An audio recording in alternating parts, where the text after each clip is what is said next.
left you a message at 7 p.m. last night. On a whim, you ignore my call. I'm over the ghosting. I can't give you another chance to shadow my heart. I'm gonna let it burn. You know I care, and I love you deeply, more and more every time. Your voice had left a scar. You say you're crazy, but baby I'm crazy, yeah. Now you get to look and see, it has to make you burn. Has to make you burn. Yeah, I wanna watch you burn. I wanna see you burn. I wanna hear you burn. Yeah, I wanna watch you burn. Did you get what you wanted? What you were hoping to find in me? But in the snow while you were having your fun, I waited quiet and cold, and in the back of my mind knew you were letting me go. I'm sorry, I gotta go. And if you felt how I felt, you would beg for forgiveness, 'cause you're lucky I'd never be that malicious. Better watch where you step, 'cause I'll make you a witness. It has to make you burn. Has to make you burn. Has to make you burn. Yeah, I wanna watch you burn. I wanna see you burn. I wanna hear you burn. Yeah, I wanna watch you burn.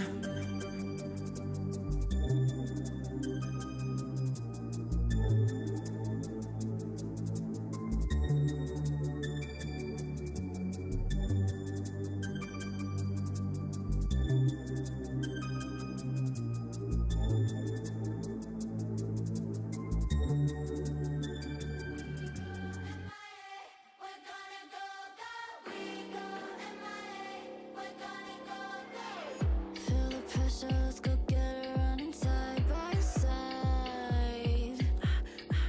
Yeah, pretty devils pushing levels, yeah, you heard that right. Kiss, kiss, goodnight. Yeah, watch us flip that switch. No, you won't put a leash on this. All my ladies take position. Don't get comfortable, 'cause any minute now we'll dip and dash. Got the car with my girls in the back. Ready up, let's get that bag. Don't get comfortable, 'cause any minute now we go MIA. We're gonna go, go. We go MIA. Can't catch us, no, no. We go MIA.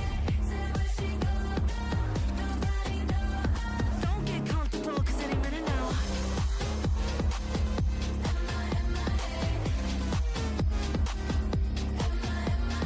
too bad, so sad, don't turn your back. We halfway crossed the map, we're making it. Yeah, watch us flip that switch. No, you won't put a leash on this. All my ladies take position. Don't get comfortable, 'cause any minute now we'll dip and dash. Got the car with my girls in the back. Ready up, let's get that bag. Don't get comfortable, 'cause any minute now we go MIA. We're gonna go, go. We go MIA. Can't catch us, no, no. We go MIA. Say where she go, go. Nobody know us. Don't get comfortable, 'cause any minute now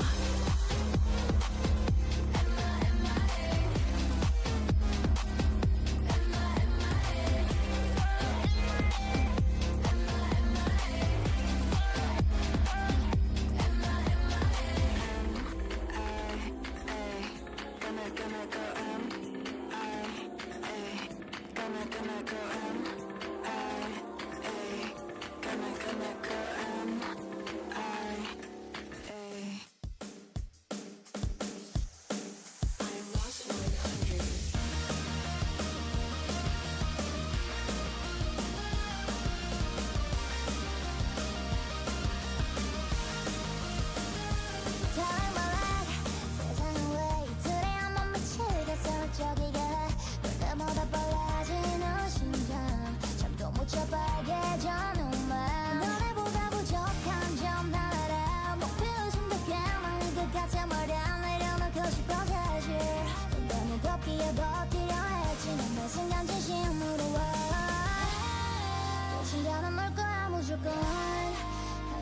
모자도 네꿈 밖으로 더디 쏟아지는 그대여 이제 외로운 나요 못 알아줘도 rain star 파란새보다 멋지고 찬란한 그댄 꼭 승리할 거야 다가 있잖아 rain star yeah yeah yeah whoa yeah yeah yeah yeah yeah yeah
That's me falling in and out so fast, holding you back, back, back.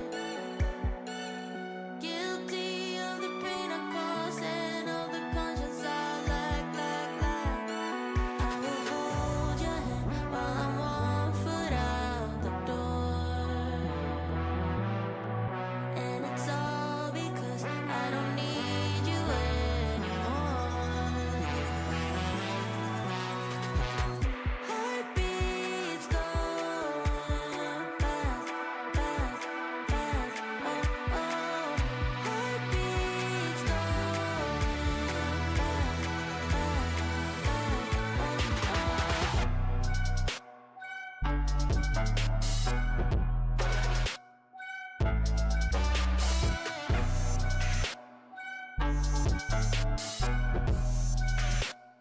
fast, That's me falling in and out so fast when I feel trapped, trapped, trapped. Hungry for another one, anyone. I don't look back, back, back. I will hold your hand while I'm 1 foot out the door. And it's all because I don't need you anymore. Heartbeats going fast, fast, fast. Oh, oh. Heartbeats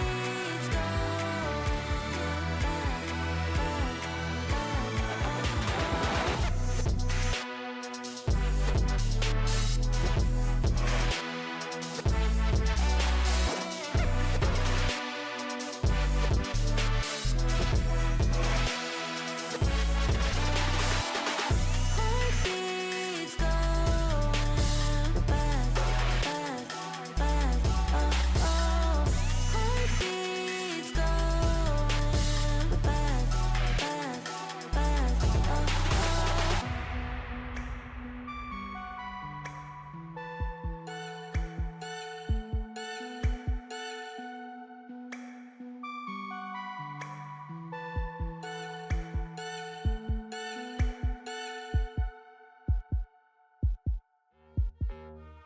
Nah, mate.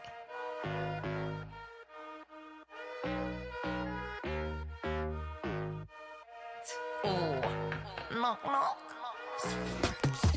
Something real, something raw, not accidental, no, I'm sure. You're not needed, show you the door, but what's that, yeah, are you sure? Yeah, that's a rental, yeah, what a bore. Lying, lying, nothing in the core. Buying, buying, yeah, what for? But do what I need to, always sure. Something real, something raw, not accidental, no, I'm sure. You're not needed, show you the door. What's that, yeah, are you sure? Yeah, that's a rental, yeah, what a bore. Lying, lying, nothing in the core. Buying, buying, yeah, what for? But do what I need to, always sure. Boring, never been that. I get paid, bro, just to relax. Yeah, more money now, yeah, more tax. Suited it now, don't worry about that. Boring, yeah, I've never been that. I get paid, bro, just to relax. Yeah, more money, but yeah, more tax. But suited it now, don't worry about that.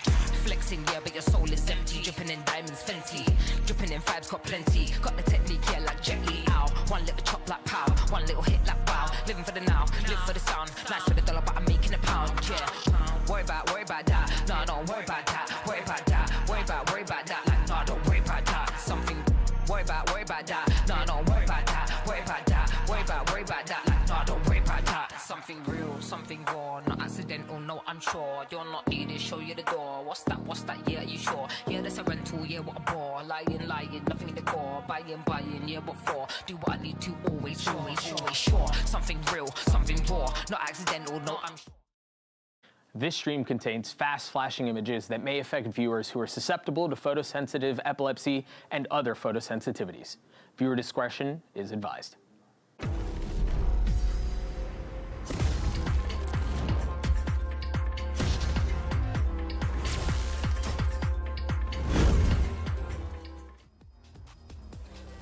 Today, 4 more squads will join the competition, including our top teams from Brazil and the Pacific. Hello, and welcome to Day 2 of Game Changers Championship. We're coming to you live from Lol Park in Seoul, South Korea. I'm Mimi here, joined alongside by the wonderful Potter and the Dan Dryad to bring you through the action today. Are you guys excited? Yeah. Super excited. Yeah. I'm so excited. We get to see the second Brazilian team. I'm so excited. Yeah. The first Brazilian team, already very exciting. And it's the first event where we actually get to see 2 of them. So it's a little treat. But if you fans at home want another little treat, well, we've got something for you. Drops are enabled for this here live stream. You can get some cool stuff, the KO Punch spray or the Go Off title. All you need to do to watch them is to link your YouTube or your Twitch to your Riot account and watch this stream. And then you can get them in game. Are you going to be going off today, Dan? Oh, I am always going off. Yeah? Of course. Pop off, yeah. Yeah, what about you? Of Are you course, going off? in the server. Yeah, you know about me in the server. Yeah, you know. Of course they know about you in the server. When was the last My time Reina, your KJ, KJ. Did you guys actually play together? I farm her all the time. Yeah. Wait, I don't think that's how it went. I've seen her at the Breeze doors. I know what Potter can do. But before we get into today's game, we've got a very special message for our players, courtesy of the pop superstars, Cat's Eye. Hey, it's Cat's Eye. We sang this year's Game Changers anthem, EMEA. We hope you enjoy it, and to all the teams competing, good luck on the tournament in Seoul. We love you. Hi, team. Hey, Cat's Cat's Eye. Eye. What's your bias, everybody? My bias is Manu. I know a bias is like your favorite member of the group. I know okay. that. Yeah. Is that? Who's your I think bias, your Christine? bias is Megan. How did you Megan? know? You know me so well, Dan. Do you want to assign one to me as well? Megan. Yeah, of course. Yours is Lara. Laura. Yeah. Of course. I always love Laura. Yeah. And Laura, unfortunately, wasn't playing yesterday, but we did see some really great games to kick off GCC, and let's talk about it, because Nova, our Chinese squad, won the first ever match for a CN team at GCC, and they did it especially in that second map, Potter, in pretty dominant fashion. They did, they really did, and it's so good to see that Clementine, she's not skipping a beat. You know, a lot of the questions were, is she gonna be able to prove herself once again on the international stage? And 100% Shirazi was a force, her aura completely bleeding through for the rest of her squad. I like that you've dropped the full Clementine. Clem- You don't know yeah, her like been that. doing You don't it. know her like that. Clem. I know her like that. She told me I can call her that. That's Yeah. kind of sick. Yeah. You know her like that. I respect it. Well, players that you know like that, Dan, oh, I who are know. competing in the Paula. second You game. guys know who Paula is? I don't. Bastarda.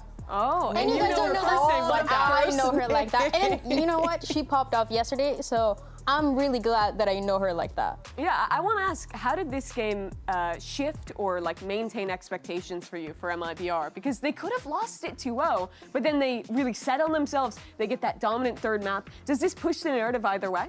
I think it definitely brings up some questions, but as you say, Mimi, they were able to close it out dominantly, at least in the third map, right? But I was a little bit worried. There were some signs for Giants to be able to 2-0 them. I mean, if they didn't lose that anti-eco in the second map, I really do think it coulda, woulda, shoulda been a 2-0 for Giants. Yeah, at the beginning, I was definitely worried because we expected MIBR to be very, very dominant right from the beginning. And it wasn't necessarily that way, but I'm glad that the more rounds that we got to see going to the second and third map, they felt more confident and more like the MIBR that we were expecting for this tournament. Well, another Brazilian team hoping for dominance today. That'll be Team Liquid making their debut in the Visa v Visa game up against Visa Crew Blaze. But that's after our opening match, which will be Zipto taking on Carmine Core. A very new Zipto against a KC who will be making their first debut at GCC. But we were already talking a bit about Brazil, and I want to hone in on that and have you guys judge a take of mine.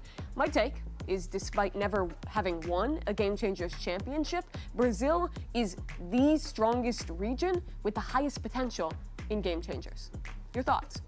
I completely agree. I mean, Brazil has been making it to the top 3 every single year that we had a Game Changers. And it's not only that, but you see the way that they play in the region throughout this year. They are incredible, not only mechanically, but they've been able to keep up this high level that I feel like other regions and other teams in specific haven't been able to do so. So we knew that it was going to happen. We knew that for that LCQ, it was going to be MIBR making it through. So I'm really glad that now we have 2 teams and maybe 2 chances for Brazil to finally lift that trophy. Absolutely, and Team Liquid later today is going to be proving why they deserve to be here last year as well. So it's good for them to be able to come and prove themselves on the international stage, and I think MIBR showed exactly why they're here to kind of defend their title from last year. Yeah, back-to-back years with one of those two Brazilian squads getting to be in the grand finals of GCC. Now, finally, both of them will be here as Team Liquid takes the stage later. But we're not in Brazil this year, we're in South Korea. So we have an opportunity to talk a little bit about that region and ask this desk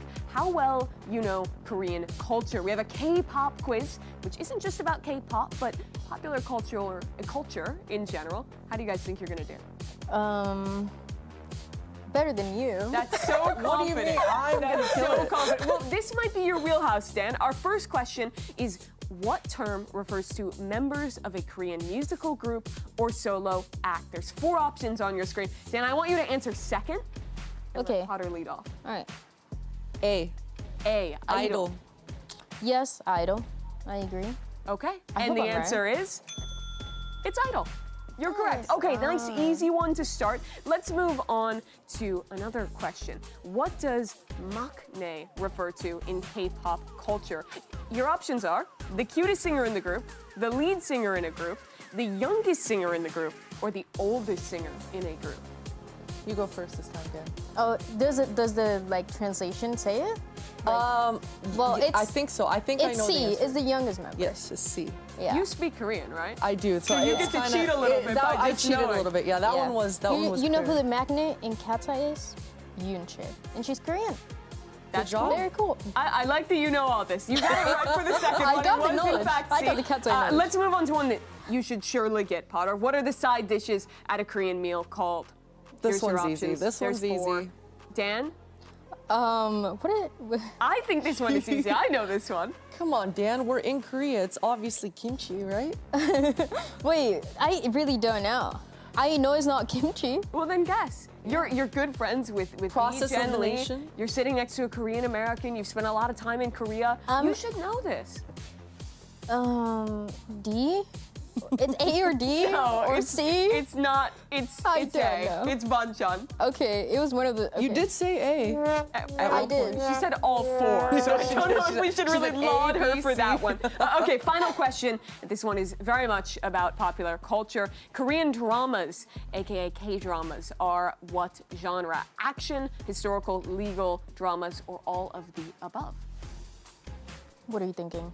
D. Yeah. I think it's.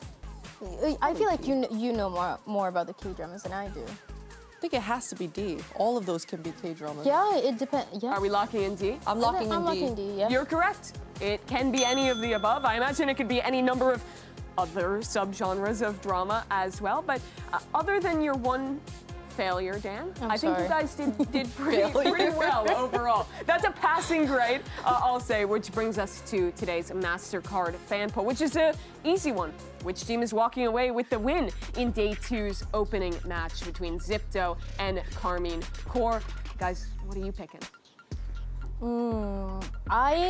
This one was actually a hard one, but I think I'm going with Carmine Core. Okay, Potter? Going with Carmine Core as well. So 2 for 2 for Carmine Core there. You can vote as well. The QR code is on your screen right now. And make sure you get involved in the conversation on social media by using hashtag VCT Game Changers as well, if you want to give a little bit more context on your opinion. Let's get into the match that we just had you both predict, which is, of course, between Zipto and Carmine Core. And in this game, well, we've had a lot of repeat players, repeat teams at GCC. This is going to be 8 out of 10 fresh faces, Potter. Yeah, and that's so exciting. I mean, we rarely get to see this kind of fresh new energy coming through in GC. We're always talking about legacy building and experience and veteranship. And in this series, there's only 8 of them, or rather 2 players that are coming through with that experience. So I'm excited to see the fresh perspective of these new players and the vibes. I mean, you can't deny the vibes on a GC international stage. It really represents the future in a lot of ways of this scene. To see that next generation of players finally getting to come up and have their shot at international competition. And what's interesting is that, well, we do have so many new players, Dan. It's a very familiar organization in Zipto who have competed in past championships, but this is a completely different team with no crossover. So walk me through the story of how we came to this Zipto representing APAC. Yeah, the story that we have for SIP2 right now is really interesting. You guys might recognize them from last year. This is a team that got 4th place, but now we have a completely different roster. Previously, they were known as Sisu or Ascent, and they were always second next to that SIP2 core that we know last year. It was Alexei and Camus that ended up going to Falcons. We had Shirazi that we got the chance to see yesterday that went to Nova in China, and then Tara retired. So that means that SIP2 had no players, and they picked up this second team. And even this year, going into this year, this SIP2 squad, they were always second to still that core of SIP2 that we had last year, always second to Falcons until that last match in the upper bracket semifinal. The one match that mattered the most to move to the grand finals, to make it to GCC. Finally, they're able to beat that team after fighting against them last year and to be in this position. Yeah, and I think what will always stand out in my memory from Zipto or SMG they were back in 2023. Sure. It has to be the 5 duelist lock. It has to be the 5 duelist lock and making it work for themselves. And we talk about energy, and even though it's a completely different roster, those vibes from this new roster coming through on the international stage, they've got it. I mean, they're always consistently popping off. Yeah, they really do bring that energy no matter what, and they showed it in the regional final. They change around their roles a lot. They play a bunch of different compositions. Potter, for you, looking ahead to this team, getting to come into big patch changes to a new meta, what were you impressed by when they played regionally, and what would you expect or be excited in seeing them change in Seoul? I'm super excited to see how they handle this Cypher changes. I mean, the Sentinel, for especially Khan coming through, she was dancing around and flirting with the chamber, especially on this map Abyss. With the changes coming through with Veto, I think is a perfect opportunity for this team to bust out the Veto, incorporate it into their game plan. A lot of the kit on Veto is very similarly with the chamber, and especially with that new Interceptor, you're really able to highlight the double dive coming in for Zipto. I'm assuming they're going to be playing the Waylay, and having that sort of Interceptor to eat up all that util, to easily slam into the sites. I'd love to see that. I really like this team because this is the most flexible team that we have in this GCC for sure. There's nobody that is coming close. So I think yesterday when we got to see Bastarda playing that Cypher, we were kind of questioning if it's maybe a little bit of a comfort pick. But for this team, they can run whatever they want. They actually, I was surprised yesterday seeing Ninetales being a little bit more creative because usually for that region, it was Zipto that was willing to experiment because everybody's comfortable playing pretty much everything. A team with a lot of creativity and getting to represent the Pacific region playing here in Seoul. Jen Lee managed to catch up with Piety ahead of today's match. Let's take a listen. Hey guys, it's Jen here with Zipto's Piety. Now, Piety, welcome to Korea. It's so amazing to have you here because we had your brother, NDG, last year here in Seoul competing for Tier 1, and now you're here. You picked up the baton playing at Champions. So what is it like for you to be able to get this moment that you can share with your fans, family, and also your friends? For me, it really feels special because my brother played in Seoul last year, and it's like I'm following his steps, and I'm really proud of it. And for my fans and friends and family, I'm really grateful to be able to share this moment with you guys, and their support has been giving me the strength to keep going, and yeah. I feel like there's something about some of these Southeast Asian players and it just running in the family. You've seen it this year with Forsaken and his brother, X-Pharaoh, both getting to compete, have that same kind of relationship here with someone getting their debut at GCC. It's really cool. I feel like we've seen it mainly, for this Asian region. We've seen it a little bit for something else, but I feel like what is really cool about this one specifically is that NDR is always talking about how proud he is of his sister and kind of supporting all the time. So I'm very excited to see what's going to happen to them. A lot of players that are very easy to root for, even if you're not related on this team. One of them is Grams, who had such an outstanding performance in the finals. Potter, the MVP of that event, and constantly coming up in the clutch for her squad. Yeah, ridiculous stats coming through for Grams, and she plays the controller so well. And I think a telltale sign of a controller who's really leaning into those anchor abilities is how and the timing of when they're dropping the smoke and how they're able to isolate duels and play around and dance around the smoke. And Grams does it so well. She's able to have the confidence to no matter how much utility is coming her way, she's going to stand her ground and find those kills.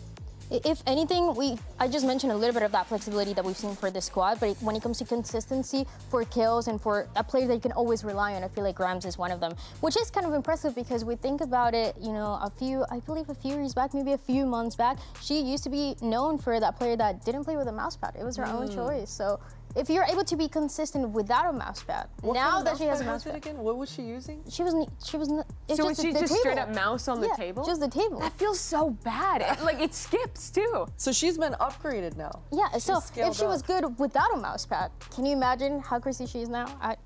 You couldn't ask for a better upgrade. That's the star of this Sipto team. Another one, the faces you'll need to watch today, is their leader, Capricious, who, similar to the rest of this squad, Dan, is also so flexible in the roles that she's playing and is just performing on all of them. The talent across the board on Sipto is very impressive. It's really cool. Capricious has been incredible. And like you said, willing to play anything, but a little bit back when the meta was a little different, she was a bit, she was known more for that jet, for the chamber play, for that operator. And I feel like today, when we get the chance to see her play with the operator, she's really impressive. And she's such a smart player as well. It's not only, you know, being really good at finding those openings, but also playing around the map and having those different players, those different support players being there for her, no matter what the map is, for her to take a little bit more space on the defense. So I feel like that is what is the most impressive thing about her. And of course, being the captain, it just adds an extra layer of how impressive what she's doing is. Yeah, stepping up behind the scenes and also in the server, it's hard to balance both those roles, Powder. It is, and you know, I'm glad you mentioned the op as well, because for sure we've seen Capricious with the op, but they hot potato the op all across the board, right? Because it's either Capricious or Khan even lurking around on the chamber or on any of the Sentinel roles, actually. I've seen her with the op in her hands as well. So I'm curious to see who their main opper is gonna be this time around, but for sure, dynamic is this squad. Yeah, well, Carmine Corps, their main team, could not make it to Paris Champions, but the GC squad, they're pretty great, and they won 2 stages of the EMEA to qualify on points here to Seoul. Let's talk about this squad, and if you're someone who's just coming in to see this team for the first time, what should we be excited for, Dan?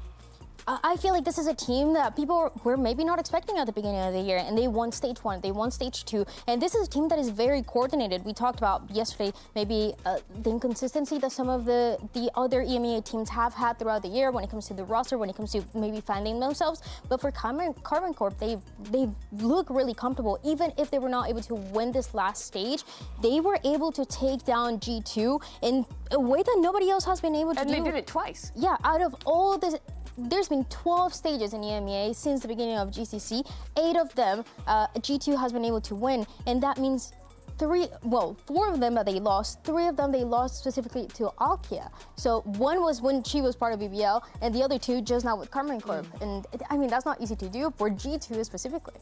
Alkia's got the kryptonite. I mean, it's clear when you're watching KC play, this is a team that has strong fundamentals. This is a team that is very choreographed and very drilled. They've got a very thick strap book. You can see it. I mean, their executes are clean as well.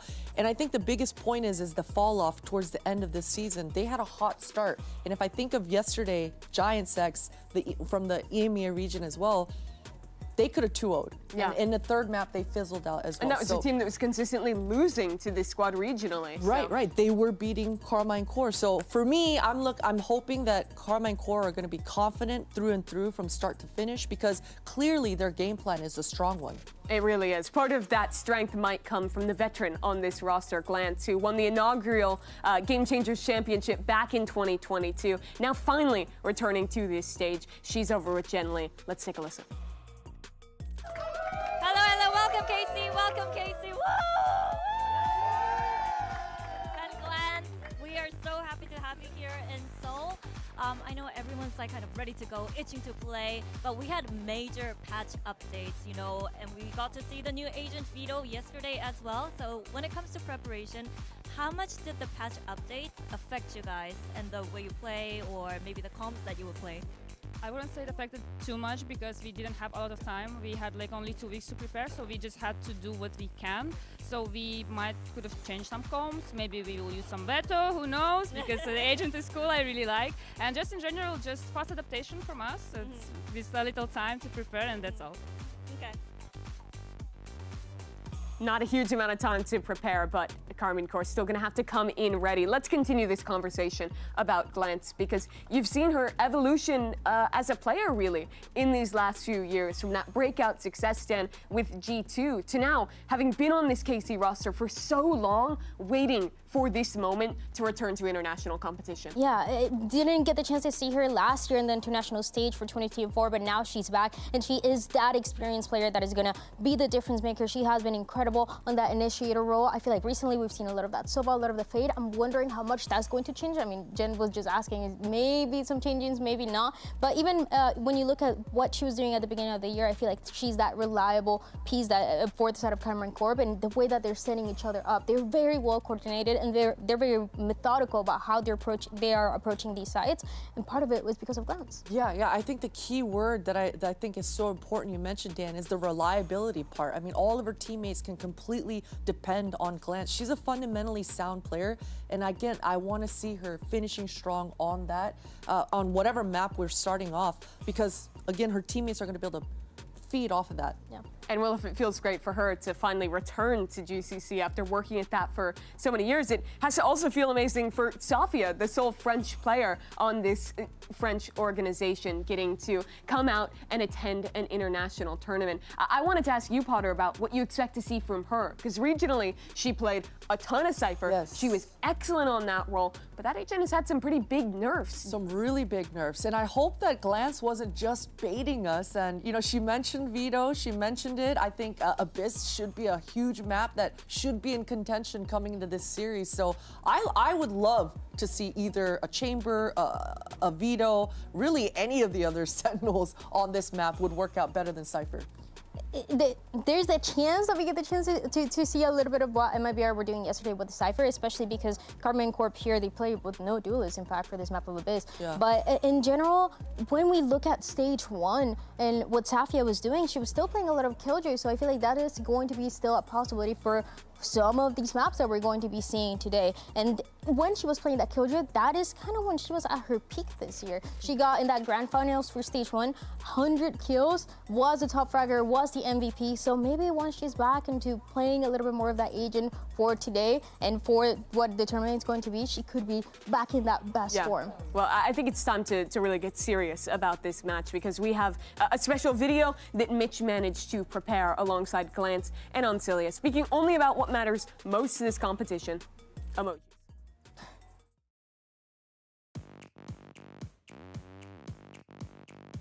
Hello everybody and welcome to Emoji Masters. Here we're going to put some players to the test and see if they can figure out what the hidden messages are on these cards here. Some of them are easy, some of them not so much, but you'll see as we go. Thank you very much for joining me, first of all, to Glance and Ancilia. How was your travel here to start this all? Long yeah, travel. Long flight. Are you over the jet lag? Me? Yes, absolutely not. I'm in the same boat as you, Glance, but it's worth it to be here to eat some beautiful food here in Korea. So I've got your first emoji quiz locked and loaded. Do you have any idea what we're looking at here? Yeah. Jellyfish minus fish. Jelly? So. Jelly, exactly. So that's the thing. Every single card here represents a player. That's our first one, our primer. They're going to get a little bit harder and very difficult at the end. I apologize for that. So the first one's out of the way. Any ideas what we're looking at here? This is a player in this tournament. Okay. Do you think you know who it could be? Blue girl. Blue girl. It's, you know, it's close. You're on the right track. Is it blue? It is, well, it doesn't have the word blue in it, but it's, the player's named after a fictional character, and the fictional character is blue. Sonic. No, close. Hey, that's a good guess. I'll give you another hint. They're very little, tiny people, little blue people. Smurfette. Smurfette. Oh, exactly. yeah. Very good. All right, another one out of the way. Now, any idea what we're looking at here? People at home. The planet, the moon. The moon. Okay. Moon. And would you say it's a half moon, or would you say it's a Full moon. full moon? Oh. Exactly. Insane. Got it. This is going very well so far. Icebox. There's a girl icebox. Icebox, right away. Very good. Okay, we're flying through this. If you do it with maps, it would be so easy actually. Exactly. But I respect Maybe it would be too easy though. Yeah. I don't even think we showed the people at home before you guessed it. That was very quick. What about this one though? Any idea what we're looking at here? Speedrun, I don't know. Running fast. Running fart. Running fart. Wait, what? I don't remember the name of it. You know, like Yeah, so this is a tough one. They're starting to get a little bit harder now. Yeah. So this one is, I mean, it's to do with running, it's to do with going fast. It's another word for going fast or to do something with speed. Okay. Skip. Skip. Okay. This one, well, you know what, I'll put it to the back and see if you want to guess it later on. Donut. Yeah. Donut, yes, very good. That is technically a stag, but you know, we'll look past it. It's fine, whatever. Now, good luck with this one. This is a real doozy. Any ideas? I mean, let's start with what are you seeing here? But it's not the name of the player, yeah? It is. It is? This is the name of a player. Oh, this is a tricky one, no? Cap, reverse. Pack. Cap. So, cap, all of cap, Okay. and then a bit of this and a bit of this. I'm really not helping that much with that, but this is a tough one. Is this a family? I don't know, first thing what I saw there is changing MIBR and Team Liquid.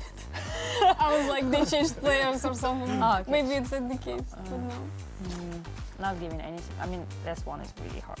This was the last one that is super hard. I'll go back to this real quick. Okay. Any last guesses on this one before we throw it away? Team?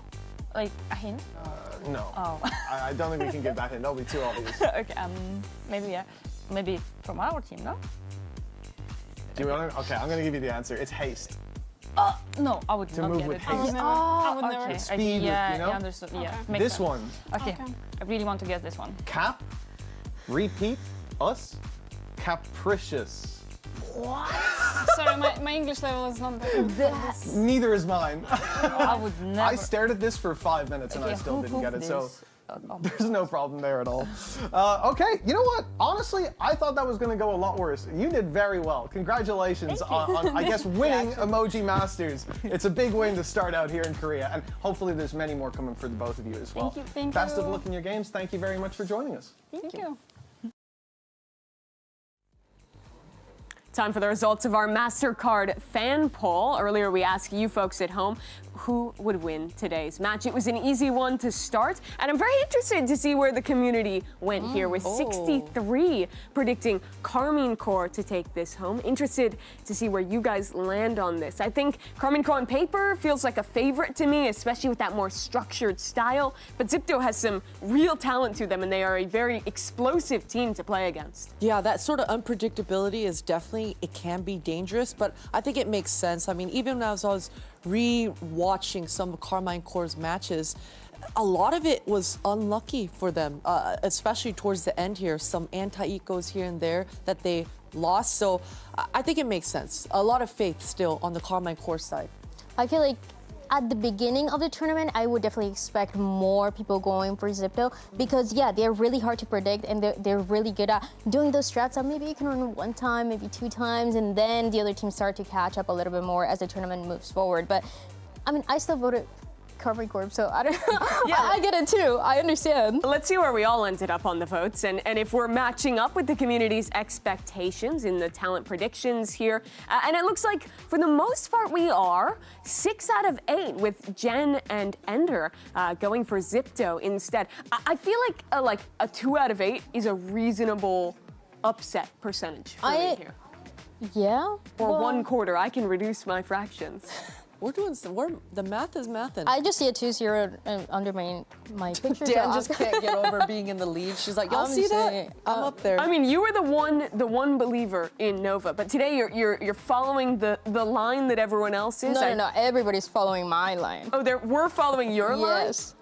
I didn't realize that. Yeah, I well, was now you know. looking over your shoulder last night to see who you were predicting Exactly. for. And just writing down exactly what Dan 100%. did. It's okay, guys. I mean, now you know that we're gonna get the predictions right. Well, I'm on the train. We're almost ready to get started here for day 2 of Game Changers Championship. 2 new squads with 8 brand new players trying to make their debut today. It's Zipto and Carmine Corps ready to take the stage. Day 2 of the Game Changers Championship starts right now.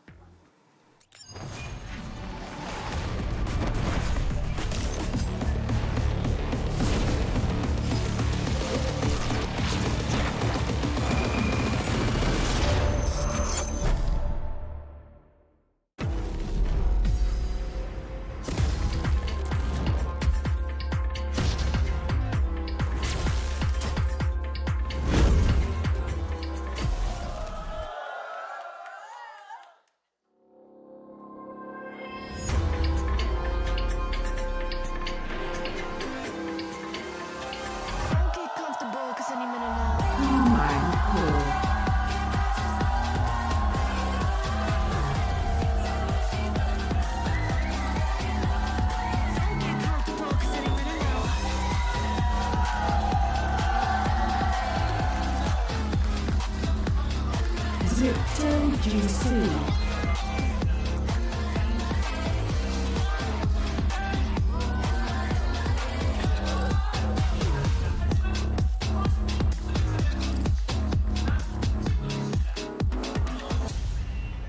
The next generation of game changers takes the stage in our opening match today between Zipto and Karmine Corp.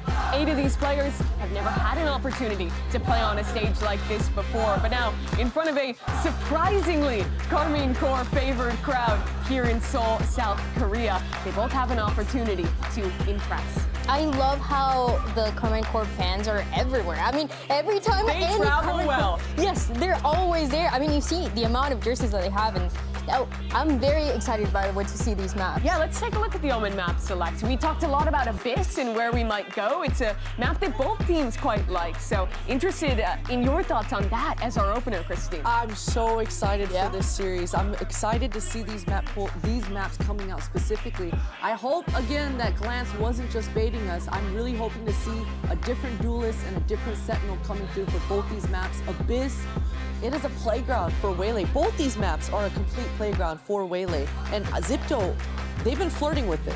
What did you guys feel about the no duelist composition that Casey was playing on this map regionally? Not a lot of other teams play that style. They don't. I will say her Omen, Achilles of Omen was impressive. I like the fact that she was busting out the op. It's really just not very normal. It'll catch you off guard, and the way you're able to follow through with the blind and make your great escape with the TP and go on a different line. A lot of playmaking opportunities, but with how good Waylay is on this map right now, with all the different kind of playmaking and combos you can do, I do think Casey's probably putting themselves short if they go with the Omen again here today. There's a couple questions. I mean, we talked about the Cypher as well, if they're going to play no duelist. I mean, I don't remember the last time that I saw this, but on the side of Zipto as well, I do really like what they're doing on this map. With that Waylay specifically, you see a lot of those A hits coming through once they have the ultimate to work with, and otherwise, they keep it a relatively simple game. They leave one of those players to explore a little bit towards mid as they get a little bit more aggressive. So I feel like Zipto does have a good understanding of how they want to approach this attack side, which is how they're going to be starting with. And if we're going to see no duelist, then I feel like Karmine Corp, they have what they need as well. They do. I mean, but Zipto, they should be running the double duelists, and that's why I like the idea of Vito coming in for that chamber, just because when you're running those two duelists and you're diving, oh my. By the way, these Karmine Corp fans are jumping in coordination. We are in a studio behind that wall, and we feel it right now. Yeah. I got scared for a second. I'm like, what? Is there an earthquake going on? That is wild. The coordination on these fans traveling all the way to Korea from France, from Europe. That's what, a 12-hour flight just to make it out here and show up for their team. Very cool to see. And it has to feel amazing for this team, especially for those players that are coming to their first event ever, to get to feel at home so far from home. Yeah, and I was talking about running out of gas. I mean, but KC, with that kind of energy in this arena, there's no way they're going to run out of gas. Now I'm hoping Zipto, full focus, eyes forward. Do not let this KC crowd get to you. It felt like yesterday MIBR were really feeding off that energy from some of the fans, but it was not nearly as the amount of fans that we're seeing right now for Karmine Corp. So I think that is something that you're going to love. And Zipto too, I mean, look, they're playing up to the crowd as well. Yeah. I love that. Zipto, they're so nice. They're going to be standing up as well no matter what. They're cheering, they're screaming no matter what. So I feel like with the crowd, you also get a little bit more energy with that. How important is it for a team with a lot of debut players on a stage this big to have teammates that are bringing that energy into a match? It's so important, especially in our game. It's so momentum-based, the snowball that you can build, whether it's the snowball going in the losing direction or the winning direction, both directions, you're able to contribute to it. So I love that momentum. I love this energy. They're definitely going to be able to use it. We talked a little bit about the hope to see a Vito into play. Let's pull out macro a little on Abyss right now. What are we expecting? I see a jet hovered there.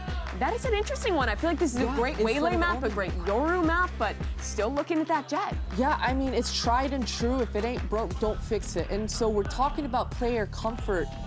Alicia, the fact that she was on the Omen before, you know what, I like it. They're busting out the KO to be able to set her up with those pop flashes. So instead of the Omen, it's a jet. I like it. We also talked about Glance and how good these two initiators are on the side of Karma and Corp. So that slight change bringing in Duelist, it feels like it's kind of what they need. Even if they're keeping their standard composition, they still have a lot of util to work with and a lot of ultimates as well. But on the other side, Zipto, we've seen this almost similar composition. We've seen the double Duelist with the Waylay and the Yoru. We've seen everything else, but triple Duelist, surely not.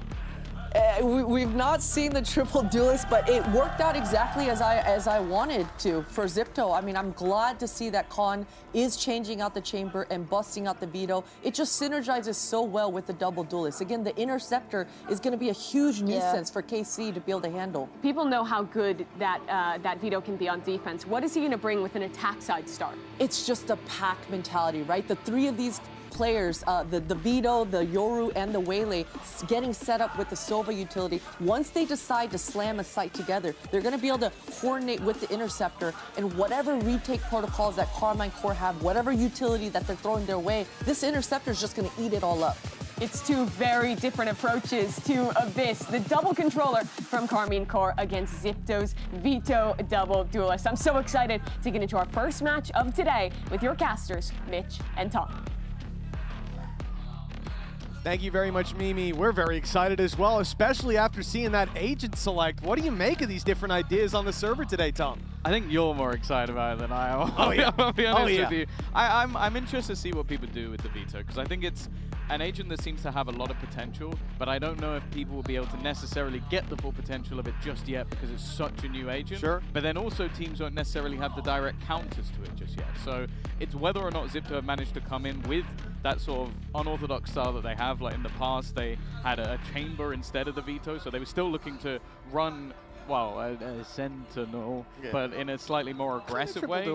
This time, though, it is going to be that sort of like opportunities to trap people as they come in, and that denial of utility, which I think especially with the old composition that was on the other side, where you have the additional smoker instead of the jet, I think that would have been high impact. I think actually the jet kind of throws a spanner in the works, because a lot of what jet is doing is running at you and trying to shoot you in the face. Yeah, playing that a little bit more direct. I am, you know, in terms of an eye test, I like what Zipto are bringing to the server. Maybe that little bit more, and Nini mentioned it on the desk. In fact, this map now seems to be very favored towards the likes of a Waylay. The Waylay Yoru especially is such an impressive composition to play against in terms of how quickly they can be on your ass and how quickly they can get out of there as well. So it gives a lot of tools on the tool belt for Zipto to work with coming into today. But which team will prevail? Well, that's decided round by round, not by the comps they bring in. 0-0, pistol round, and barriers up, and we'll see Zipto on the attack. Take it nice and slow and steady. They've already popped a reveal inside AMEN, trying to deny aggression there, and I think they got around that corner quick enough to know that there's no players in that tight corner. No one pushed up in AMEN. While there's also a bit of a default in holding mid and B aggression. They're hoping that KC are the ones to make a mistake early on, and oh, KC are almost the ones to draw first blood. Yeah, a lot of what I expect as well from the veto is the opportunity and value it will bring in the defense. I'm especially excited to see what Khan is going to be able to do on this attack side with the agent. It can be a little bit tougher to get that utility into play, but patiently waiting on the other side, and is actually going to potentially hit a nice timing, a wonderful timing, in fact. Helps out Graham's with the double, and that's already a wonderful start. And the worst thing is, these players were just faking. They're pulling a full rotation to the other side of the map, but without finding that pick onto Anasilia. Anasilia now knows at least the direction of the play. Yeah, I think got that info with the spike plant, but Capricious takes Anasilia down, and now a 2 versus 5. It's Glance all alone. And this one, I think, too far gone. A great round by Zipto. I love the fact that we had such a slow and steady approach. They played the fake well, and even after losing so much HP in that B main fight, that player's able to reposition and play off the timing. 1-0 start for the attacking side. The pistol's theirs, and, well, should be a 2-0 beginning to the map. If I learned anything from our cast yesterday, maybe not. We'll have to wait and see. It's always going to be different with every single team, but I like the patience. I think a lot of what you can kind of expect with that double duelist is a very explosive execute. We've seen it quite a lot, I think, on either side of the map. And well, the fact that they were so patient, waited, caught the aggression of the opposing side. I also think as well it's going to make the life of Glance and Anasilia especially a lot more difficult. A lot of thrown utility wanting to be utilized, and well, already massive brawl in that main position. It started off a little bit dangerous, but the cleanup from Graham's, wow, she's almost getting towards her ult with that one.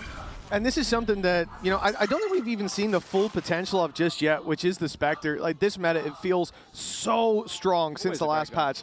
No, it really wasn't. It was a pretty trash gun, but now we're in an era where genuinely buying the Spectre over the Stinger for, I would say, the first time, in my opinion, is actually worth it. The Stinger obviously has taken a little bit of a downtick as well, which I think was needed. It's a cheap weapon that used to be able to do a lot of damage. I mean, hell, the win rate of a Stinger, a full Stinger buy against a rifle round, it was just too high. So now, when you look at the Spectre, I think there's good potential for going for those second round forces, especially when it comes to attack side if you're losing, but you're still getting a spike plant and pistol. And I think we'll see a lot more of it in any rounds where you have those weaker investments. For Zipto right now, that's not going to be a problem. Spike planted. Is Safia playing? She hasn't moved in a, in a long, long time. Either she is locked into the angle she's playing. Someone's going to flank for B. Or has DC, but she has been stood completely still for, I think, at least 30 seconds. So. Right here. That is a pretty solid guess, yeah. We've also not swapped her POV as well, at all. Yeah, Zipto have got to be even more confused than us, is thinking, well, you know, it's an eco. You'd think they'd jump off the map or certainly come in for the fight. Oh, she's there back. We go, okay. Was she genuinely holding that angle the entire time? I guess so. I'm perplexed, but okay, it looks like, I don't know. We've got Cam, so I'm assuming maybe there was some sort of problem there because she was just fully AFK at the spot the entire round. Even in the replay, you can see she's not moved from there. So yeah, I'm guessing that we might be getting some sort of early tech.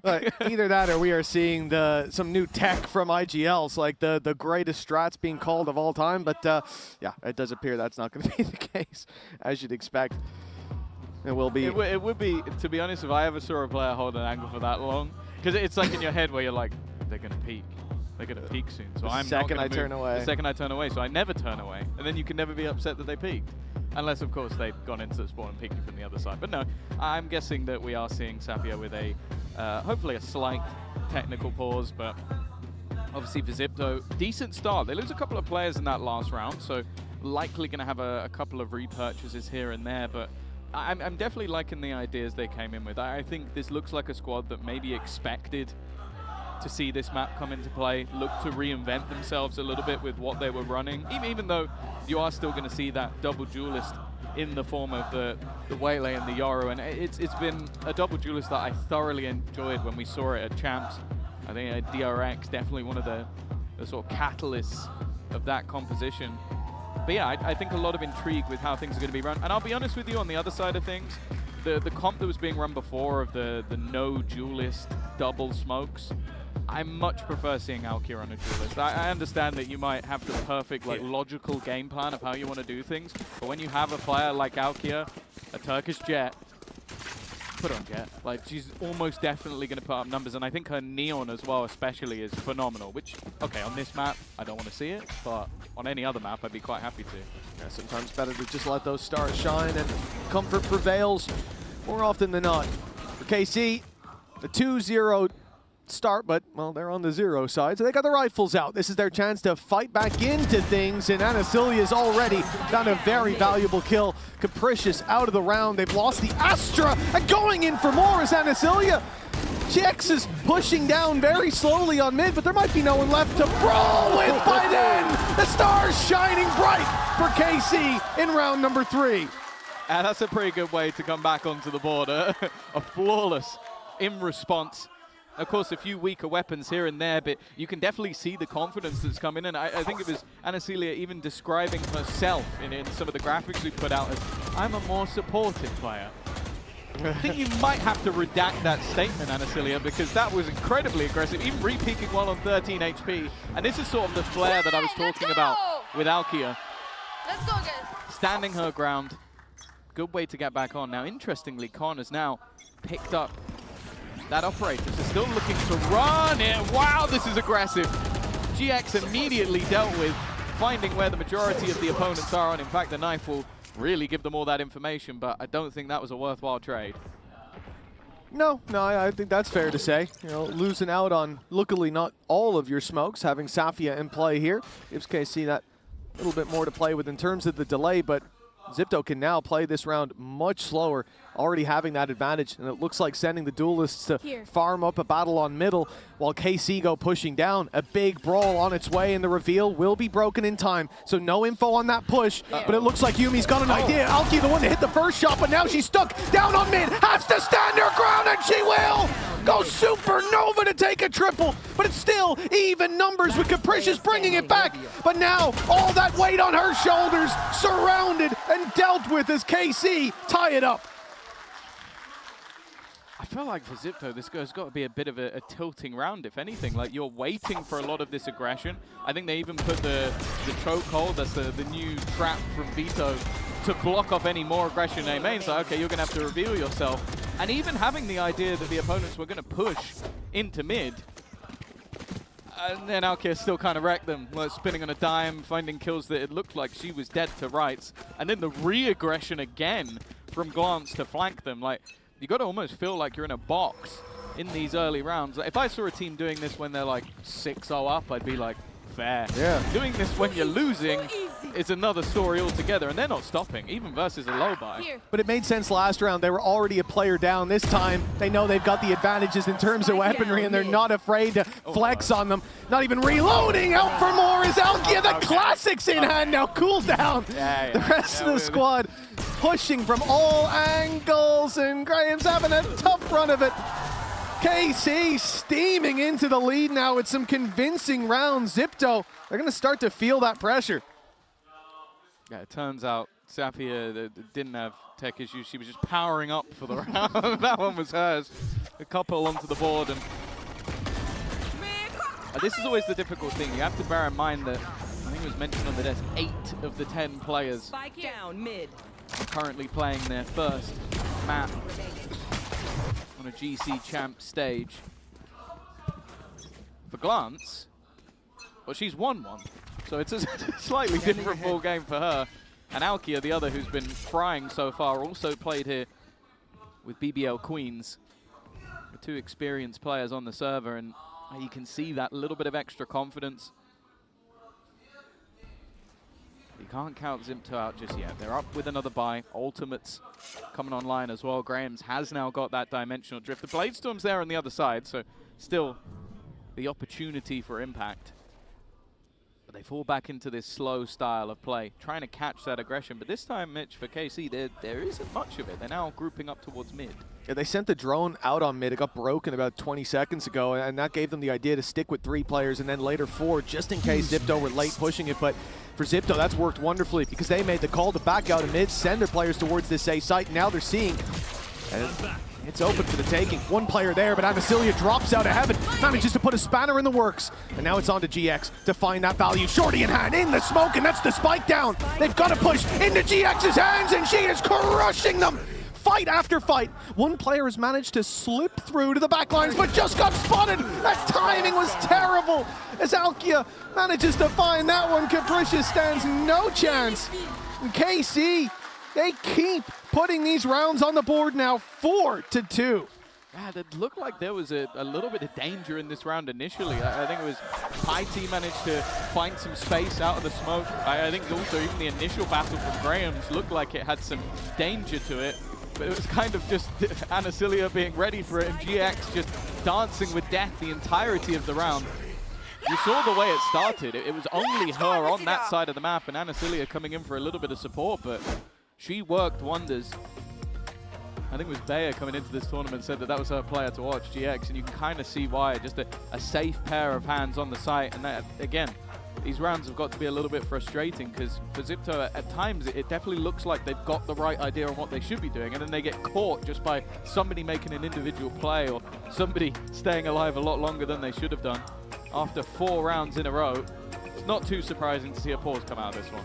Yeah, I mean, the third win for KC was up against the Eco. So for Zipto, it's like, okay, we've lost the lead, but that wasn't the round we're supposed to win. Coming into this one, though, it very much was. Anasilia being able to drop out of heaven and catch them off guard was one thing, but GX finding so much value inside that smoke, dropping the spike, catching a second player who's trying to push around the back. I mean, you heard it in the replay. I think if we put a glass in front of her, it would have shattered with how much noise she was making. Excited to get that much value. And of course, having a 4-2 lead, it's a good start, but for Zipto, they know this could get a whole lot worse for them. So the timeout, as they look to course correct early, but they don't really have the weaponry to fight for it here. Really, they will be talking about the next round, but still coming in with some potential. A rifle, a marshal, and a lot of sheriffs. We've seen stranger things than rounds like this being won. It's interesting the rifle's actually on IT, who has the Hunter's Fury as well. I maybe would have expected somebody looking to get a little bit more aggressive, and maybe then she can be reactive if that happens. Yeah, just that's the straight up wall bang from GX, and Cons, I feel a little bit hard done by from that one. Capricious looking to try and put pressure on the other side of the map, and has managed to pull a rotation, but it's not like Zipto is exactly ready to execute anywhere. There's two players now route clearing mid, one being patient and Capricious trying, I guess maybe a hero play, expecting it to be a solo player on that side of the map, but unfortunately for her, it wasn't. And GX has got to be feeling pretty good as well. You know, you look at that last round, obviously she had a hold that Spartans would be jealous of. And then coming in here, team flash to start and gets dropped. And ends up getting the opening pick, finally. We have one of the KC members fall, but it's left into a 2 versus 4, and with the weaker weapons, it's not looking good. The Sheriffs have fallen, down goes the rifle and Piety, and now only Yuumi left. Marshall in hand, and the question is damage. The Sheriff won't find anything. 5-2 for KC, 5 rounds in a row, and that gives them, with how convincing they've been, a huge boost in terms of the economy. I mean, we're talking max credits before they're buying in this round on pretty much everybody. Yeah. With 4 players alive, it's not going to make much of a dent in that economy. No, for sure. The good thing is, for Zipto, they come into this one with a buy, and they also have themselves high-impact ults that will be coming up, that convergence path, evolution as well, which even just based off the healing alone can be quite a nasty ult to try and deal with. But it's safe to say, I do have the expectation, I was going to say that Con will do better on the other side, but it seems like they're going to be playing the defense already at the beginning of this one, just trying to hold on after being pressured, knowing there's only one player there, but Graham's does well. Keeps things even for now, and actually, GX has been caught. They have indeed. Yeah, that aggression not working out, as now we look to that site with only Anasilia standing. Safia miles away, a star there to help, but the first shot lands on the decoy. They know that she's here now, and they'll look to the backside just to get around. Get this plant in. Anasilia quickly invading the smoke after the nade, but nobody walks in. From Zipto's perspective, they don't want to give away picks, and they almost do, with Safia finding one, but it's traded out. Safia 1v2, and the AWP might not be the perfect weapon for it, but if she can isolate these fights, this could still be her round. He gave her a small amount of margin, but now that starts to get a little bit scary. The newfound Cubby definitely going to be a more difficult position to clear, but she's got the right idea. Oh no, the shot's missed! Was a little bit too quick with it. And for Piety, that doesn't get much easier when your opponent misses an operator shot. Zipto back on the board. Finally, that patience paying off. Yeah, absolutely. I think they made the right call and just pumping the brakes, waiting for extra aggression to come through after that initial pick. And well, they got exactly what they wanted, and I think a large part of that is KC feeling a little boxed into that play style. Not only because they're 5 rounds in a row, the confidence is there, but Alkia had pushed up close and gotten stunned. So even after that opening pick, she's kind of in the open. So they decide to keep looking for that fight. The Sand glance with her, and it doesn't work out. But Zipto, 1 round win ain't enough. We got to see probably even 2 from this point, and the AWP is right back up because those credits for KC riding high. Alkia playing a very risky game, but almost getting the reward. Still a 5v4, even without that second shot hitting. Now she's over to the other side of the map, just waiting for the reclear elsewhere. Space taken in mid. Now, Anasilia has been around this position quite often, and Con is aware. Ready for the peak. Maybe something KC have to be a little bit careful of is overheating in some of these positions. You already had a 2-player advantage, but they looked for a little bit more. Well, the plan here is to go into the Lion's Den. And that's where GX will be waiting. Well, the evolution active. There's not much to really avoid in terms of ultimates, but utility, that paranoia for the retake, not going to do a damn thing. Maybe a dark con. Yeah, exactly. A few pieces of utility that don't have to be worried about now. For KC, player advantage already up on its way, and that's what they're waiting for. They want Alkia with this push. Alkia's been hitting everything. The rifle picked up, and it's still just as deadly. But Yumi's got a great position. One found. And now the ult active as well. That's going to cause problems. Maybe even give Piety a chance inside main, but smoked off. That smoke fading. Here's the chance for the fight. Catches Glance. Spray! So close to the kill! But now Alkia can continue the defuse as GX picks frag after frag. 6-3. You got a feel for Zipto, though. That one was damn close. Yeah, again, it feels like they had some of the right ideas. I think especially that second layer to the lurk back into mid, the convergence path, which stunned them all up. But unfortunately for them, the Alkia and GX right now are just looking like they're in insane form. Like where we talk about the evolution, unfortunately, she didn't evolve to stop bullets. And this is exactly what I was talking about when I was saying putting Alkia back onto that jet. It's not even just that, like, okay, she can now dash, she can now have a blade storm, whatever. It's the fact that you just see that level of confidence of I'm just going to swing in and I'm going to win this fight. Like that. Case in point. That's got to be frustrating for Zipto. Good round for it, at least. They haven't got the rifles. It's only the Sheriffs.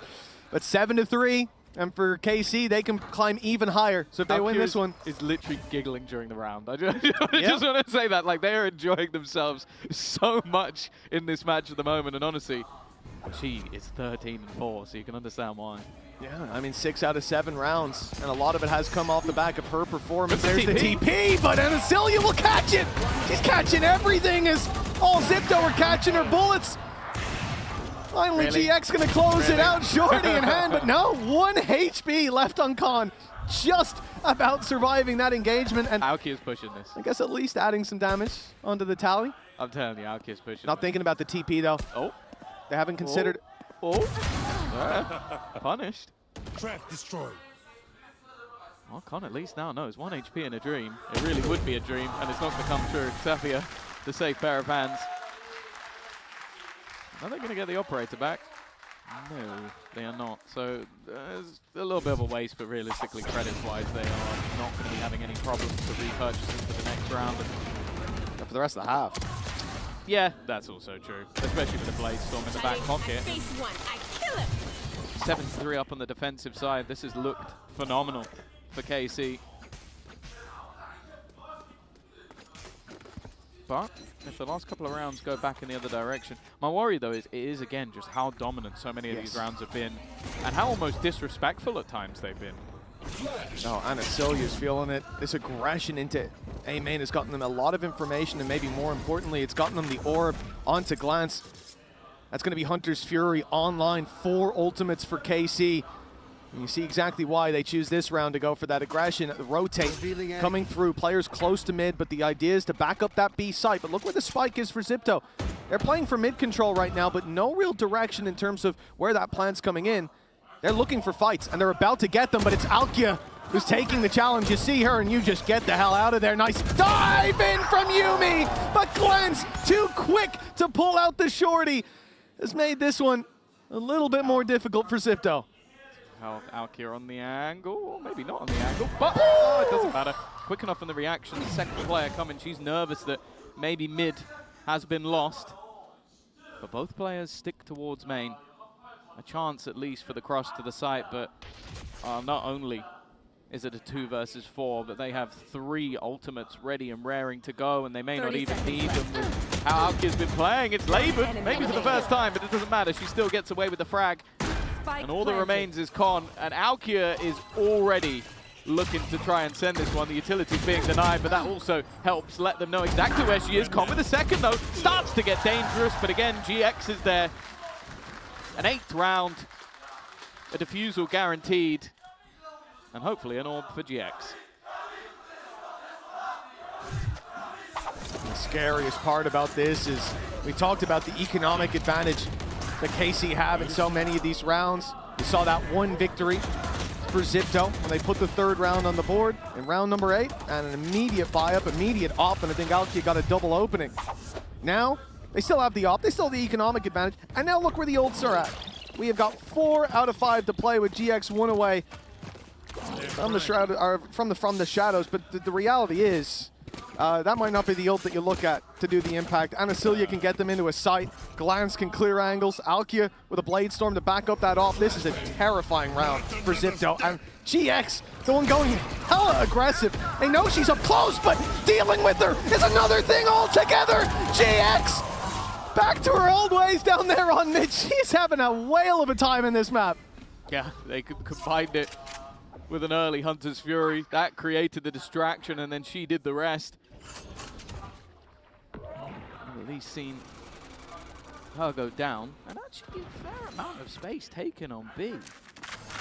Capricious has found a gap, and the jump spot from Safia, you can tell that she believes they are far, far further back if they've managed to get anywhere. I think this is going to be a nasty surprise, potentially for Glance, unless there's some very poor timing. Oh, that one's for free. And now going to give the space for team. Safia's just jumped in. She's jumped into the side. I think only just realizing there's a player so close, and because of that, she's still gone down as well. I think some clear oversights in this round from KC. And now, Alkia and Anasilia have to try and save the day. Yeah, this has turned from a favorable position, even in the half here for Zipto. This is going to give them a leg up moving into the next, if they end up taking it. But it's Alkia to deal with. It's Anasilia, ult popped already, so no utility to slow down this advance. It means Alkia's going to be here real quick in that close left corner. Oh, not even going to be cleared. No chance to clear it, as Khan was quick on the frag from deep in main. Capricious with her third, and Zipto with their fourth. An 8-4 half, and you know what? At least in old meta, we saw that double duelist comp do a lot when it comes to the defense as well. So not all hope is lost. Yeah, we'll have to see if they're going to be able to sort of bring it back on that second half. But first, a short break.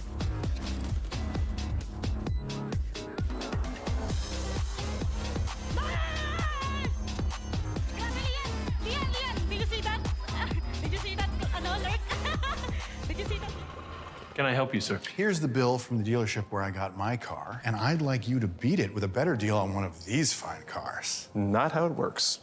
Guess you're not as cool as Verizon. Bring in your AT&T or T-Mobile bill for a better deal today.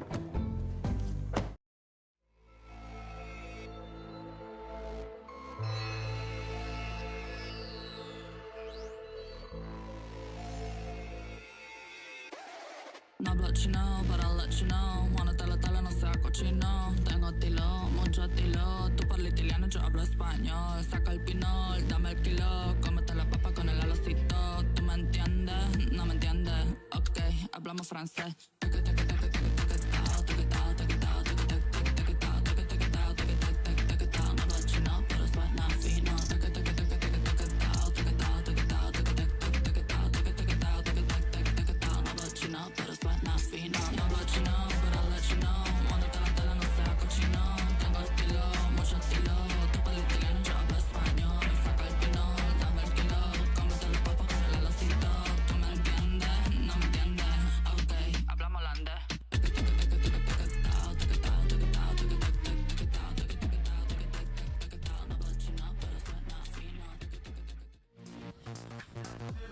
Well, if you expected our Coinbase econ report to be on anybody but Alkia, I would ask, have you just tuned in? Because what an incredible half she had.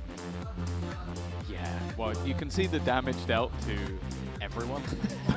Normally there's like one or two players like, oh, maybe I didn't see this person. Especially when you're playing defense. Like, I feel like there's a good chance that either you get traded or you're on the wrong side of the map. No, Alkia was everywhere. And this is what I was saying, like, compositionally, is the Jet the best option on this map? That's up for debate. Is it the best option for Alkia on this map? Absolutely. Like, she is phenomenal. And I think going into the attack, it's going to become even more prominent with, especially more opportunities for Con to deny a lot of the utility. They're going to have that reliance on, can she get in and can she get an opener? And if it's anything like the first half, she can.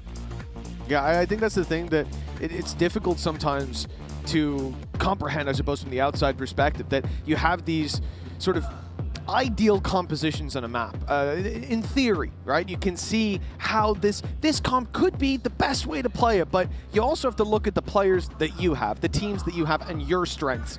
Yeah. And playing into those, often, as we've seen over the last few years, it often is what works. You think about CNET on an OMEN, and then you just wish he could dash at them.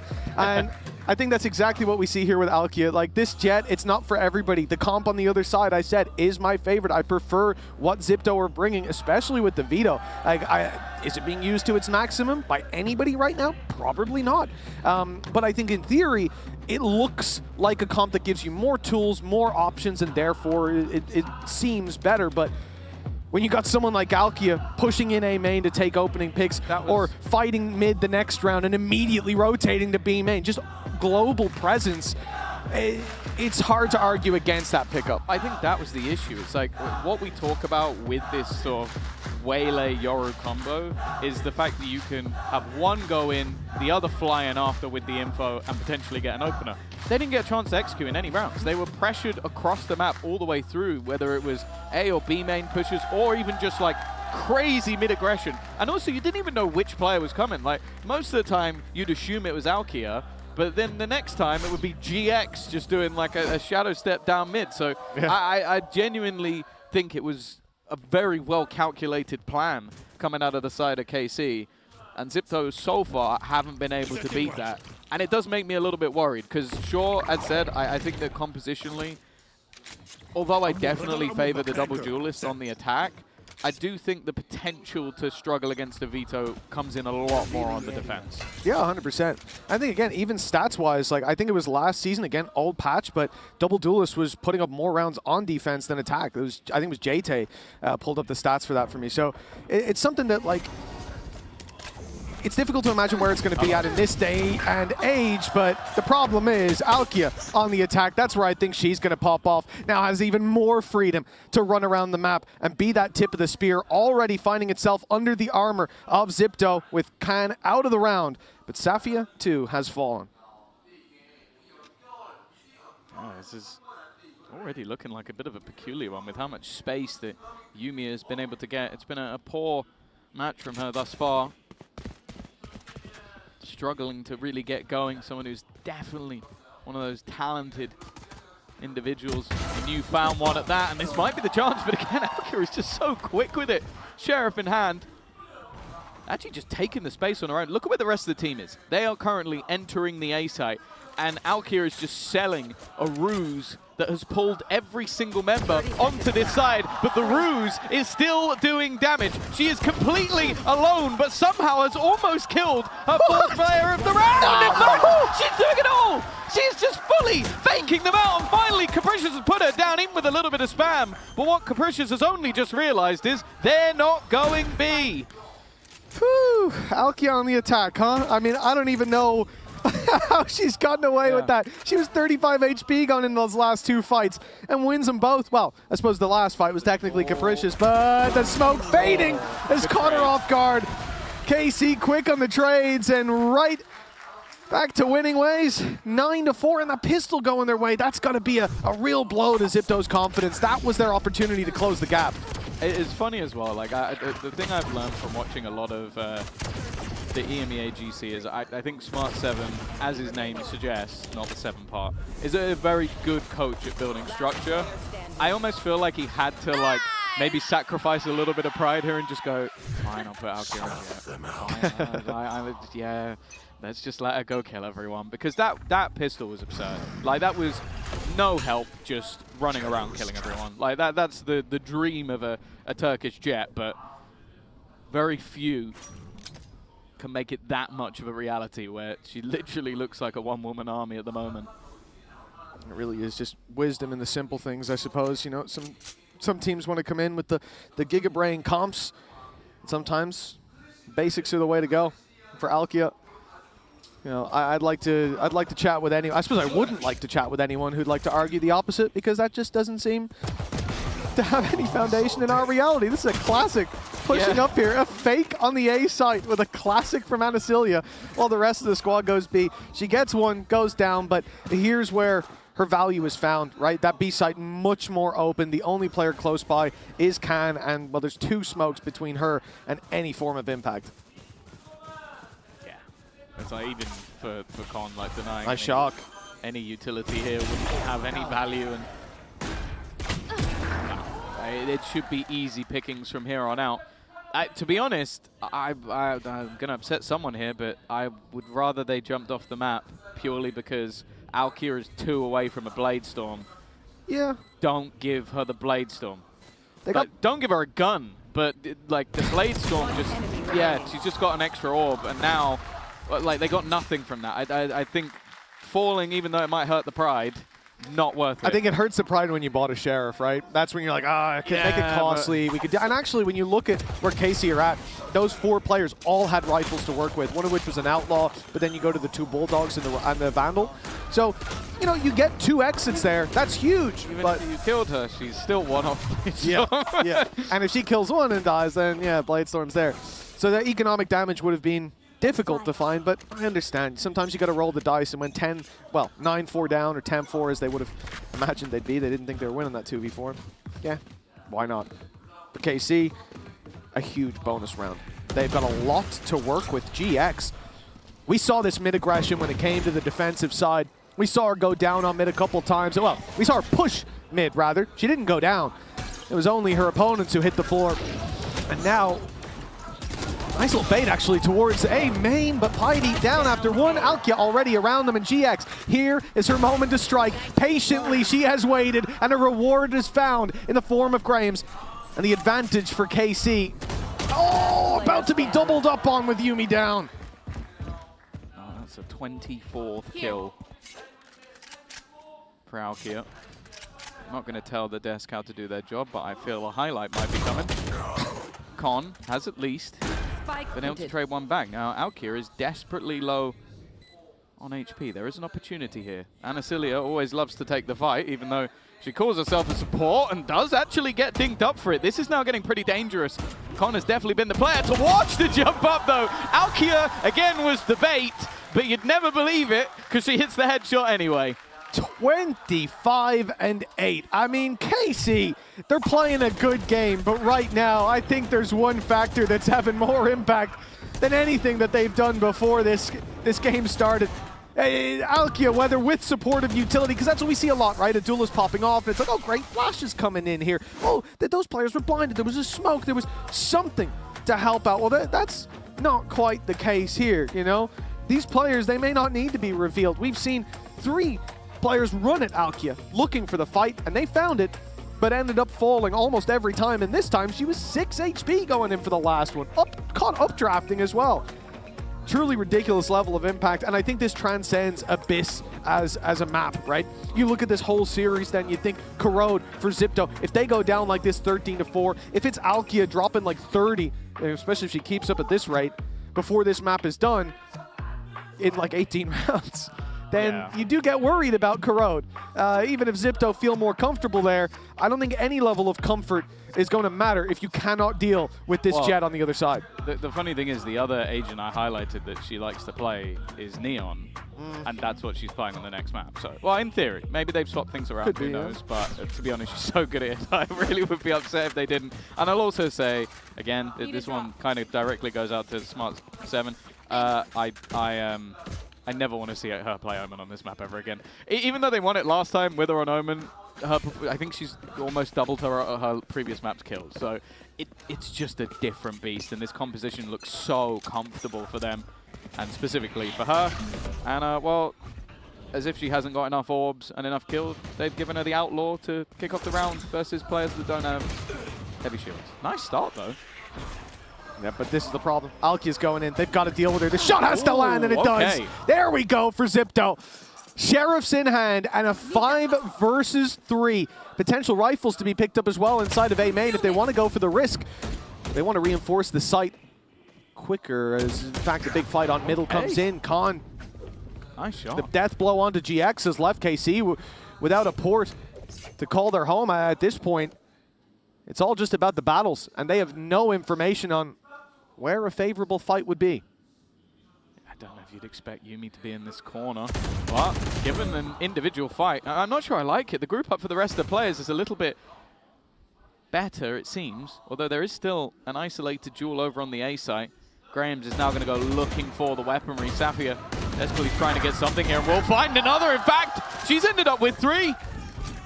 A 2v5 just moments ago. 30 seconds left. And now into a 2 versus 2. Now Graham's position, I was going to say was wonderful on A, but she's now gone back towards middle. They should at least be able to get an additional rifle into the hands of Con, but this is very quickly swung in the other direction. This is the thing. With Can so desperately low and Glance aggressively holding that rotation. We leave it all into the hands of Grahams now. 2 fantastic sheriff shots in A main to start out this round. But we need more with the rifle now in hand. It's Glance in that tight corner. The flash will catch. Oh, but Graham's not quick enough to swing, and now they're going to fight this together. What a recovery by KC. These two make their own look as 12-4 on the board. I think that one maybe shows just a little bit of that inexperience. Like, I understand the concept of like, okay, I've got this close angle, they're not going to fight it, but when you have such a hefty advantage, when you're in such a deficit in terms of rounds, the fact that we see some of these more individual fights, and sure, Safia did wonderfully well to find 2 while they're peaking, but definitely some mistakes made from Zipto and the experience over on the KC side, and while the KC fans are absolutely loving this. 12-4 up on their map choice. They have not looked like they lost control at any point of this map. There really is nothing like the KC fandom, especially when they're putting those dubs up. Glance waiting for this push. We'll find the trade. We'll find even more with Yumi down. And the push from Alkia has been caught. And she won't be drawing blood, at least for now. But of course, she sticks around. The confidence sky high. A 26th kill is what she's looking for. And of course, she will find it. GX dealt with, but the swing into Alkia, death sentence with Glance by her side. Can, the last alive, 1v3, spotted by the drone, and the Hunter's Fury is sent out, but Anacelia with the death blow. 13-4, KC dominate their map pick. An incredibly clean victory on their own map choice. I came in today looking at this one as potentially a fairly level playing field, but with Alkia's performance already on this map, she went far and above expectations switching over to the Jet. We will have to see if going into their own map choice, if Zipto have any form of response.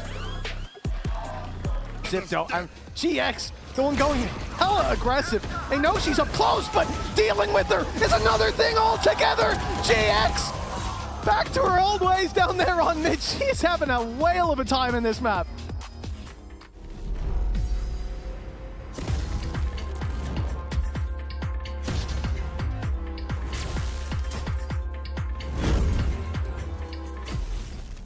An update is required.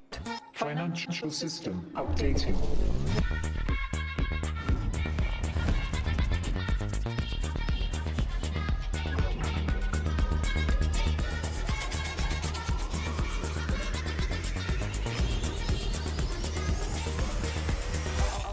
System updated. We will dance together. The future of money is here. Feels good. Locking down the Drake is now Doran. Decent position. Double break down my walls, but I won't rise again. Cause I stand tall in my environment. How could I ever close my eyes and stay silent since they try to take me down with their violence? Oh, they go back in. Bishop flashes in, and down goes Knight.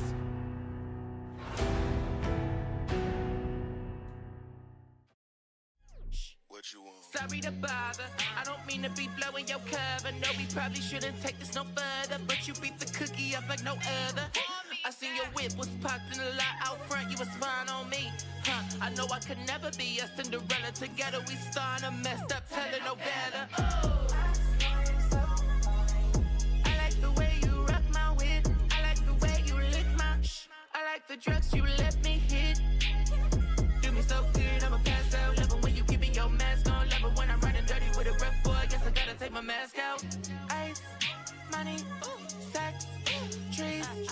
Everything's bliss when I'm paying my bills with the money you give me for free. But being tired down, we make sure you can do you and that I can do me. I feel like Rapunzel, I am your secret treat that no one can see. If you wanna have some fun, call 415-1999. I'm thinking it's another way to go to my line. I'm out and find this cookie is free. Oh yeah, but it's something about you. Love the way you giving me, babe, but he never gon' say, 'cause that's gon' make me go and say, hush. Keep it on the hush. Yeah. On the hush. On the hush. Oh yeah. Keep it on the hush. Keep it on the hush. Yeah. On the hush. On the hush. Oh yeah. Call my phone, I like that. Hey, I see you stuck in my page. What you doing up so late? I be living the trade. I got this one on the way. Big headed, he'll eat it, he do it, I say. He like to hear it a crate. Saying for me, he gon' fight. He's catching a fade. Giving, but he never takes. Where you at? I can't take you in your sim. I think that he's an imposter. I'm thinking about driven ship. Really call it a toss up. I don't know if it's clipped.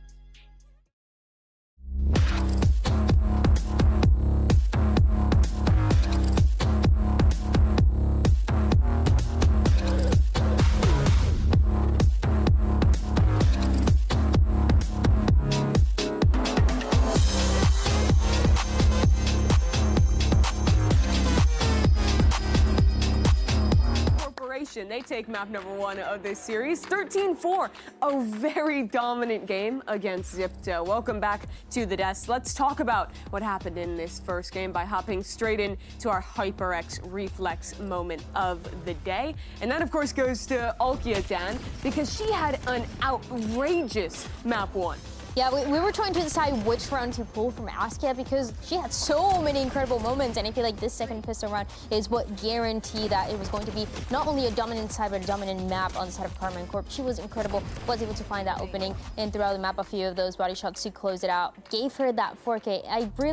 I generally just really like Alkia, and we got the chance to talk about it before, but what she's doing right now, I feel like is unstoppable. Yeah, those are some crazy stats, crazy numbers, and you know, we were talking about the question of whether she was going to be playing on that Omen, but I'm glad to see her on the jet. She was playing loose, she was playing aggressive right when they needed her, and the operator, I mean, just not missing a single shot. Yeah, I think we have to talk about it. It felt like Zipto could not find a solution for that op once she got it in her hands. Yeah, I would have loved to have seen a little bit more aggression, taking advantage of that double duelist, applying that pressure on Alkia. I gotta be honest, those were some easy shots, and I'm throwing up air quotes because Alkia absolutely delivered, but there was not a lot of utility to put the pressure onto Alkia's crossline there. But that's a little bit of what happened in the grand final for Zipto against Ninetales, where Dana was just getting every single one of those openings on defense with the operator, and it felt like Zipto, they could not find an answer. This is the one map that they lost in the grand final. They lose it once again, and it is a little bit of the same issue. When they have those opportunities, even when they have those ultimates to take space, to take control, they're not able to do so, and Alkia, on top of that, is having an incredible day, so it's just a perfect mix for Carmen Corp to find that success. The other big question coming out of Agent Select was what we were going to see from this veto. You were very excited about it, Potter, and after having watched that first map, what were your impressions? Was there anything you saw you were very excited about, or anything you felt like we missed out on in this showing of veto? Definitely moments of excitement for sure for the side of Zipto. Of course, it didn't pay off for them in the end, but you saw a little bit of it in these highlights as well, working that mid, and especially when this veto is paired with that Yoru on the defense side of things towards the B, the playmaking potential with both these agents able to TP and misdirect a lot of the time. So there's a lot of playmaking opportunities. I wish Zipto would have had a little bit more time to be able to cook those opportunities. Sure. But KC, they were just so confident in all of these engagements. It seems like they definitely had the right idea. You're mentioning those two TPs, and we saw a couple of those rounds for the side of Zipto when they were trying to get that space towards mid, and you see both of those TPs trying to work out, but then there was Alkia finding a pick with the operator. There's a little bit of push as well coming for Karma and Corp, and they were really comfortable taking that space, so they couldn't really find the value that they wanted out of those two agents. It was a very dominant map one, though, on Abyss, with that new composition not entirely working out, but still time to bounce back as we head to Corrode, map 2 of this series, and the pick of Zipto. Dan, from watching Zipto in their region, what are we expecting on Corrode? Do you think we could get anything new from them again? That's what I'm hoping for. They already brought us this first change in this map of Abyss, where honestly they were struggling with in the past, but for Corrode, I feel like they can absolutely bring something different, something a little bit more aggressive, something that allows them to take more of that space that sometimes can be hard in this map. If anything, I'm more curious though about Karma Corp. They've played this map once ever in their whole career, in their whole history. So there's chances for us to see new things coming in for both of them. Yeah, but I do think that that bodes well for Zipto, right? They're absolutely going to have to lock in, and this is their map pick. They weren't able to showcase any of really their game plan. It didn't pull through for them in map 1. But Corrode, I'm expecting comfort for these players. You can see them leaning back, doing the cosplay of Aspas, locking in for this map of Corrode. And I need to see these ladies loosen up on this map and just start going for more plays. And that is the style as well of Zipto. That is the style that allows them to have success, and that gave them that trophy in their region. So maybe that is what they need to do. But I mean, in these maps also, they're playing a double sentinel. They were playing a double sentinel with the deadlock and the cypher. I hope not. I hope they change it, right? I think that is the big question, though, because in my mind, there's a lot of ways you can go with Corrode. I think the most obvious is, like, look at something like what NRG was doing with the double initiator waylay at the end of champs. But it seems like there's a lot viable on this map right now, especially after the changes. For sure, Mimi. And we just saw it on Abyss in the first map, that waylay Yoru combo. I think we can probably expect that coming through for Corrode, but I'd like to see Zipto leaning onto that double initiator that you mentioned. I think it's going to allow the players of Zipto to plan and problem solve and go for those plays that I was talking about. Because on the attack side, they didn't take advantage of that double dive. They didn't have those aggressive, high pressure moments and just thriving in the chaos. So hopefully with a double initiator look, they'll be able to coordinate their util and make something happen. They should be able to do so. We talk about this team as the most flexible that we have in GCC. Everybody is willing to play a bunch of different roles, a bunch of different agents. I think the only one that we've seen in a single role is Waimi on this duelist. And I feel like she is also a key of success. She was struggling a little bit on that first map, which is a little bit of uncharacteristic for this duelist of Zipto. Could be a little bit of comfort, stage, nervous. I mean, Yeah, to update you guys at home, there is a slight delay on the stage. We're hopeful to get into map 2 Corrode of this series as soon as possible. We'll update you if we know any more. While we wait for the game to get started, I want to talk further about what was the big picture of map 1. That was Alkia's operator, which absolutely dominated. Potter, I feel like we're going into another map where, especially on defense, Zipto is going to have to take some quick lessons on how to deal with that operator. Yeah, and trial by fire, for sure. I mean, Alkia, it wasn't as if she had such good utility layered that was getting her those picks. That was skill expression. That was individualism coming through. She wasn't missing a beat. And playing off your intuition like that, when your duelist is locked in and is just in that flow state, things get really dangerous really fast. So for Zipto's side, they've got to be able to reset, and they've got to be able to come into map 2 with that in mind. When the enemy can afford an op, you've got to change your approach. I love when you can always tell if it's a rookie player, because people always struggle to put the IEMs in right when they're on stage. Did you have any players when you've been coaching, Potter, who you had to teach them? It is a struggle, and it's always, you've got, the key is you've got to be prepared. The prep leading up into the match is all about the prep. It's all important. Get the size right before. You know, don't be lazy about it. You've got to make sure you've got the right size before you go live. In there. Yeah, the ear tip. That's the key. Was that ever something? Did you ever struggle? Or were you I did, because my canal is very small. It's actually, and after like 10 minutes, I get a headache. Yeah. I can feel my so you were playing with a headache in my ear. No, I was prepped. She got the right size for the got it down. Was correct Okay. mundo, yes. The all-important discussions going on right now. I have an even more important question, Dan. You've been so excited about the players' hair here at GCC. We have a lot of players with very cool dyed hair. Can you run me through a review? What are you liking? What are you impressed by on the stage today? Right now, obviously, I mean, Alkia is not only, incredible in that map one, but have you seen her hair? You can see her in the foreground right there with that blue hair. You see it right there. The blue hair, and also she's been switching it up a lot. You see her a few months ago, she had all pink hair as well. And what does that bring to a player when they're constantly coming out with a new dyed hair? 10 aim. Okay. Which you just saw. And so I know you often change the color of your dyed hair. And what rank are you again? Right, so I really like the players that we're seeing on stage. It doesn't apply to me. But it applies to them, certainly. But it applies to everybody but me.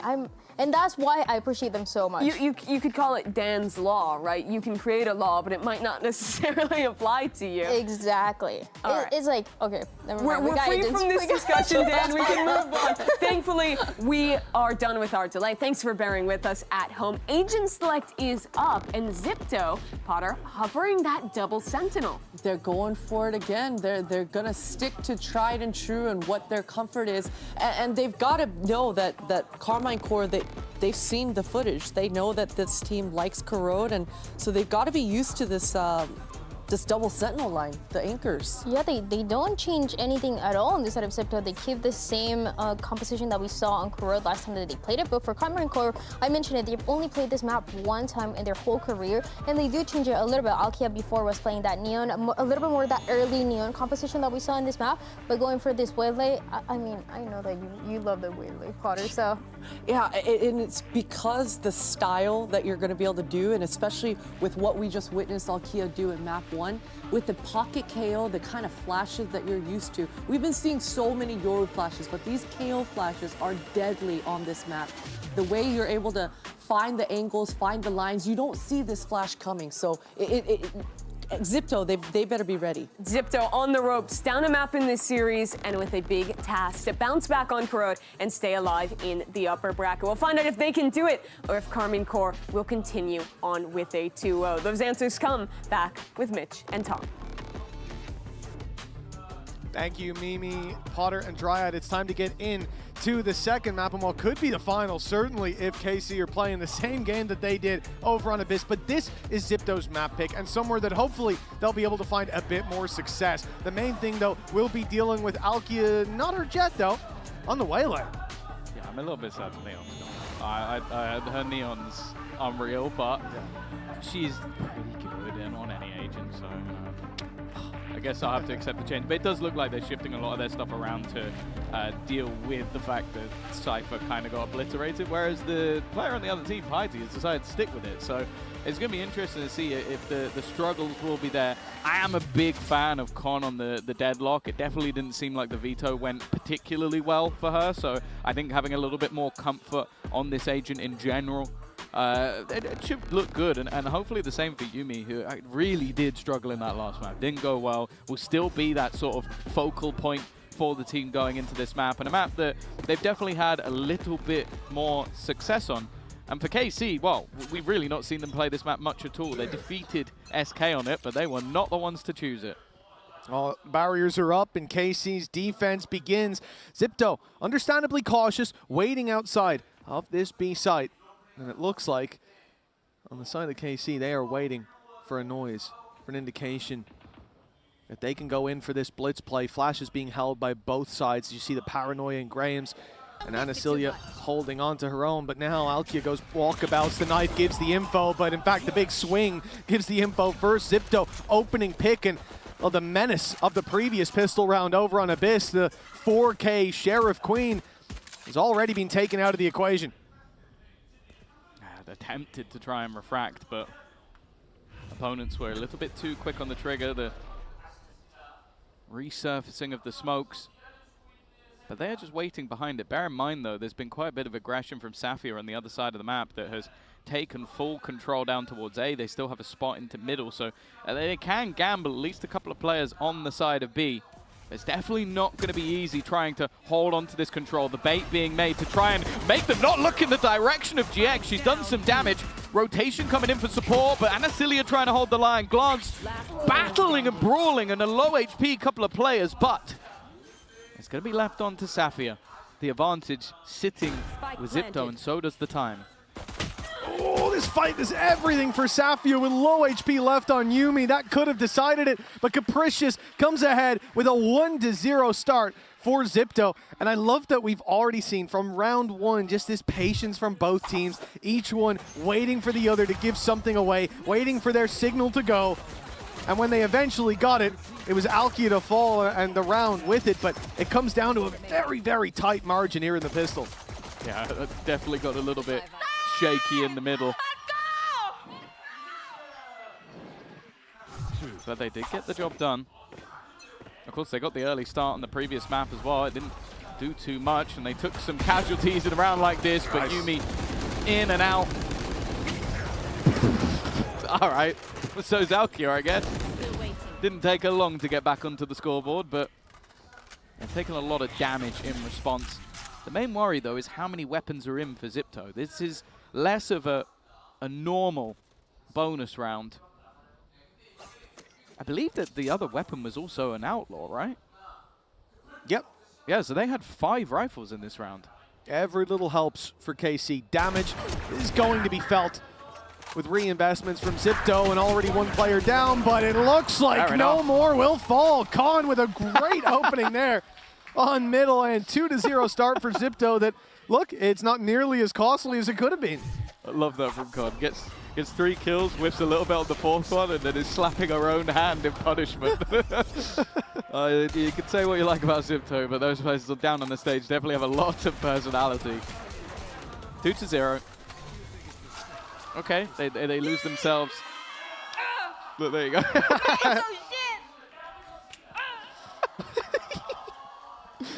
Oh, well, gotta be happy with that start, even with the 4th kill not going your way. Zipto now face off against the rifles of KC. There will be a Bulldog in play for GX. I'm more concerned about Alkia and where she's gotten off to. Already pushed all the way down, and of course, that's going to be opening pick onto Capricious from right behind the trap wire. Spike down, held by Alkia, but they've lost GX in the meantime. And this attempt to push down middle, well, I was going to say it's not going to work out because there's so many players from Zipto, but now there's so many bodies left on the floor. And Asilia joins the dead as a 3v2 in play, and Zipto, they still have a chance, but they need to get that spike back. And it's going to be a big problem having to cross back on middle here. I doubt that Safi is going to be nice enough to put the wall up, but... Oh, inside the smoke! That's a big risk from Alkia. And now it's down to a 1v2. This was one of the issues, was in the last map, Zipto were failing to punish these aggressive plays. Maybe they found their footing. I think for Zipto, there's definitely got to be that expectation that Safia will have pushed up. 30 seconds left. She will have now heard the steps. That's the information she'd want. The problem is there's still utility holding her back. That Cypher still standing, and she'll have to give the game away now. They'll know exactly where she is as they hightail it on towards that A site. A chance for this, well, somewhat bonus round to pull out a victory, unless, similarly to the pistol, Safia can try and win a 1v2. I think it's a nice play from Zipto, though. Even with the low HP, this makes it a much more winnable round. Having the plant for spawn, the post plant there as well. The cam still in play from Piety, but hasn't been put up just yet. Might be played reactionary as Safia already spotted. Snake bite, that's not fully covering that angle either. Graham's can still sneak through. 16 HP. If that had full coverage, it gets a little risky, but a 3-0 start for Zipto and a hell of a bounce back. They only got 4 rounds on the previous map, remember, and this is their pick where, yeah, at least hope that they'll be able to build on this in the second half. Yeah, this feels like kind of what maybe should have happened a couple of times in the last map. Like, don't get me wrong, I think KC definitely were in the driver's seat for the majority, but they were able to get away with a lot of plays where they already had a massive advantage, tried to just choke their opponents out of the round, and it feels like this time they finally bit the bullet for doing that. Alkia's swing into the smoke definitely felt like a bit too much, but you kind of understand it with how the last map went. For now, at least, the same level of aggression, taking that early space, but their opponents, Zipto, are hightailing it forward. Anasilio into the smoke is going to at least get an early trade, but she has lost her bucket. Safia flies under the radar in the corner, shoots the decoy, and then the Yoru as Yumi goes down. Safia will finally fall, but GX topples the rest of the totem. That is a Mastercard thrifty from KC, and a remarkable twist of fate.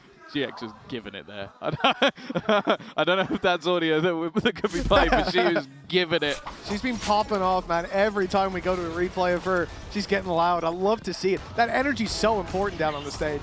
This is insane. Like, genuinely insane to be able to react while completely blinded.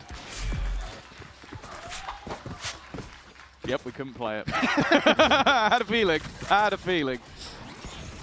Oh. Well, AC, they're on the board. It's not the round we expected them to get onto the board, but they will take that recovery. And already Safia clearly feeling it. The push down mid again. Already having a player advantage is a bit of a risk. Paiti has spotted an opponent and expects the reswing. Glance is gone, but Alki is actually still going. Our opponent now sits in spawn, and well, for Safia, this is all about denial, but a player has already managed to make it past her utility. That's Capricious in the corner. This could be scary. Wow. Alkia just about gets away with that one. Crazy reactions on that play. And Safia is here playing off the swing of Anasilio, but then goes in when the smoke pops, and they have just dominated this round. Safia with a 3K after the double kill with the Sheriff that basically got them certainly the leg up, maybe even the round in the previous. You know, we talked a lot about trying to shut down Alkia, but now there's some brand new heroes stepping up to the plate for Zipto. That lead that they had in the early half, just like map number 1, they now see those walls close in on them. The economy in the dirt. They're looking at a likely 3-3 scoreline, and if this keeps up, it won't be long before they start to sweat again. This is you, bro. Well, this round at least is not going to have the best of investment. I'd like to see them challenge a little bit more for that middle control. I think they've done well to punish KC when they've aggressed on that side of the map. Alkia having the ability to refract just feels unfair. And while thankfully for them, she no longer has that ability.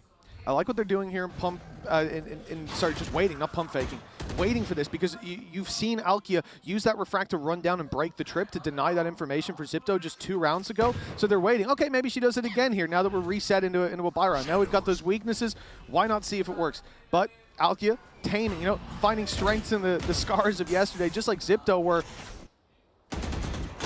she knows that aggression is being punished, and so starts to taper off a bit in that regard. And I like that. I think it was necessary, because Zipto definitely have her number in terms of, well, she's going to run at us, and by now I'd be surprised if they didn't. And they managed to get a player pushed deep into middle. Can hold for those rotations, and it's not going to be checked. As said, this is a position they've been able to punish quite heavily so far this game, and Paiti's done well on her lurks to make sure that is the case. Safia's timing not the best, but does at least trade 1 for 1, but that's an extra gun that can be retrieved. Paiti already managing to find the other. The major worry is the time, but they will be able to get that plant in with nobody able to deny. Spike planted.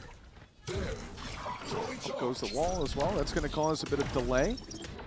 That has to be broken. Glance waiting as all this noise is made in main, hoping that players go deep towards the spawn, that someone steps out of line while the rest of the squad distracts.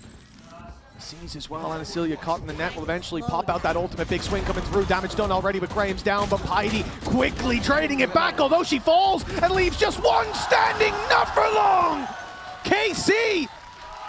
3-3 now. They have climbed right back into this and demolished the lead that Zipto had just moments ago. Yeah, it was a bit of a shaky one, especially considering the buy. And I do think that Zipto have started to make that realization that, okay, these guys are going to continuously try and push us into mid. I think Paiti's been doing a good job of making sure that This goes here. that can be punished, even in rounds where you have those vulnerabilities. This round, though, it's a very different story. Almost all, well, I was going to say all 5. It's almost all 10. Only Anasilia unlikely to find an ult in this round. But especially with the combination of Dimensional Drift and the Annihilation, that could be the opener they need. And I'll be honest, they should be hunting for Sapphire. That's exactly what they're doing. Already found her. But Alki is going to delay them. Looking now to get a little bit aggressive as the Nightfall comes into play. Those players at main flank dump on his GX, pops the ult, gets a double, but somehow Zipto stabilized. The decay starting to fade as Yumi up top and third in the round already. This was looking like KC had snuffed out the flame of Zipto. But still, the spark was there until Glance comes in. A blaze on the other side as KC 4-3 take the lead with a Red Bull clutch. What the was that round? What have I just witnessed? The initial TP in combination with, I think that may have even been 2 ults. I think that was a Nightfall and a Convergence path at once. Then the Dimensional Drift having so much impact from behind with Yumi take it over, and then 2 bullets. Yeah, honestly, valid. Like it's a round where they recovered from such a horrific position and then get wrecked by just lining up to almost being 2 in sync. And Glance, wow, that's not a round I think she's going to forget for a while. That was a great clutch from her to take, but it's got to be infuriating. You did a lot right in that round and end up losing a 1v3. Yeah, even the swing at the end. I mean, they lined up, sure, but the idea was there. There was a slight gap. They were peaking at the same time. It was just the spray transfer of dreams from Glance, and I'll be honest, I think 9 times out of 10, Zipto takes the round. Unfortunately, that was the one. 1 in a million round. Not just, I mean, to be honest, in the first place, for Zipto to stabilize like that was already really impressive. Like, Yumi making the best of that deep position that she'd gotten towards the spawn, moving up into heaven, and really starting to put the numbers back in their favor. But from that point, another miracle happened. KC used 3 ults, and you come out with an advantage. That's impressive. It's very impressive. But and then KC it doesn't matter. Yeah, it doesn't matter. So it's a rough one. And they used a lot of ultimates themselves as well in recovery. So we've kind of ended up in a level position in terms of the ults. But I don't think Zipto are going to feel happy about that one. They are going to come back in with an investment. And they do have the Annihilation available to them still in this round. That one wasn't popped. You've already seen the Haunt go up, the reveal from your Fade. So Glance doesn't have that. And a Prowler on mid. Zipto then late play after super passive mid control. They late play into mid to look for this fight. I love this idea, allowing them to dump their utility and then trying for the battle. But the problem is they might not need the utility. Glance is here looking for the battle up close and a 3rd kill! In a matter of seconds, the round is over. A literal blink and you miss it. It only takes a glance. It's 5-3 for KC, 5 in a row. And you know, we had those 2 big rounds from Safi and now 2 big rounds from Glance. Yeah. It's gotta be demoralizing for Zipto to face into this incredibly deep running level of skill that this roster has. It's the crazy thing. It feels like this is more than a Glance half full, as she's currently feeding on them. It has been an insane couple of rounds. You like that one? Tom, never change. Or do, you know. I'd be fine with that. You'd think I was preparing these, but I'm not. I'm just an awful human being. Nonetheless, again, a lot of what Zipto have been able to do in the rounds they've won have been punished the aggression. It's GX to be, but I feel like GX is a lot of the time the one being punished. Like to get aggressive. Well, Glance knows where Paiti is. She's done well and actually sets up Grahams for a trade at a big advantage once again, but don't go counting any chickens. KC left chasing waterfalls. They don't know where this play is coming through, but no, they're going to find out pretty soon. It's the B site for Zipto. I mean, the one downside being that all those kills they found on mid, those rifles won't be recovered. So they're playing this late with a lot of sheriffs. But in a 4v2, The numbers by their side. The wall towards the connector to stop that mid-rotation. The flank being watched here. And the thing is, Con doesn't necessarily want to win this fight. She certainly doesn't want to lose it, but spotting them is all that she wants because you have that sonic sensor behind as well. So the second that they look to swing that angle to fight you, they should be going down. Certainly will be stunned, and there you go. Exactly according to plan for Con. Very nicely played, and a Mastercard thrifty for Zipto as a result. This game is far from gone. 4 rounds on the board. How much more can they get with 3 left to play for? Yeah, I mean, it's going to be a KC timeout coming through. I think especially in some of the lower buy rounds, they are getting punished for their own aggression. And it didn't happen as much on the last map, so I think you can understand the style that they're going for, but I think this is the moment where Smart 7 is going to take a break with the team and sort of say, like, look, okay, we are getting, especially pushing mid. I think that round, it was their A push initially. Like, they've been losing these rounds off their own decisions at times, and then if Zipto get put into a good spot, they should be taking it over the line, and that's exactly what they do here. And especially when you consider that their composition for post-plant is nasty. The second they get into that, especially if Deadlock's still standing, it's really hard to break back in. Think about what happened last time, though. It was KC making a mistake. They got a little bit overconfident after winning, I think, 6 rounds in a row on the previous. It was 5 rounds in a row, actually, because I remember it was 6 out of 7. They lost that one round. They take a moment, they take a breather, they readjust, and from that point forward, it's nothing but success. And now the timeouts come in as Zipto break that streak of 5. This could be the exact same situation as before with an ending of an 8-4 half. And that wasn't enough for Zipto in the previous map. Again, this is their pick, and KC have decided to start on the defense. So who knows what we're going to see when we swap over. But I'll tell you what you're going to see now, which is a factor that won KC the previous map. Alkia, op in hand, looking for the early fight, and it's on A main. Zipto, they might have a spanner in the works real early. Oh, okay, she's going to be pushed back. Yeah, I think maybe spotting how many players are there already. Good net. Just having to throw out any utility to try and slow the opponents down is actually a fantastic little bit of utility coming out from Glance to make sure that nobody got through that choke point. The C's slowed them completely. But it's understandable. You've got the Viper's Pit on one side, you've got a double stack up in mid. There's a lot of control at the moment. And for Zipto, decisions now need to be made of where they're going to fight from here. They've done well at re-clearing mid. I think that's been one of the major successes. And with Dimensional Drift, instead, their plan is to try and push Safia out of this pit. They've done that. Unfortunately, there's a bodyguard there. And Asilia with the surveillance catches them. They will let the pit go down, not risking running back into it, and it's the right call with the advantage already theirs. And look at the map control GX is holding. This is a corner that they'll need to clear. With the Viper wall just going down, they should assume that players are further back. It's a beautiful bait! The spray, though! Oh, there's no need for a replay on that one. Alkia under pressure now, falling back as the numbers in favor for Zipto. They've even caught Alkia. She's stuck in the ground, stuck in the mud, but gets 2. Zipto will get the plant out of this, but the retake attempt from Anasilia and Safia all comes down to this first fight, and it will be Piety that wins it. Now there's a safe ground, a safe haven for this squad to hold. Flash gives the game away.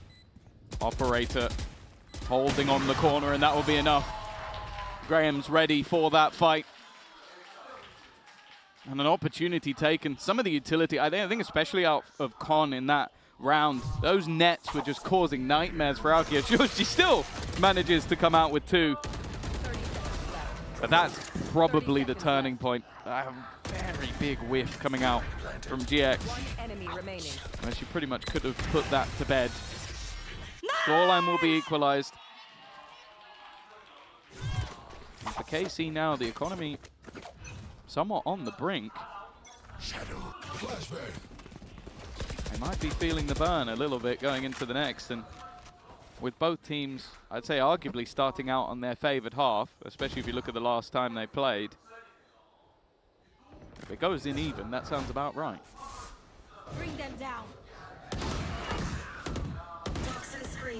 From what we've seen so far, certainly. Safi's got that info on the push-up on B, but Zipto, again, this is something that's worked for them, just playing one side of the map and holding on to control with 2 players in A main, 1 holding for that mid push in the form of Graham's. It will be re-cleared early. Of course, just last round, they had a player in an even closer corner, so of course they're going to be clearing it. And Alki even has to use the dash just to get on out of there. And Zipto, they've denied the early control, and that's going to get a push elsewhere. Again, they're waiting for it. Khan just holding patiently, but it's Anasilia to win the fight.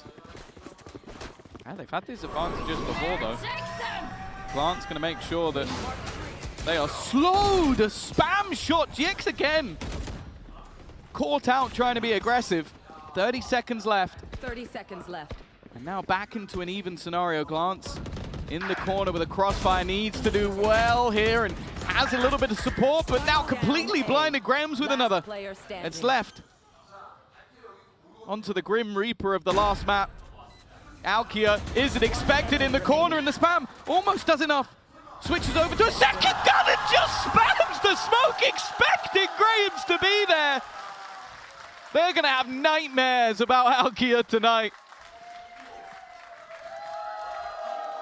She might not be putting up that same performance as the last map, but it's been more of a group effort this time. Getting them a crucial round, at least guaranteeing that neck and neck to close it out. But that's so unfortunate for Zipto. They don't expect her to be behind that quickly, imagining the rotations happening through the spawn, but the re-aggression after being pushed back on middle, for her to go back down there was a big risk, but one that has paid off now. With KC 6-5, a chance to still lead at the halftime, and they do come in here with the convergence path. They come in here with the null command as well. It's a lot of reactionary ults for the defensive side to work with, and Alki is already pushing down into their spawn, broken the trip, and kind of boxed Zipto into this A push. Oh, and Cilia under pressure though. No command in place, so they're just going to have to dry swinger. Do manage to trade. Pretty quick rotation already in from GX, a slightly more passive position than what we've seen in the last few rounds, waiting for the timing on the swing of her teammates. Graham's with a chance, but will fall. However, the trade backs are immediate. Glance now trying to do what she can, and puts it into the 1 versus 1 already. Her opponent knowing Con's ult doesn't connect. Can she find the shot instead? It's a chance once again, and this time Con will take it home. A 6-6, a deserved one it feels, as this is about as close as a map could get.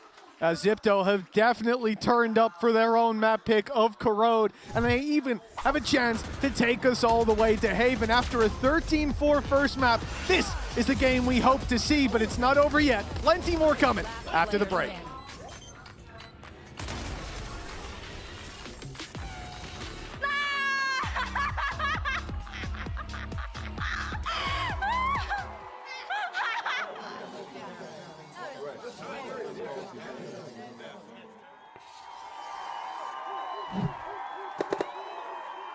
Red Bull gives you wings.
Welcome back, folks. It's time to get into the Coinbase Econ report as we finish the first half, and well, those stats speak for themselves for Glance.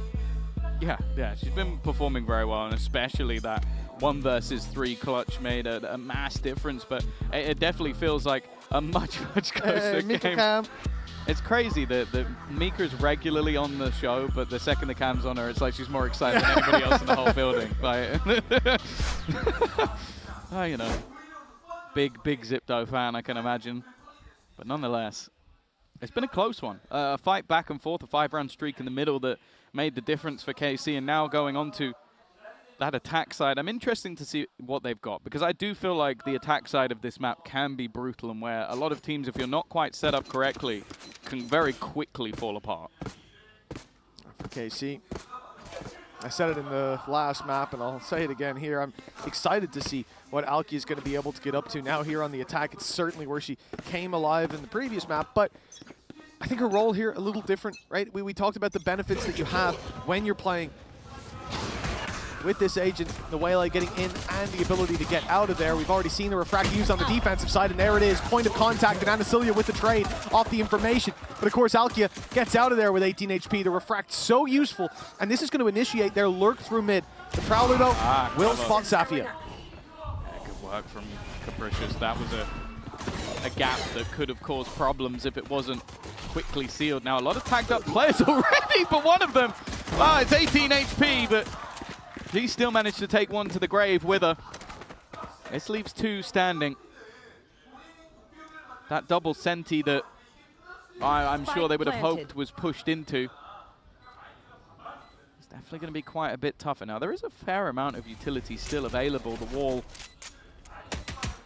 possible to put down. The other is a sensor, which I don't know how useful that's going to be. Piety, though's done well, but bear in mind, Glance was already low, and the remaining 2 were just waiting for that swing to come in. KC will claim the lead, at least for now, but you can't really have too much of an expectation of an investment here for the defense. I do like the ideas here from KC. You know, initial contact on A, using the refract to basically be a drone and get out of there. Easy to trade, even spray through the smokes. Then you have Safia coming up on mid. Maybe looking at the range, maybe could have tucked in and avoided the Prowler, but decides to destroy it instead, keeping them worried about Connector, and immediately rotates back to cover the flank. So it ended up that they had all their bases covered. It's a good start to the attack from KC in terms of their game plan, and now they end up with a big reward. Only classics that they're up against. I'm excited to see, well, I'm curious more so to see if Zipto are going to have an idea of what they want to do to kind of punish here. It looks like more presence towards that Connector, embedding Grains there early. But Safi is on fire. Nice shot onto Capricious to start this one off. Sheriff might be her gun. No. Okay, Pity's the one to get it. That was good. That was great game sense. I like how they were fighting for the Sheriff, but who gets to take it. I feel like Piety kind of earned it, but you know. 2-player group up. In towards the Connector. They're just going to breeze straight past.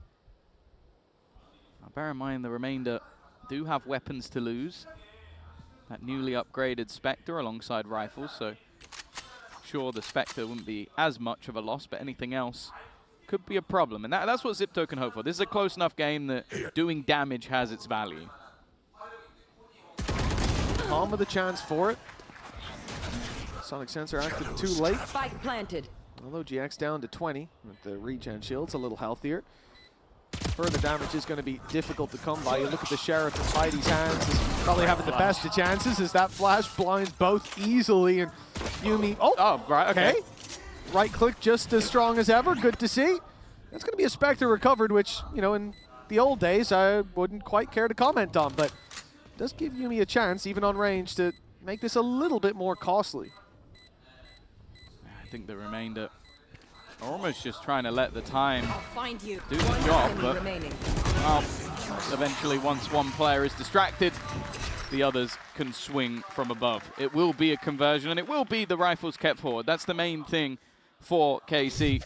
But this is where the buy now comes up for Zipto. This is where you kind of have the expectations that maybe that double sentinel can start to take over a little bit. And well, as always, it's going to be Anasilia taking a little bit of a hit in terms of a pistol for this round, but other than that, it's a fairly stellar third round buy. Now this is going to be a very important round, and well, it looks like the squad's going to get a bit of a breather before we get into it. Short tech pause down on the stage for Zipto. The pressure mounts with that. This is somewhere that who spilled a drink? They want to be coming in with the knockdown play. That's unfortunate. We can add it to the counter. In EMEA, we had 2 spillages across the year. Actually, a lot less than I expected. I think my favorite of all time was still Zipan, because it's just the straight up panic when the lid came off and he just tipped it down himself. Oh no, I think #1 for me has to be the sparkling water in the bottle. When it just which exploded. one? Well, yeah, there were several actually. That was two different players. Yeah. That was, I think it happened to both.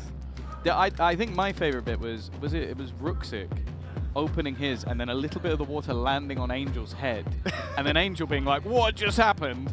Looking over, opening his bottle, and then it exploding as well. Happens. Like, I actually have a sticker. Like, you know, you have in like either WhatsApp or in Telegram. I have the sticker of Angel's face when that happened. You have a really good one of Ian Chambers as well. I have a few of Ian Chambers. One is safe for air, favorites. the other is not. Oh, he's a very emotive man. I'll say that. I miss Ian Chambers. But for KC, right now, Tom, I think they're in the swing of things. They've got 2 rounds in a row. They also have a decent buy coming into this next round. I mean, I know we're not in game for the folks at home, but they're coming in with 2 Vandals and 2 Bulldogs. Only one of those Vandals was just bought up. So a very, very strong position. Once that mouse mat is dry, Zipto are going to have a big challenge on their hands. It's very meticulous. You got to honestly the strat here, because I've spilled a lot of stuff on my. I think fizzy drinks is, I can't say the brand, but fizzy drinks especially are the worst. You gotta hold it up and flap it around, and then it airs out really quickly, you know? That's the strat. For the folks at home. Or like a hairdryer or something. Yeah, I was gonna say, I feel like that. there's better, or just... You can also heat warp it depending on the material, so you want to be careful. Or, I think in your case, as someone who regularly drops stuff, just have more than 1 mouse pad. I do, and they're all in need of a wash now, because they've... Oh. There's fizzy drinks all over them. Oh, okay. I should probably get one of those cups, you know, the ones you can smack and they don't fall over. That feels like it's not real, but... It's like fake AI ad. No. They've been around a long time, but it doesn't seem logical. Okay. You'd find a way to knock it over. Nonetheless, it seems like Glance has done an excellent job of, well, we hope she has, drying her mouse. We'll find out, won't if we see any whiffs, and that's the thing. Now she has an excuse. 13-9 right now. Okay. So we know what happens. Pre-wet mouse mat. What about post? It could even be a buff. Let's get the data. I doubt it, but we'll see. Nice paranoid. That's just saved Graham's from a big push on mid. Needs to be careful there's no re-aggression, because there are a lot of numbers here for KC. Remember, the only player going in here with a weakness is Anasilia. She's the player swinging wide, trying to draw the eye of the defenders, but there's none here. They fully pushed up in B main. There's a rotate to contain coming in from Yumi. And this B site is a trap, but KC are faking it. They're looking to move back towards A. Problem is they have to contend with this Cypher utility. I like that from GX. It seems like she intentionally activated the trap rather than shooting it. Like, just making it seem like, oh, they've been caught up by something. Now they double back towards Fighty, but she's under some serious pressure. Stuck between a rock and a hard place. Capricious, though, makes that one look easy. Early advantage picked up for Zipto. Spike planted. Spike will go down. I'm also looking at GX in the spawn, hearing the steps of Yumi. Gun, it's pulled out. Not again. No, this time. She corrects in time. And now Alkia adding another to the pile of bodies. They're starting to build up. Graham's does well, but it's Glance with a double trade. And now Piety.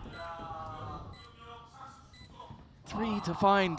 And they are giving her absolutely nothing. The protocol's on point, a crossfire being created. She's managed one, but the other 2 players are just sitting back, waiting for her to try and tap this spike. There'll be another layer to this as the swing out, and well, it's a nice shot connected, but that was all just bait from GX to waste her time. It is KC now with their 9th and a bonus round victory at that. Yeah, that's the real killing blow, it seems like. It's only a got 3 3, round by lead, the way, just in case you were counting. Yeah, the wet mouse mat buff, it might just be the play in future. For anybody at home, don't do that. Don't do that. Don't try it. Don't do that. Unless you have an excessive amount of money and want to buy a new mouse every once in a while. I'm saying put water on it, not fizzy drinks. Don't do that. But like a bit of water. I still feel like you just keep putting a mouse over. You have to wash it. Eventually, you wash your mouse mats. That's what. Yeah, but I then leave them to dry. Well, yeah, you gotta dry it afterwards. And don't let your mouse mat get moldy. That's not a good play. I think we need to move on.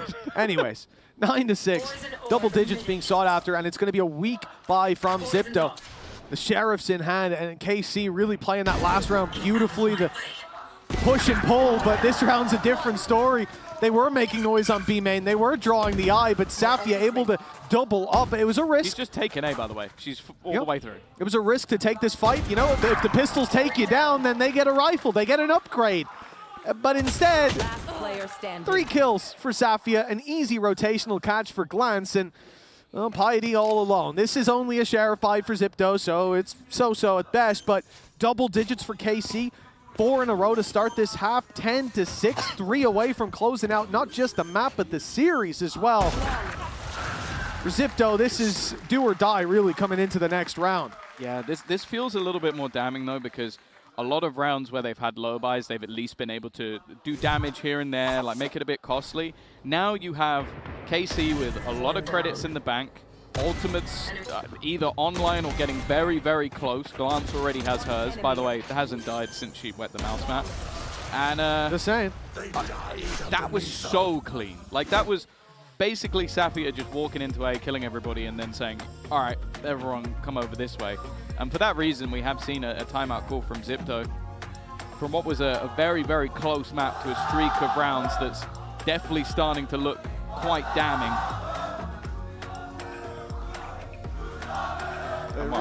It's something special, man, having the blue wall in the venue. It's the same over in EMEA. Every time they show up, it's impossible to miss them, but I feel like they've turned up in bigger numbers here in Seoul. Happy to make the trip, and you can see why their team doing them proud down there with a 4-round lead. Zipto, well, KC have 10 rounds here. Zipto have 10 rounds in the series so far. This timeout, a lot of pressure. I think it's the last chance for them to talk to the team unless they can force a timeout out of KC.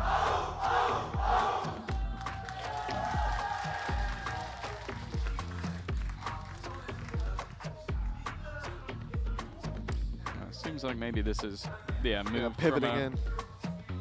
Attack to attack, so a little bit more time to contemplate, but not more time to talk, of course. I am curious to see, like, because I'm sure it'll be something we ask eventually, because every venue is different, right? And obviously the players have in-ears that cancel out the sound. And I've played with those headsets on in the play test. I think you have as well down on the stage. It's the white noise from those headsets is crazy. I'll be honest, it's hard to, like, until you've done it, you don't understand how much they genuinely stop you hearing anything around you. So because you got in-ears with game sound, and you've got the headset on over and over it, which is pumping white noise in. So you can't make out anything. He's still dry in the mouse mat, man. Stop. It's the perfect amount of dry. It doesn't need any more. But yeah, the thing I'm curious about is, having those fans. Enough tissues. I think there might be enough there. Depends how much water was spilled. For anybody who needs the bathroom, there's no paper in there anymore. It's all currently on Glance's desk. Yeah, I'll have to request some from down there. I'm curious to see if the players will give credit to the blue wall, to the fans here, for sort of hyping them up in those moments, because every time there is a timeout, they're getting loud. And although you can't hear it, which is the key thing, you can feel those vibrations down on the stage a lot of the time. When I was speaking to Daiki about how when she was playing in Brazil, and she was like, you can't hear what's being said, but the floor, you can feel it in the it's floor. The vibrations. So it's something that's definitely notable, and I think even if you just look up for a second, you'll be able to tell who's making all of the noise. I definitely think it's going to give you that little bit of an extra boost, and I think if you speak to any of the players on the KC side, they're always going to be very complimentary of the support that is brought, but ultimately that comes with pressure, and pressure to deliver. They definitely did in map number 1, with Alkia steaming away, but this has looked like a much closer map up until the last 4 rounds. This is where we see Zipto have run out of gas, or if they've still got more to give. Yeah, and I suppose whether KC have more to give as well. It's the same aggression towards mid. Oh my goodness, Capricious counting her looky stars there that Alki didn't rip her head clean off. GX isn't spawn again, by the way. That's the thing. They've spotted these players come up on mid. If noise is made towards this A site, this could be a freebie for GX. She's had a couple of rough sprays so far, but look at this corner. She's dodged the Prowler in the spawn as well. GX is the best position. This was just cleared seconds ago, but the Prowler went right past her. She is behind them, and they are none the wiser, but Capricious. The spidey senses were tingling, and she's caught the player behind. The little bit of body spam as well, just as almost like a, yeah, I caught you. They were definitely wary after they lost that middle control, and it's been a spot on the map that KC have been almost brutally taken away from them every single round. This setup, though, well, speaking of brutal, I don't think I've seen much more utility on the site ever. They're having to run around, try and destroy it. Luckily, the knife's going to help them out a little bit. Con's utility is on offline, but Piety, on the other hand, was able to dodge that and now waits patiently on the edge. I think the net also making things a little bit more awkward. Safia just trying to find a spot to actually plant this spike, but it is a full push back in to make sure they deny her. No space garnered. Alkia needs to be a hero. Now Safia is all that remains. 7 seconds. As long as they don't all face her, it shouldn't be a problem, but they'll clear her before anything else can be done. Solid round from Zipto. And a much needed one at that after the timeout and the potential to see KC just run away with this. But is it a blip in the radar? Especially with KC coming in with so many ultis in the next. You have to hope not. But I love this from Capricious. Really, that was the round right there. GX, they had this early control. They had already seen that Alkia had pushed fully up on middle, and so they're worried about it the whole time. They had that control for a while. Did they embed a player in spawn? Prowler goes out, goes right past GX. You think, oh, okay, it's all good. We obviously forced them back and everything's fine. But Capricious, that little bit cautious. And thank God she was. 10-7. Zipto on the way back, but plenty of credits there for KC. And look, in the same position as last round, GX says it was so good, I'll do it again. It didn't find a reward in the previous, but it will this time. Yumi's TP'd into spawn and said, how the hell is GX here? And now Con under so much pressure. These players are coming out from every inch of this B site as the TP's faked out by GX and they walk right into her. Piety all alone, a 1v4, and how quickly this round has crumbled by GX, doing the exact same thing as last round. In fact, telegraphing it even more so with the ulti. It's the most disrespectful IGL I think I've ever seen. I'm just like, you kill me in spawn, I'm going to TP there again. Go again. I think a lot of the time it's been a conversation around what is the best role to play as an IGL. I don't think GX gives a damn about any of those conversations. It's like, oh yeah, I like the support utility so I can set up my teammates. I can call the play. Well, she is calling the play from the opponent's spawn. I think that's at least 3 rounds of 6 where she's ended up in the opponent's spawn. Certainly that heat map is going to be confusing for anyone that hasn't watched the game. How did she get there? But maybe Zipto are going to be asking that question a lot. Obviously in the last it was obvious, the others not so much. Safia had a lot of success over towards A main, but this time she will be shut down. And it's what we talked about before. The pistols finding kills and taking those rifles, but I mean, there's no way Grahams gets anything more than that done. Yumi with the only rifle is miles away, but Pity's about to find another, a 2v3. And for Zipto, a chance to deny KC 5 chances to close not just the map, but the series. Spike planted. They've got deep spawn control again, though. It's definitely not going to be easy to clear all of these angles. Maybe they expect one from above. The second would be interesting. Just a slight whiff will give it over, and then an immediate swing out from GX to make sure it doesn't go any further. Again, a decent amount of damage for what was invested, but the value of that stops mattering when you've only managed a single round on your defensive half and your opponents have managed 6. Zipto need to buck the trend, and it seems like in their minds maybe the operator of Yumi is what could turn that tide. And to be fair, when you have one side of the map most of the time heavily locked down with Sentinels, maybe it can. We'll catch them. 5 chances now to lock this down. Oh my goodness, a reveal, beautifully positioned. Alkia finding a second.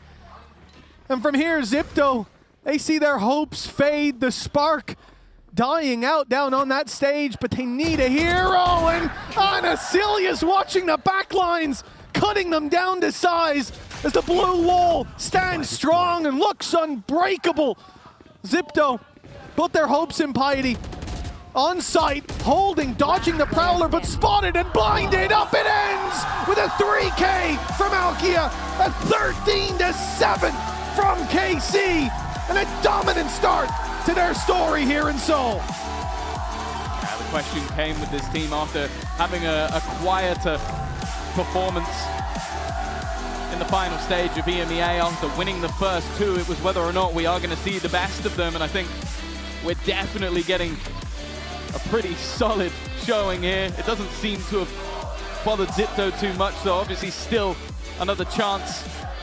Not out of this tournament just yet, but that was definitely a display from the side of KC, and especially talking about Alkia, ended up as the top fragger in that map as well, even after a slightly quieter start. But the first map is one of the best performances I think we've seen on a GC stage. Without a doubt, Tom, especially opening up as well. GX, she's down there shouting to the blue wall. She's hyping them up. That is fantastic to see.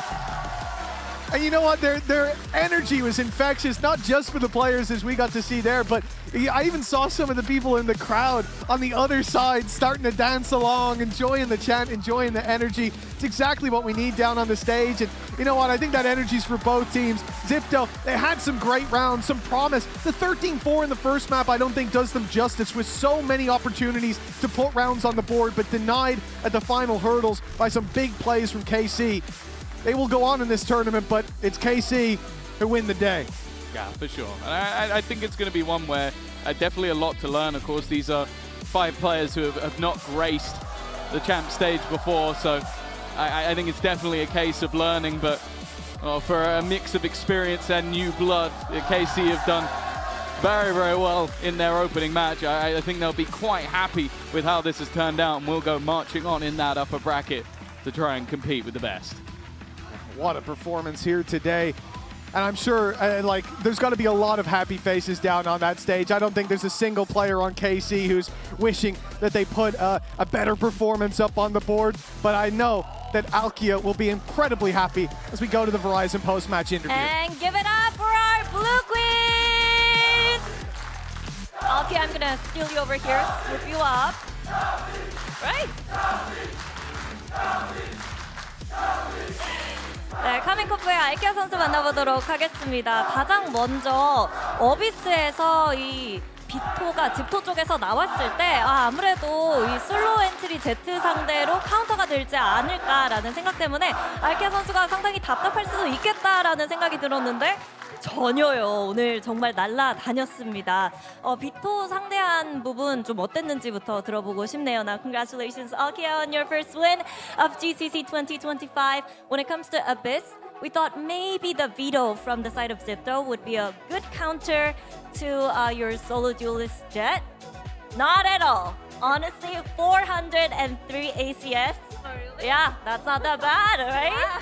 So, was there any moment in that series on Abyss where you felt the presence of veto, or what was it like going up against that agent? I mean, it was okay. Like I was comfortable. We changed the comms, and I said, yeah, I can play Jet, and everything will be fine. I was really comfortable. Yeah. 조합을 KC 쪽에서도 바꿨는데요. 충분히 Z 할 수 있다고 자신감 있게 팀원에게 얘기를 했던 알키아 선수였는데 사실 뭐 비토 상대하는 거 그냥 나쁘지 않았고 무난무난했다라고 얘기를 해줍니다. 그리고 사실 시작부터 끝까지 팬들의 응원 덕분에 정말 든든했을 것 같거든요. 워낙 또 KC 팬들이 열정적인 걸로 유명한데 한마디 해줘야 할 것 같은 분위기입니다. You know, I don't know if you can see. Do you see the cameramen up there? Up there, yeah. There's a lot of them. They thought there was an earthquake going on when the fans were building the blue wall. Oh, you were scared. But yeah, I think they deserve a proper shout out, you know? Thank you. But why were you scared? You thought there was an earthquake? Yeah, I thought there was an earthquake because in Turkey there's a lot of earthquakes. For example, when I play, it can be earthquake, and I was not here again. I was everything's shaking, my monitor was shaking, and I looked at them and they were jumping, so I said, okay, there's not an earthquake. They're also so loud. 먼저 고맙다고 얘기를 했는데 사실 좀 알키아 선수 같은 경우에는 무서웠대요. 왜냐면은 이제 튀르키예에 지진이 많이 일어나기 때문에 가끔 집에서 이렇게 플레이를 하다 보면 뭐 이렇게 책상도 떨리고 모니터도 떨리기 때문에 뭐야 한국에서 지진 났나라고 생각을 했는데 이제 돌아보니까 뒤에 팬들이 열심히 응원을 해줘서 이제 여기서 모니터가 흔들리는 거 보고 아 다행이다. 그래도 우리 팬들 참 시끄러워서 참 좋다라고 얘기를 해줬습니다. 이렇게 해서 알키아 선수 만나봤습니다. And thank you Alkia and thank you.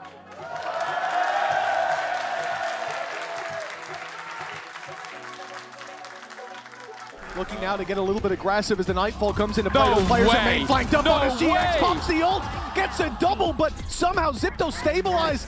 The decay starting to fade as Yumi up top and third in the round already. This was looking like KC had snuffed out the flame of Zipto. But still, the spark was there until Glance comes in.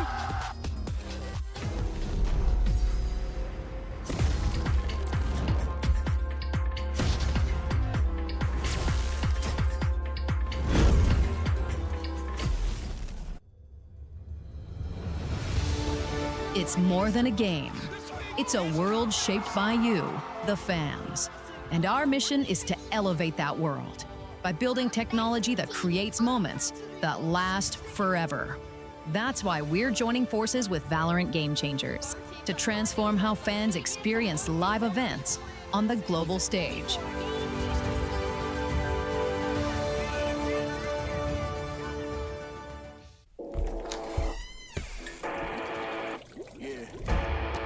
Let's go.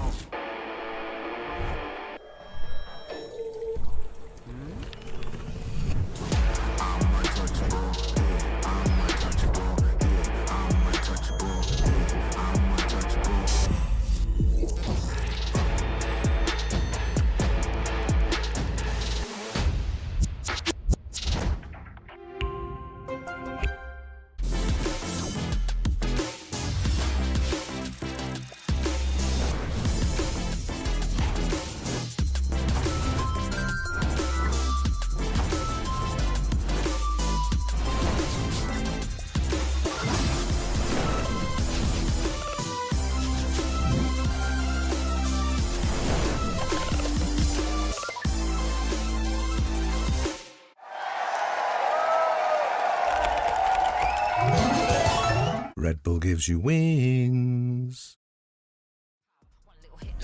Living for the now, live for the sound. Nice for the dollar, but I'm making a pound. Yeah, worry about that. No, don't worry about that. Worry about that. Worry about that. Like, no, don't worry about that. Something. Worry about that. No, don't worry about that. Worry about that. Worry about that. Like, no, don't worry about that. Something real, something raw, not accidental. No, I'm sure you're not needed. Show you the door. What's that? Yeah, are you sure? Yeah, that's a rental. Yeah, what a bore. Lying, nothing in the core. Buying. Yeah, what for? Do what I need to. Always sure. Something real, something raw, not accidental. No, I'm sure you're not needed. Show you the door. What's that? Yeah, are you sure? Yeah, that's a rental. Yeah, what a bore. Lying, nothing in the core. Buying. Yeah, what for? But do what I need to. Always sure. Knocking at the door, knocking in it one time, knocking in the door. Always sure. Knocking at the door, one time, knocking in the door. Knock. Hello, something real, something raw, not accidental. No, I'm sure you're not needed. Show you the door. What's that? Yeah, are you sure? Yeah, that's a rental. Yeah, what a bore. Lying, nothing in the core. Buying. Yeah, what you for? Do what I need to. Always sure. Off. That's what you gotta tell them sometime, you know.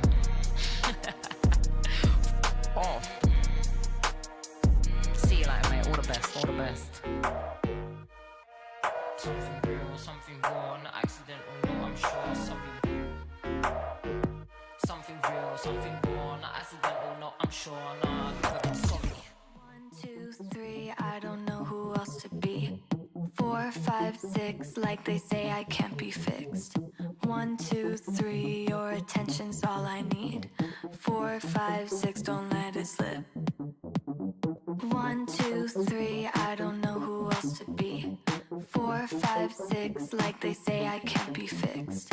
1, 2, 3, your attention's all I need. 4, 5, 6, don't let it slip. I don't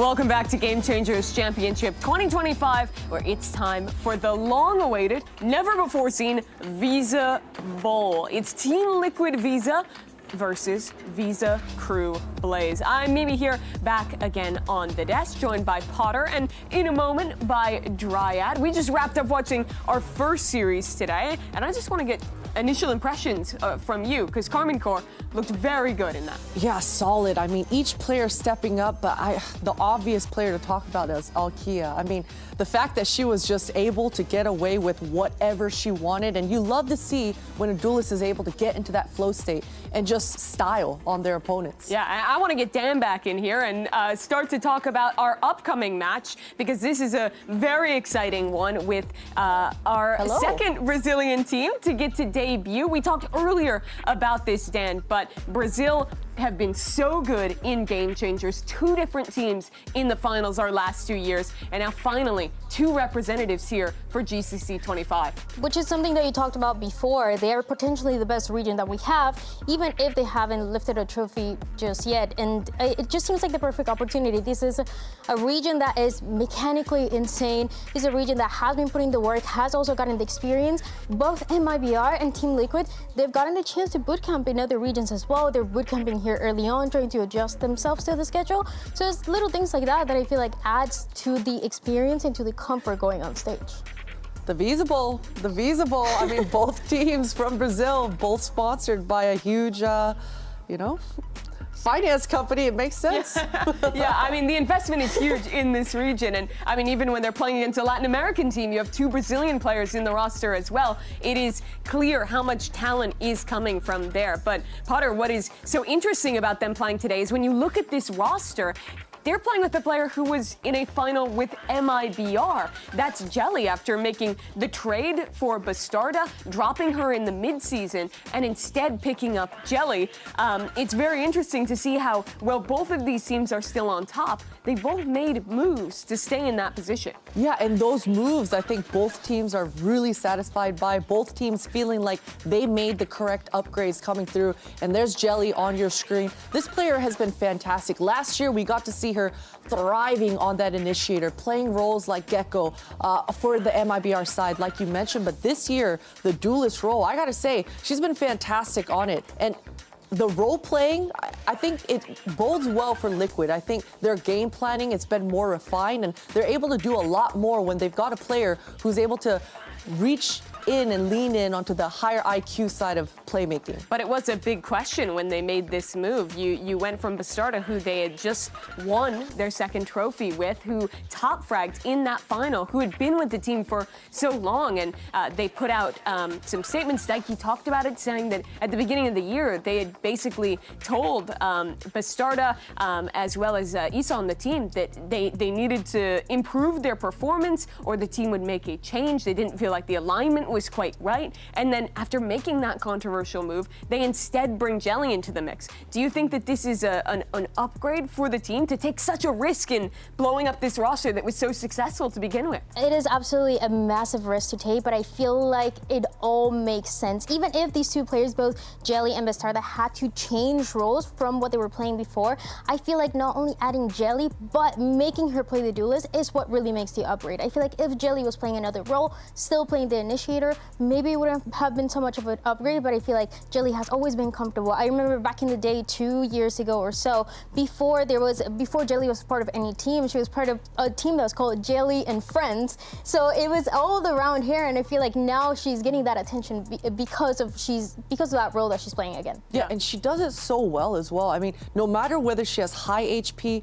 or low HP, she's playing and reacting exactly as a duelist should. Not afraid, playing fearless, and being a space maker. And the player who had to make that tough decision and has had to lead this team through the highs of making it to a GCC final, through the lows of completely missing out on a year, not being there last year whatsoever, and having to watch MIBR make that run instead. That's, of course, Daiki Dan, the leader of this team, who I think we've seen grow so much from that very young leader that debuted at their first time to now, years on, having to evolve alongside her top team. I still think about 2023 story and how much we talked about Daiki because she was that rookie IGL. She was that very young IGL player and the youngest that we had back in the day.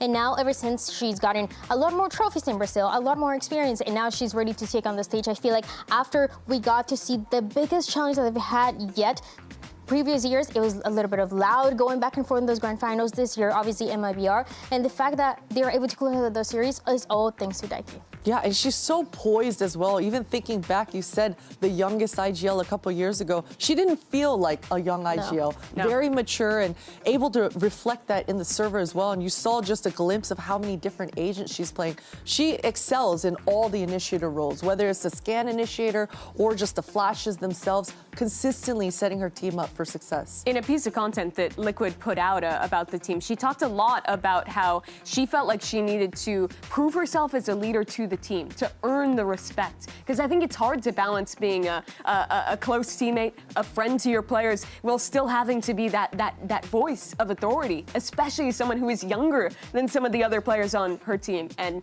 with their changes to the coaching staff, she put that as a priority going into this year, to not let the mistakes of missing out of GCC before happen again. It's been amazing to see her journey as a player and as a leader, and I want to hear even more from her because she's standing by with Jen Lee. Hey guys, Jen Lee here with Liquids. Daiki! Hey Daiki, welcome to Korea. Third GCC for you with the team already. Now you guys have a great momentum going on that could potentially carry over to champions as well. So from the leadership perspective, what needs to be done to make sure that the phrase "third time's a charm" come true for you? We had a few changes, and I think it's very important to us to lift the trophy. And I'm a superstitious person, so in 2022 we came for third place, and in 2023 second place. So I think that's time for the first. Okay, right. You know what they say, break a leg, not literally, but that's a superstition. Good luck. Thank you.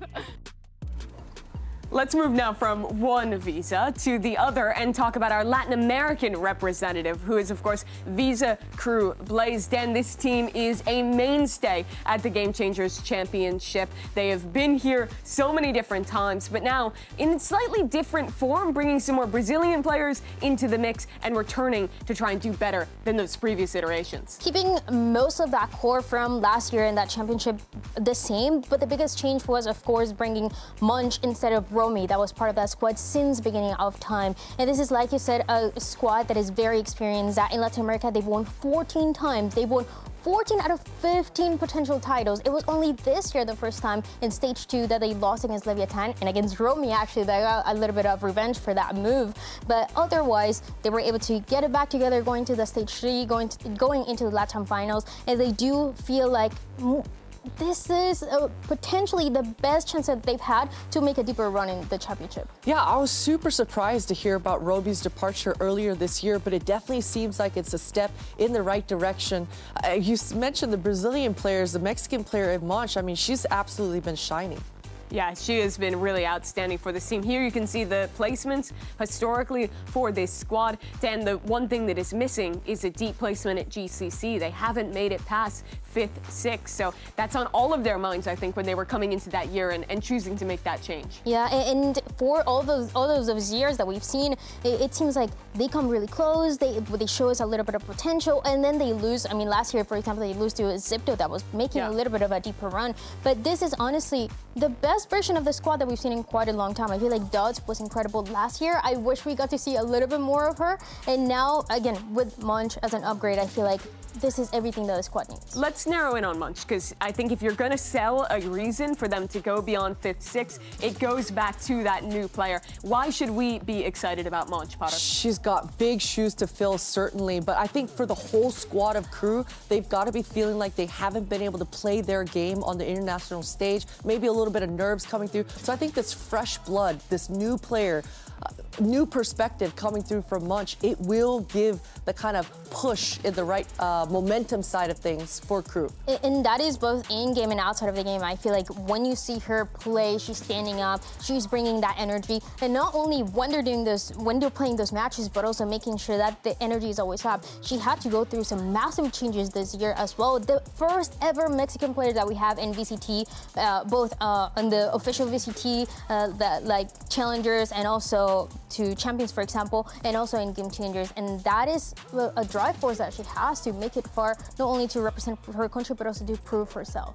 Yeah, it's always been a region that is dominated by LATAM South and by the players further down. So it's very cool to see a Mexican player have that opportunity.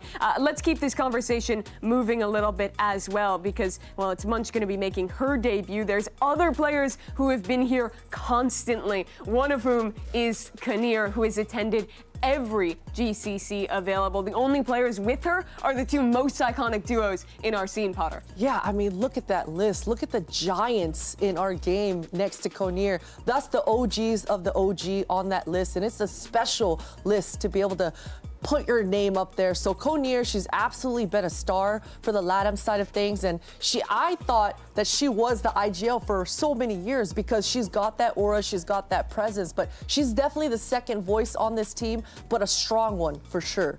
Absolutely. She has grown a lot more as a player as well. I remember hearing her in the first year and now being a little bit more of that leader for the team. And she still continues to be aggressive. She was that icon for Latin America back in the day. And now, even though she's not playing the duelist that she started with the OMEN, she's so aggressive, and I love those plays from her. It's really incredible to watch all of these different iterations of Crew continue through, but one thing is constant. Kanir will attend in the biggest events. It was Team Liquid who had the heartbreak of missing out last year. Now, finally, there will be two representatives from Brazil getting to take the stage. And against a familiar opponent in Crew, it's going to be a great match. Let's head down to the stage and bring out our squads.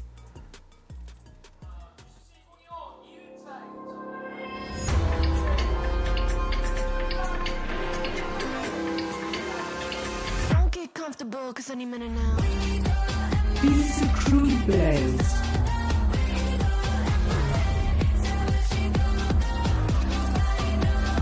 Don't get comfortable, cause any minute now.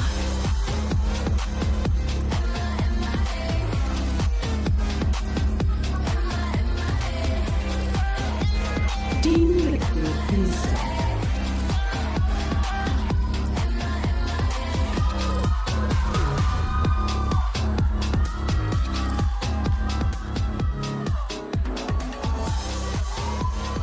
It's Visa v Visa in this South American showdown, a team that has made it to the finals of GCC before in Team Liquid versus a squad who is topped out at 5th-6, trying to go on a deeper run than they've had before. It's going to be so exciting to not only get to see our second Brazilian team debut, but then to get to see this LATAM squad that is always such a fierce opponent at these events. And looking at the OMEN map select, I'm wondering where you think this one is going, starting on Corrode there for Crew.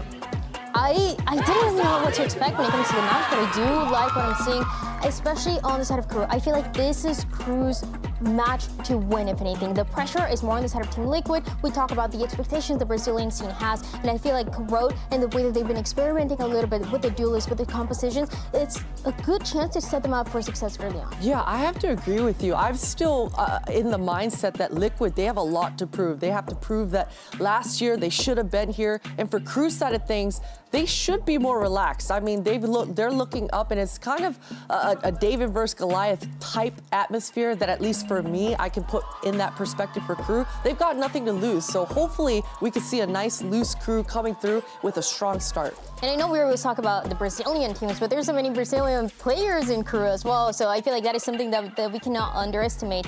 Another point as well is that we know these two teams are probably constantly scrimming each other. They're always playing in that LATAM South in Argentina, where the Crew office is, or in Sao Paulo as well, where Team Liquid is located. And all of the LATAM players, they're always playing in those Brazilian servers, playing ranked as well in the Brazilian servers. So there's definitely a sense of familiarity when it comes to these two, and maybe how much they know about each other. I'm very excited to see Dodds versus Jelly, the two Brazilian players in the server. We've known Dodds as a star on the Duelist in the past for Crew, but this is the first time Jelly will play an international match on her new role. Last time, as you were mentioning, Potter, she was always on that initiator for MIBR. So I do feel like there's a bit of pressure there to come up and show just how good you can be on the Duelist. For sure, and I'm gonna go ahead and say that this is a domestic matchup. I know it's not so much on paper, but it kind of is. You know, there's that familiarity that you talked about, Dan, and those domestic matchups, they always hit different. So I'm expecting Dodds to be fully aware of Jelly's shenanigans. So I think this should be the Dodds versus Jelly show. It's going to be very exciting to see that one. Looking at the leaders as well, you know how badly Dougie wanted to be here again. It must have been absolutely heartbreaking to miss out on GCC last year. Now, a chance to finally return to this level of play. Looking at the map select, and I'm excited to see maybe a Sage hover there. Yeah, coming through from the IGL of crew side of things, Biazik, I mean, she is known for being a high-fragging IGL, always in the mix, always together with the pack on those fights. So I'm glad to see the Sage. I think you've got to be pretty thoughtful on this map to make this Sentinel work, the only Sentinel for the side of Visa Crew Blaze. They are actually keeping the composition the same as we saw when Crew was facing Akabe in that grand final between Latam North and Latam South, and they were playing with the Sage as well. It is, though, also the first time that we see that Waylay versus Waylay in this tournament. We've been talking about it, how strong she really is, but I feel like with these two teams kind of keeping things the same, it's a good point to start. Liquid, even though they had a good amount of time compared to MIBR, they were boot camping for a little bit, they were adjusting, and the fact that both of them keep compositions the same, knowing that this was a good map for them, gives me good signs of maybe a little bit of a back and forth at the beginning. For sure. I would have liked to see some flashes on the side of Crew, though, to set up Dodds for a little bit of an easier time. You see the KO on the side of Liquid. I'd like to see how Visa Crew Blaze compensate for the fact of having no flashes. It'll be interesting to see the classic comp on Corrode for Team Liquid versus the Sage in play for Visa Crew. We're hopping into our second series of the day with Doug and Ender. Thank you so much, Mimi. Yeah, I think this is really one of the perfect early matches that we can get. You've got Team Liquid, who's looking to, again, continue to put the world on notice as one of the best Brazilian teams, arguably the best Brazilian team here at the tournament, against a young Crew squad that, Christy, could shock the world. Yeah, I mean, Crew is a team, the desk was talking about, Konir has been with this squad through every step of the way, has qualified to every single GCC, and every year doing a little bit better. In that first year, didn't win a map, or didn't win a series. After that, they win one, then they win two. Now, getting stronger and stronger and stronger, but against them, you see on your screen, Team Liquid Visa. The last match this team played on the GCC stage was back home in Brazil. It was in that final Game 5 versus a Shopify Rebellion. That game, that magical moment for this team to win at home was taken away, and now they've got to do it in a whole other place. And this is really just the first step, right? But you do know, and you know, we've talked about it, the desk touched on it as well, this team has aspirations of playing the big Sunday game. Oh yeah. Right? That's really what their eyes are set on. That's what their goal is set on. And I would go so far as to say that anything less than that would be a disappointment. I mean, yeah, the number one team coming out of Brazil, that team that was denied that last game previously. After you get a taste of that, after you get a taste of how close you can be, you'll never want anything else. Semifinals, that's not enough. Oh, beating your rivals, that's not enough. You want to be lifting that trophy at the end of the day. Yeah, job's not finished type beat. So we'll see how they perform here again against a Crew Visa squad. That comes in with a lot of youth, that comes in with a lot of excitement, and again, the ability to play a little loose. I think Potter on the desk was talking about, you know, the tried and true David versus Goliath, and there's some truth to that, right? Like, they can play with their slingshot, and you kind of let things fly and see how they play out. Yeah, the thing is, Dodds doesn't have to use a slingshot, right? Dodds, use a gun. Yeah, use a gun. big old gun, right? And Dodds is an absolute freak in the server. Such a talented young player for this Crew team. We got to see glimpses of it last year. We got to see her dominating as well in LATAM in 2025. Now another shot at the global stage. Yeah, I think the Crew squad has one of the benefits, which is a bit of a rare thing to say in a competitive environment, but the benefits that there aren't a ton of expectations on the squad, and that can be a very dangerous team to play against, regardless of the setting and regardless of the circumstance. Team Liquid is going to be starting off on the attacking side. We'll see how Crew hold up defensively. opening map of this series is Corrode Bind is map 2, and then if we need it, if we do need to go the distance, we will be heading over to Pearl. Thoughts on this composition? In Waylay and the KO and the Sova, I imagine, pave the way and let Waylay go, yeah? Yeah, not too many surprises here from Team Liquid. Ideas like this out of NRG, and they're just going to run a fast hit onto B. Oh, Munch. Yeah, Munch got caught. Munch took a fair amount of damage. TP back out. There are 3 members of the defense that are already close by on the site. Look at that fight to elbow. Yeah, Munch already pretty close by. Jelly will be the first to fall. Talked about Jelly a fair amount. They're still going. 3 players back towards spawns. This fight comes back into sight. Beautiful work from the IGL. Yeah, Daiki coming in big for Team Liquid. Issa joining the fray as well. Now just 2 left from the defense. They started to rotate over, and they might get a little bit of timing. 1 kill found. Daiki falls.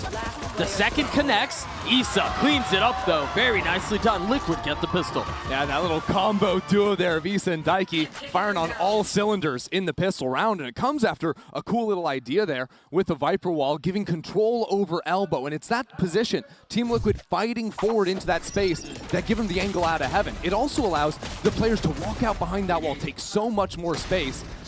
And like I was saying, a post plant where you have control out of heaven is just beautiful for TL. Yeah, it's almost, I don't want to say impossible to lose, but it's pretty freaking hard. It's pretty hard, yeah. To lose. So we'll see what investment Liquid bring into this round. Two Guardians, excuse me, and a Bulldog.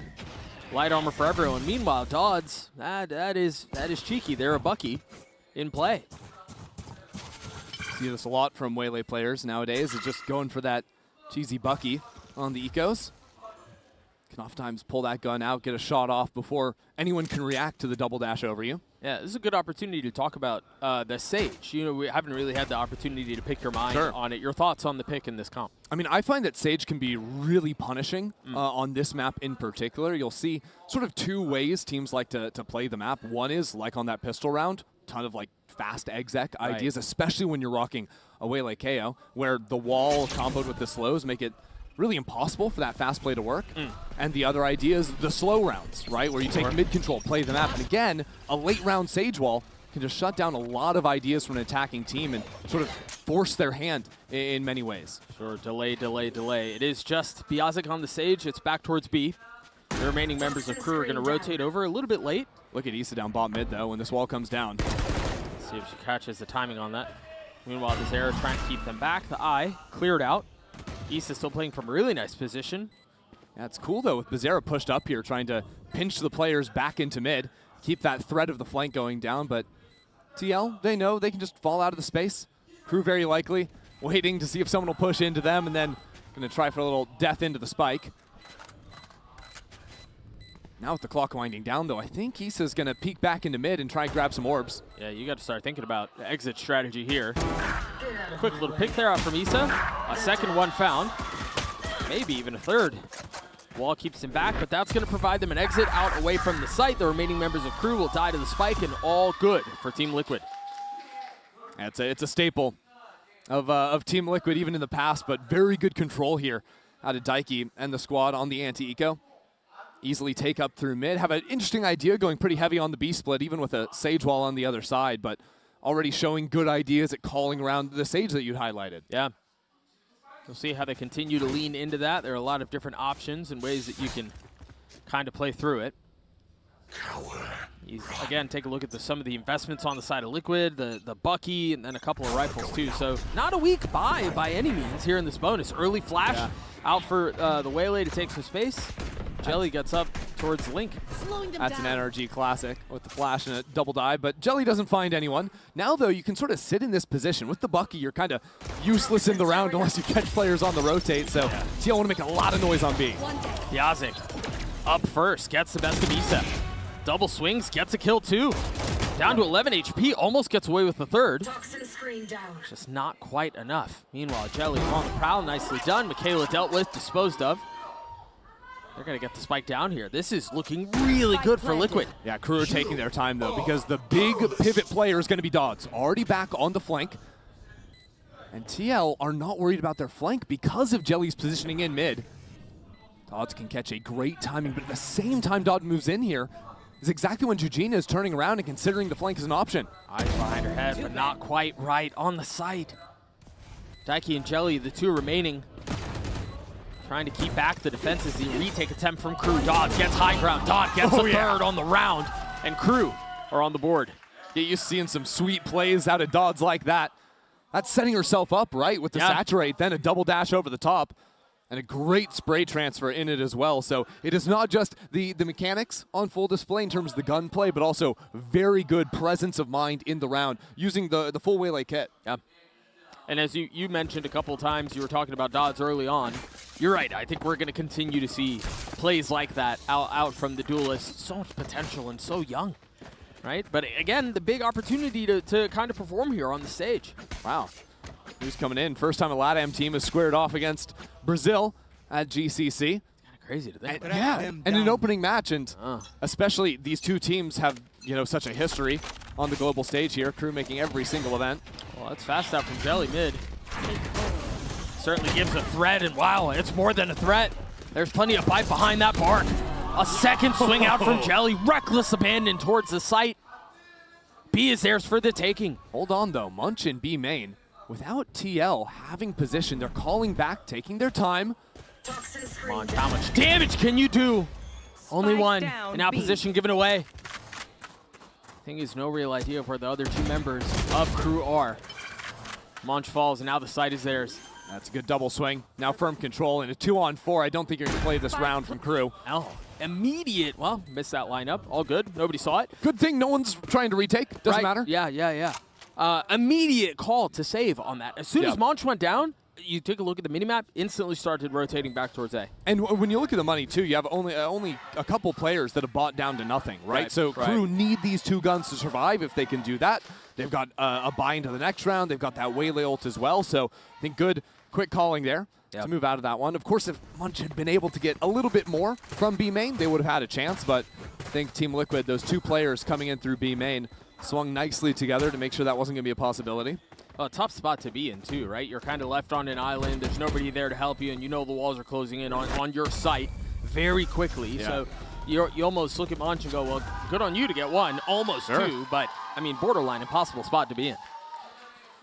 Liquid fans in the house here. And can we talk about Jelly for a second? The mid-year addition to TL. Of course, getting plucked away from MIBR, dropped onto this roster. And the last time, if you're watching GCC last year, right, with MIBR make it into the final, you would have known Jelly for the get-go, for initiator ideas. But in this last round, completely unleashed, just blitzing it up mid for the two opening kills. I got to know Jelly a little bit at the Spotlight tournament at the end of last year. Yeah. And that was a ton of fun.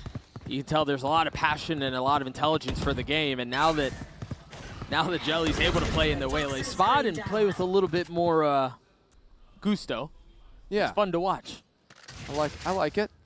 Now, I'm a little surprised here. Crew, I think, could have gone for a little bit more of a force up, instead trying to keep that money hovering between 1,000 and 2,000. But still some options here with that Bucky. That's going to help. A second swing delivered. This is a strong buy out from Liquid. They shouldn't be able to get away with this. Unfortunately, Biazik, that was a fake wall playing in front of that one, so it boxed herself in. Still with the 2 kills. Now TL need this lurk to activate on A. Spike sitting across the middle of the map, not quite committed yet. Kind of waiting to see if Issa's able to get the pick, but it's actually Munch who puts a bullet between her eyes. And just like that, the round is really thrown into disarray between Munch and the Bucky. Crew are flirting with the second. And no room for error in that 1v1 on A site with the Guardian too. Munch gets some info, takes a step back, throws it in reverse. Once again, gonna be pushed. Once again on an island, but this time has safe passage out. And even just the fact that she can pump out the snake bite there for a moment allows the team to rotate in. So now Crew are in position to start this retake, not give TL any time to take control over the site, comfortably position themselves in the 2v4. Whoa, we're investing ults here? Interesting decision out from Dodds. Locking it down. Making sure no stone is left unturned. That first pick is going to cause problems. Dodds falls. Munch falls again as well. All of a sudden, this is a 2v2. Now, Becerra left in the 1v1. Kinnear waiting on the other side. She's going to stick it. She's stuck it the whole way. It's a stolen round. Unbelievable.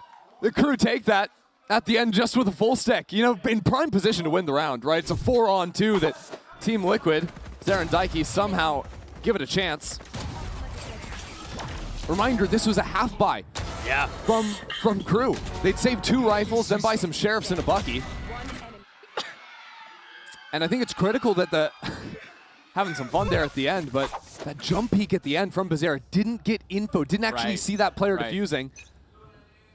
So cold hands to win the round.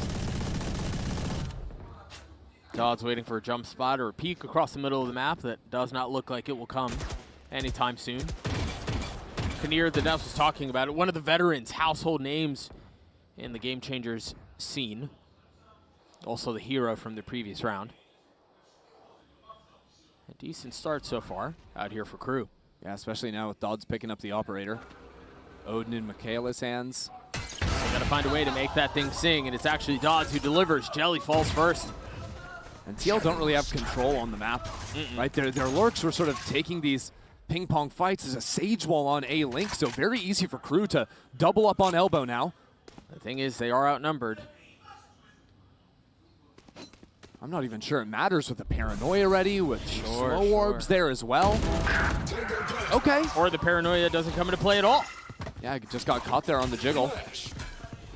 Quick step back out from Biazic, now huddled in on the site proper with reinforcements arriving at just the right time. Dodds with the op. Tries to get this aggro peek into elbow, which is exactly where they're funneled into because of the wall. Only 1 kill found though. Traded right back at the KO ult, popped. Liquid finding space, finding the kills, and getting what they need on the site with the numbers advantage. A slight one, but an advantage nonetheless. Launch so aggressive, Issa's there to greet. What can Michaela do? Nothing. Some great control out of Team Liquid right there. Locking down all avenues on the approach, because that was not an easy site to hit. No, by any means, with all the stall there, but being able to pick off Kinnear from the get-go.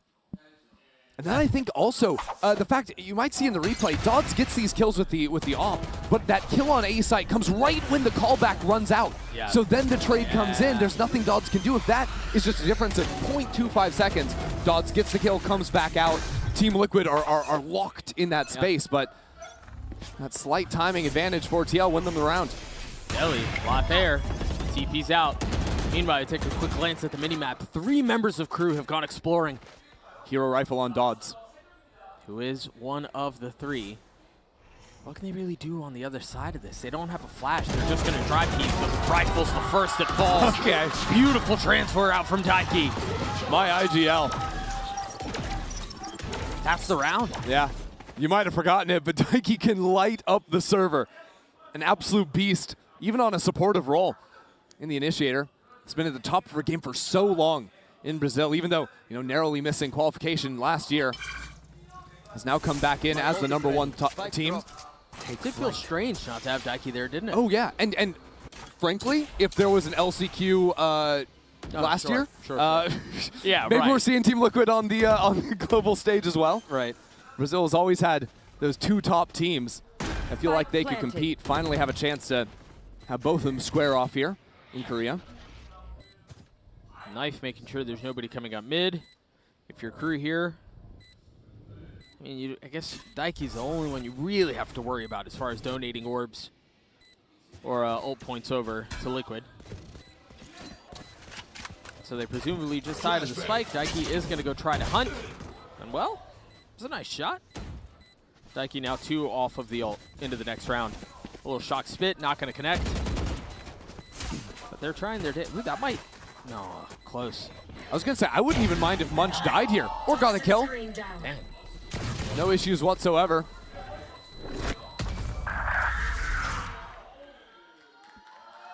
So TL jump up to 5. Pretty convincingly, too. I think we've had one 1v1 round that came down to the very end. That was the stuck defuse, right? But other than that, everything has felt pretty decisive. Yeah, I mean, even the stuck defuse, that was a round that TL could have easily won, 2v4, right? Yeah. So the close ones are the ones that are getting knocked the other way away from them. Right. So on the other side of that, Vamos, we do have a timeout courtesy of Crew.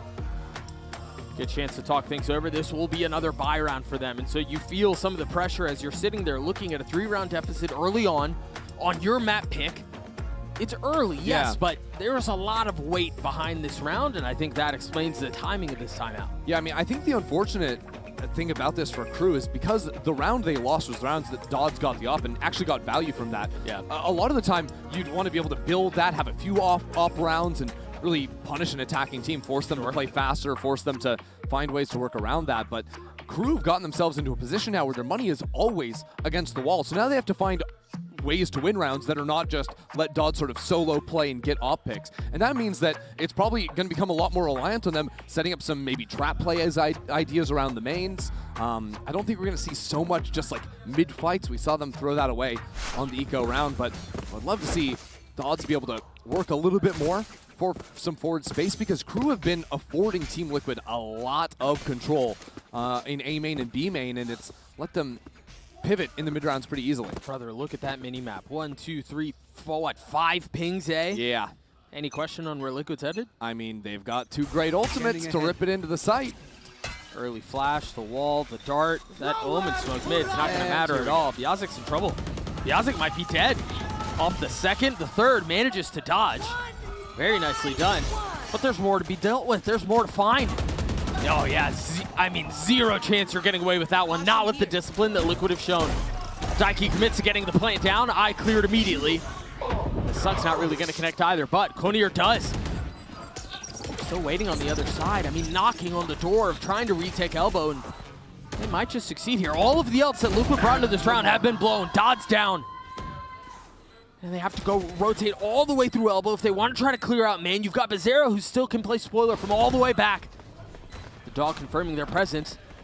But you still have to swing out and deal with them. You can't afford to leave that alone. Michaela falls once more at that distance. Okay. That's wild. Munch just gets it done. Clears away the back line. Well, Konir just needed the 1 kill on the site. And Konir taking so much time waiting for that fight to come her way. Absolutely needed the rest of her team to open up yard. That's exactly what they do, because the initial approach, right, it looks doom and gloom for Crew. Yeah. Team Liquid playing together, especially after that kill on Bizarra. But here, seeing the gun barrel around the other side of the box, and this spin around, the shorty in hand from Daiki ends up punishing her massively. And so, where I think, like, out of the timeout, you'd have hoped to see Crew come up with a better macro answer. Team Liquid were in position to win the round, but the post plant works out for Crew. Feels like they kind of got away with one there. This time the early pit from Munch towards B. This is looking like that round 2 anti-eco protocol, but no control over A main, and the Nightfall stunts everything completely. Kind of reactionary, but it's so early in the round, and it's not really for any map control. Well, the idea was, I think, to avoid the Viper's Pit in B main, a hard read coming out from the time between rounds. Now they've threatened that they could have worked someone all the way up into this mid-space past window. So you have the players off A rotating back to try and hold down the fort just a little bit. All the while, in reality, Team Liquid have regathered 4 players into A main where nobody's home. Yeah, they're filling into that space that they're currently leaving. Now, something Crew could do is they do have a Sage Res online. They can regroup back into B, res that body over on B, as a matter of fact, and have no issues about that. Well, if they're going to do it, they kind of got to get the giddy up and get going, because, again, the rotations on this map take so freaking long that if that's what they want to commit to, they're going to have to do so soon. As the res goes up, the spike goes down. And now it's going to be a mad dash back to A. But no control into mid, really, Crew? Yeah. We're going to go 5 into spot? No, we're going to leave 1 lurk from Munch. Munch was the hero in the last round. 1v2. That's a big one across the middle of the map. You mentioned Munch. Has to get this pick here. Jelly getting 3 on the round, but again, it's Munch. Crew getting a ton of space back. Eugenia in a 1v3. That's tough. Now with that Waylay dashing in your face like that, Crew will get to 4. Yeah. Not a moment to spare either. That round was kind of Jelly versus all of Crew. Jelly gets so many kills, I think 3 there, fighting through against the res. But how about that? I think good mid-rounding there out of Crew, realizing they can just have numbers if they play grouped around the Viper's Pit, go for the res. But even then, the flank coming on for Munch denies Daiki the chance to play spoiler there with low time on the clock.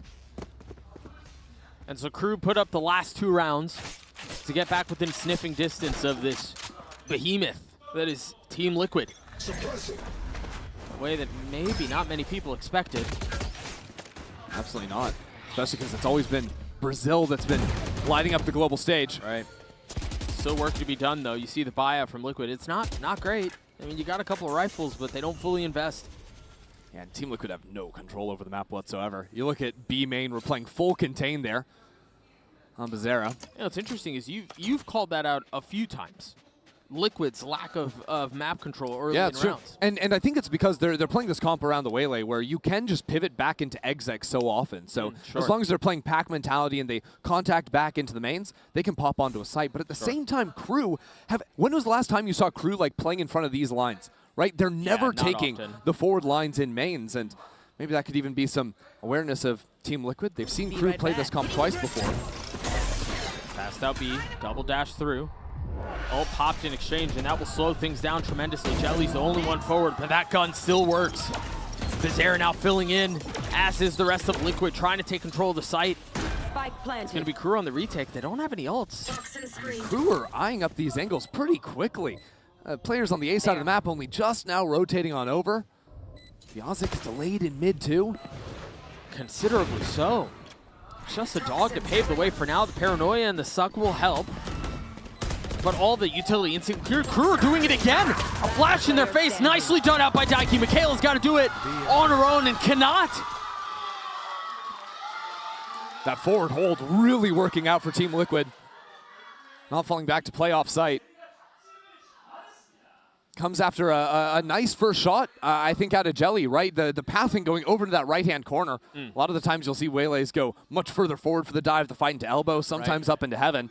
But this time, just Crew seemed completely surprised that a Waylay could be right on the other side of that smoke. Yeah, just went in and then immediately cut right and got all the space that they needed. And so after Crew winning 2 rounds, now that momentum is slashed, he's on a half buy from TL2. Knife tagging Munch early in that position that you were highlighting just a round ago. So Crew have 3 players here, ready to receive this. More slow orbs too. There's Jelly again into the site already with the ult pop, and now a little bit of room to work with Eugenia already back site. The site is Liquid's. And there's really nothing Crew can do, at least right now, to fight back for it. I mean, the hero rifle is on Dodds, and Dodds is currently waiting for Team Liquid to respawn next round. Yeah. Not really in a position to contribute. Caution here. And TL again are playing these very forward holds, locking down the choke points on B site. I love this protocol out from them. It's what shut Crew out of the last round. It's going to shut them out of this one. I mean, do you go for it here? I guess no reason not to. You still have 2 rifles to play around. The flash out good. And connects. Kinnear will fall. Michaela follows, and you mentioned Dodds on the hero rifle. Yes, arrived to the site, but you're absolutely right. A bit tardy. And so off of this, Liquid will get to 7. Yeah, party's already over. I think you can see some of the fun stuff you can do with the Waylay and the Omen in the comp right here. And one of the ways that you can punish a Sage, quite frankly, right? Because that slow orb goes down onto the choke point in B main. What do we see? Double teleport plus a double dash. Then the Waylay ult from mid-site to play off of 2. It was pretty cool. Now from Team Liquid, even against the anti-eco. TL chucking all the ultimates into that one to lock up these rounds. I don't know what that meant, but there was a lot of passion behind that. There was passion. Yeah, there was, she was fired up. Yeah. And, you know, it's nice to see Daiki always playing on a big stage once again. Of course, in Brazil, they get to play their finals in that same venue that she lost a Shopify Rebellion with a couple years back. Note here, the op back in the hands of Dodds immediately flashed up with Bucky slowed down to... Everyone slowed. Or excuse me, a shorty. Dodds, again, they invest into the op. They find no value out of it. Now the last round of the half. And at the same time, Eugenia's ulting back B as well. Has completely exploded the map. Biazic, okay, well the res comes off, so I guess it's a 1-for-1 in a rather different way with another pick in mid. Crew aren't out of this just yet. Daiki has been stellar for Liquid, and so, yeah, I mean, you kind of take that res. But for me, it's this fight back spawn. Team Liquid bringing 2 players forward. It's always the forward fight from them that's paid off. Eugenia, unspotted. Michaela has struggled. We'll get challenged here. What can Michaela do? A need to provide a little bit more value than they have been able to before. Meanwhile, Biazic gets the wall up. Kinnear falls. Biazic does too. Michaela's able to get 1, 2 still to find. And if they manage to get through that, you still got to get the defuse. A 1v1, ankles broken. 4 bullets left. and Daiki's there to greet. An 8-round half for Liquid. Jelly. Sticking her tongue out. And, well, I just want to say, absolutely nasty shot from Bazera. What a round from Team Liquid to lead 8-4.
Nah, mate.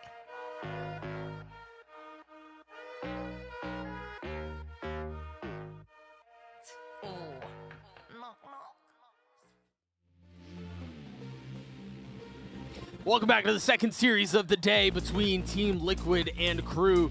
There was a lot of talk as we take a look at the Coinbase Econ report around whether or not Crew are going to be able to punch back. But honestly, when Daiki's playing the way that she is for Liquid, it's hard for really anyone to stand up against that. I mean, how are you going to stand up when they're busting out the full pack of shinies as well from TL? Been looking a little bit too sharp, and Daiki, I mean, leading in server, fragging out. This has been such a staple. Like, she might be one of the most consistent players in GC. An absolute beast year after year after year. Now coming in here and getting the team off to a great start up against Crew. Yeah, top fragging at 15-8 on the KO, and now going to get tested on the defensive side. I think we talked a little bit about the Sage on defense, but now your thoughts on what Biazik will be able to contribute on the attacking side. I mean, on the attacking side, I sort of always say it when we're seeing like Sages or Deadlocks, but if you can get it into a post plant, you're one of the best agents possible in the game, creating some funky new angles. The slow orbs too are great at that, but of course it does mean that you're a little bit more vulnerable to flanks in the mid rounds without the hard info sent to utility or anything like that, although we'll say the slow orb can also be a nice tool for gaining some early space and can also be used as part of execs. What you'll see a lot from Crew is using the Sage slow orb, dropping that right here on the exit from players rotating through mid to make that strong. 3 towards B currently. The spike, the important one, not there though. Very nice setup. Dodds is playing anti though, and just like that, advantage Crew. Yeah, good stuff. High flash over the top is something that you always have to be prepared for when the KO's in the server, and B main, probably the most popular place to look for that. But check out Team Liquid, down numbers creeping forward. Where are y'all headed? There's going to be a little challenge. It's just lunch though. Wow. Immediately down. Zera ended the half with a gnarly shot. Yeah. A sliver angle here, just a hard clear. And there's really no way to swing off of that or trade if you're Crew. So you'll have an interesting Viper wall in terms of how it cuts up the A site. That's one of my favorite, actually. Yeah. Forced to clear it so many times, but Crew not really flirting with that wall at all. They get all the way up towards main. They're going to clear up into elbow. They've gotten this far. But I haven't committed on the other side of it, at least yet. I mean, TL are really divided up here, except for the players on site. Yeah, and I mean, the wall's going to push back off towards spawn. Jujina falls. Yeah, Daiki's out of the round, having to break that down with her knife. And now they're going to swing her on the other side of it. Perhaps they'll advise, but Dodds gets 3. 2v2 now. It's going to have to be an ace. Bazera's waiting on the other side. Healthy, and it's the ace for Crew. It's the ace for Dodds. Welcome to Korea, Dodds. Stand up, take a bow. Fiery way to kick off this second half for Crew. When things are starting to look dire, Dodds is going to step up and get the job done all on her own. Starting off playing anti, right against the wall. Takes out her counterpart on the waylay. And then here, so flicky with it. Coming in for the trade, playing behind her teammates. One enemy remaining. Yeah. Yeah, really sharp on 4th and 5th kill. Not wasting too many bullets. Very efficient. Take a look at the purchase for Crew, an Outlaw, Bulldog, a Bucky too for Kinnear. Heavy investment. And it's just Manchu hasn't purchased. Yeah, important to keep things clean, and I'm worried. Especially with 5 players in mid from TL, right behind their Viper wall. Note here, no Bucky or anything like that, much like we saw from Crew in this exact same scenario just a couple of rounds ago. Just Bizarra with the Sheriff. Hit a good spot from bot, or hit a good shot from bot mid last round. But I think that Crew, after hearing nothing, not seeing anyone walk up into either A or B main, it is a great tell that something funky's going down in mid. Yeah, those alarm bells are ringing right now. Or at least they should be. And you presume they will be, given the Crew's pathing towards B. They're just going to have to run a pretty standard exec out of this one. Sage slow doesn't go down, but there it does. A little bit slow on that one, but now with a wall over into elbow, stopping any sort of fast flood ideas from TL. Planted. So TL go for the flank, but there's a Viper waiting for him all the way back in spawn. How many? Quick. 3. 3? That's 1. Could have been. Could have been. Still might be. I mean, even just Munch pathing back makes it so annoying. Yeah, you always have to be worried about your flank. Munch is going to go into mid to wrap those players eventually. It's taking her time. Seems like it's going to matter. Jelly upgrades a weapon. Daiki's the last one left in 1v2. Now weapon upgraded, a Bulldog in hand. Oh dear. Wait, she could full stick. Yeah, Munch is so far away. It's not planted for her. Oh my god. Daiki's going to stick it. It's a full stick. Oh, stops. Daiki gets the kill anyway. She gets it. I don't know that she does. She does. What a play from Daiki. Oh no. And now Daiki and the whole crew from Team Liquid clowning on Dodds after the last round when Dodds got up after the ace. Let the other side of the stage know about it with a Red Bull clutch out of Daiki. Insane to think that this plays out the way it does because of the pathing that Munch took after getting the pick. It's also just those kills coming in. And Team Liquid wait until the wire. Yeah. Daiki's now sitting 19-9 on the KO. And if there was a chance to get back into this map, I think that was it. It just blows it up. Econ ruined for the half. Now we're trying to run a fast B idea, but the stall is going to be infinite. Daiki still has the knife to come right when the snake bite runs out. So there's another 10 seconds where you're not doing anything. 4 agents suppressed. Insane to think that she had the knife when she did. They still have a dart too. I mean, they're not using any of their early scan utility. Yeah, different ideas with the nerfs to the cooldown of that. Instead of just running it off of a cycle on defense, can be a lot better to just wait for the info. Yeah. And use it as stall. Enemy down. And I say scan utility. Obviously, the knife is pseudo scan. It scans the area and tells you if people are there or not. I'm picking up what you're putting down. And so Crew will go down from this round with a bit of a whimper after the heroics from the pistol, which seemed like a distantly fading memory. Yeah. I mean, then we're talking 10-5, double digits. Right. You're looking at not too many chances, not too many rounds with room for error remaining. No. And I think that window has been slammed shut already. And it might have been slammed shut in the second round. Yeah, I mean, Daiki's just kind of in her flow state right now. Yeah. Calling a great game. Fired up in the server. Leaps out to 21-9. Very pedestrian performance from one of the GOATs. 2 years since we've seen her on the global stage. Putting up numbers like that back then. With the breach, the sky, KO as well. Seems like she hasn't really missed a beat. No, and I do think too, this isn't important as it seems so heavily dominant on the side of Liquid. I do think this is really important for them to get through this the way that they are, because it's only the first map. We'll see. We presume this is going to close out, and then we'll see how they look on Bind. But if you are a team that's coming into this tournament with intentions of raising hardware at the end of it, you need to get through teams like Crew in this fashion. Yeah. Right. And so if you're a fan of Team Liquid, and you know there are all of these hopes and there are all of these expectations, for them to get through this first speed bump without really having to let the foot off the gas at all really bodes well. Absolutely, and you say if you're a fan Team Liquid, it's boding well. There's a whole corner of this audience that is making a racket here. in favor of Team Liquid. It was fun to see Carmine Corp with the whole fan squad come out. I mean, hard to compete with Carmine Corp when it comes to that one, but to see so many fans make the trek from different corners of the world. I do feel like a bit of a dead horse while saying it, but like the last time Liquid were playing in GCC, it was a full house for them and for them only, and they've still got people coming all the way halfway around the world to support them. Was the dead horse for Liquid thing on purpose? No. That was unintentional? Yeah. Wow. They were the dead horse last time. I mean, nicely done. Now they're alive and kicking. Yeah. Very nicely done. Full rifles for Crew, light armor on 2.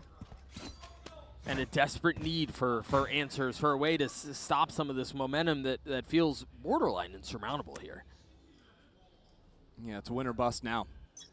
And Team Liquid are going for a forward fight. So there's that same Viper wall that you pointed out a couple of rounds ago. I love it because if you do want to try this mid-split through A, you have to clear the wall 1, 2, 3, 4 times, if I'm not mistaken. Yeah. And it's just so suffocating to deal with because either you use the very few bits of utility that you have to clear the wall, or you face check it.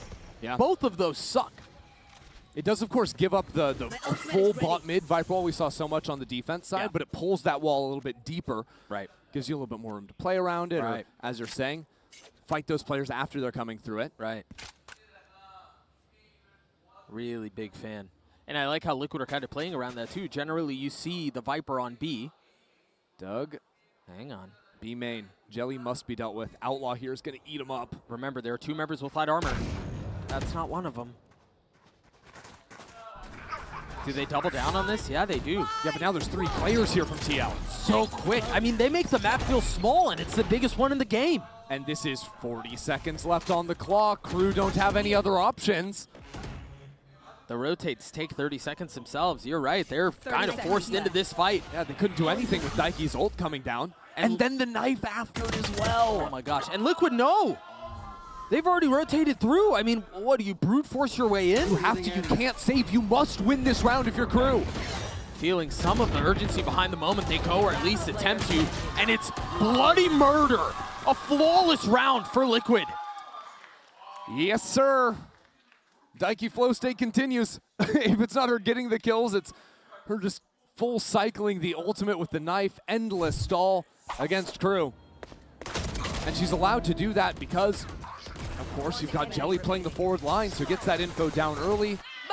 That's what I was starting to touch on, too, is they cover the fact generally you see the Viper over towards B, and so you don't have to worry about main as much, but Jelly taking that line allows the Viper wall to come from A and makes it miserable. Now, the Viper wall is moved. Now it's coming over from B, and Crew have to solve another problem on the fly.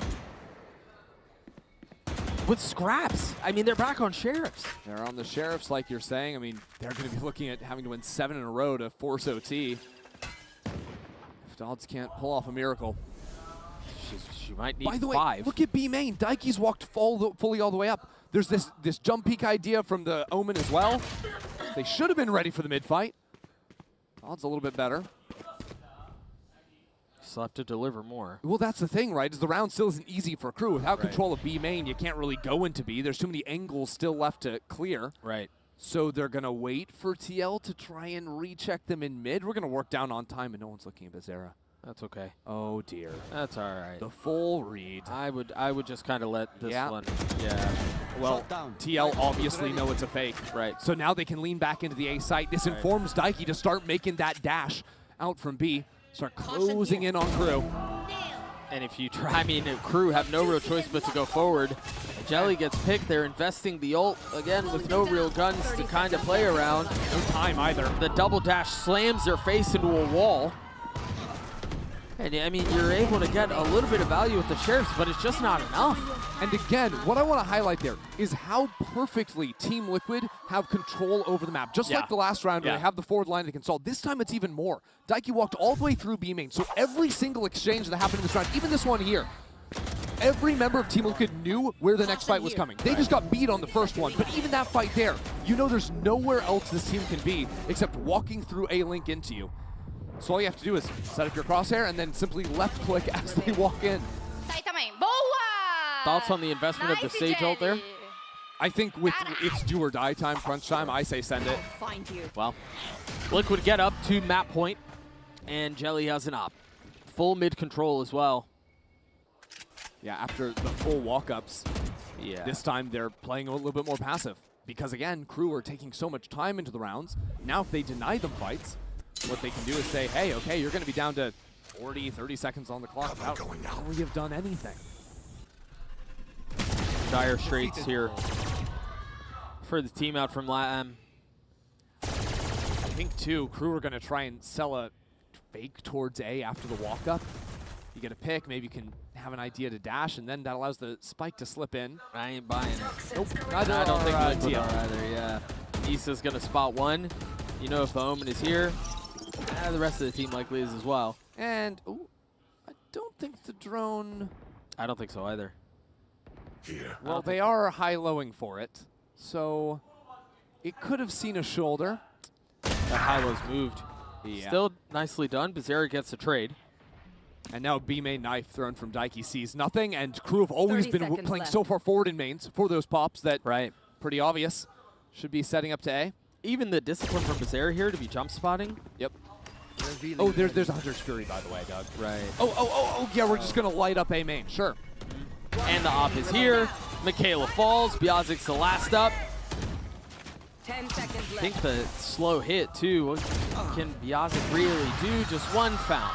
Just enough to kind of keep you on the hook that there might be a chance, but other than that, that's a damn statement out from Liquid in their opening map of this run. And maybe the energy gets a little bit lower towards the end of the game as Team Liquid just sort of go on cruise control through it all, but I'm just like sitting here.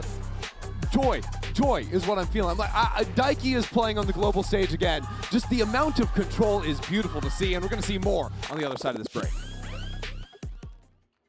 Wait, she could full stick? Yeah, once you're so far away, it's not planted for her. Oh my god. Daiki's gonna stick it. It's a full stick. Oh, stops! Daiki gets the kill anyway. She gets it. I don't know that she does. She does! What a play from Daiki!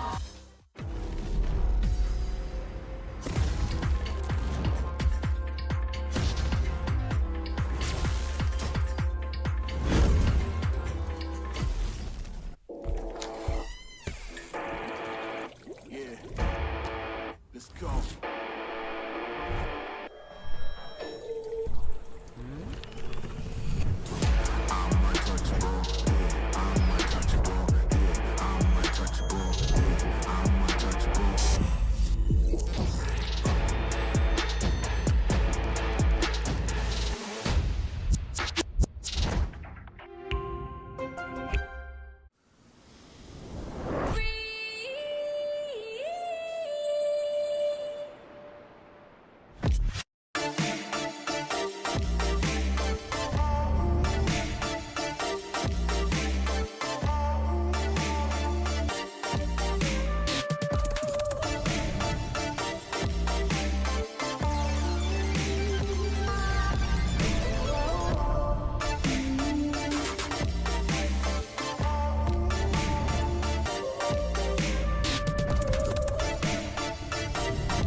Se lo pega en un fly, ya no tiene el papachao, está cojito, pobrecito. Te gustó el carajito, pero le falta madura. Está libre como tigre, listo para un binger. No te voy a Tinder, cómete ese kinder. No querrás un looky, pop bombi, and a wa eh. I'm let you know, but I'll let you know. Wanna te lo demostrar cochino. Tengo estilo, mucho estilo.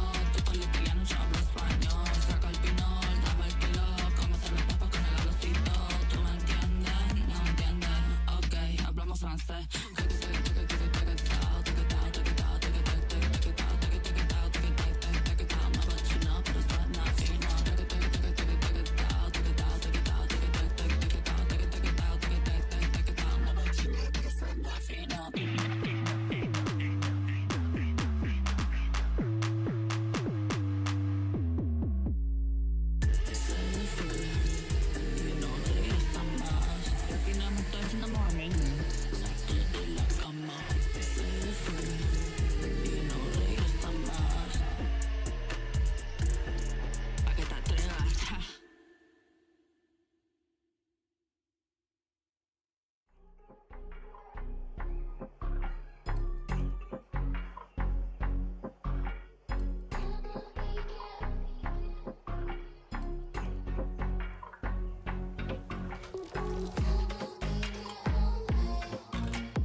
Well, the first bout of our South American battle goes the way of Team Liquid Visa, a dominant map #1 win to put them up in this series. Welcome back to the desk. I'm Mimi, back with Potter and Dan, and I want to jump right into this because, well, it started a little slow. There was a little whiff in an early round. This was the Daiki flow state game, Dan. She absolutely took over in the second half.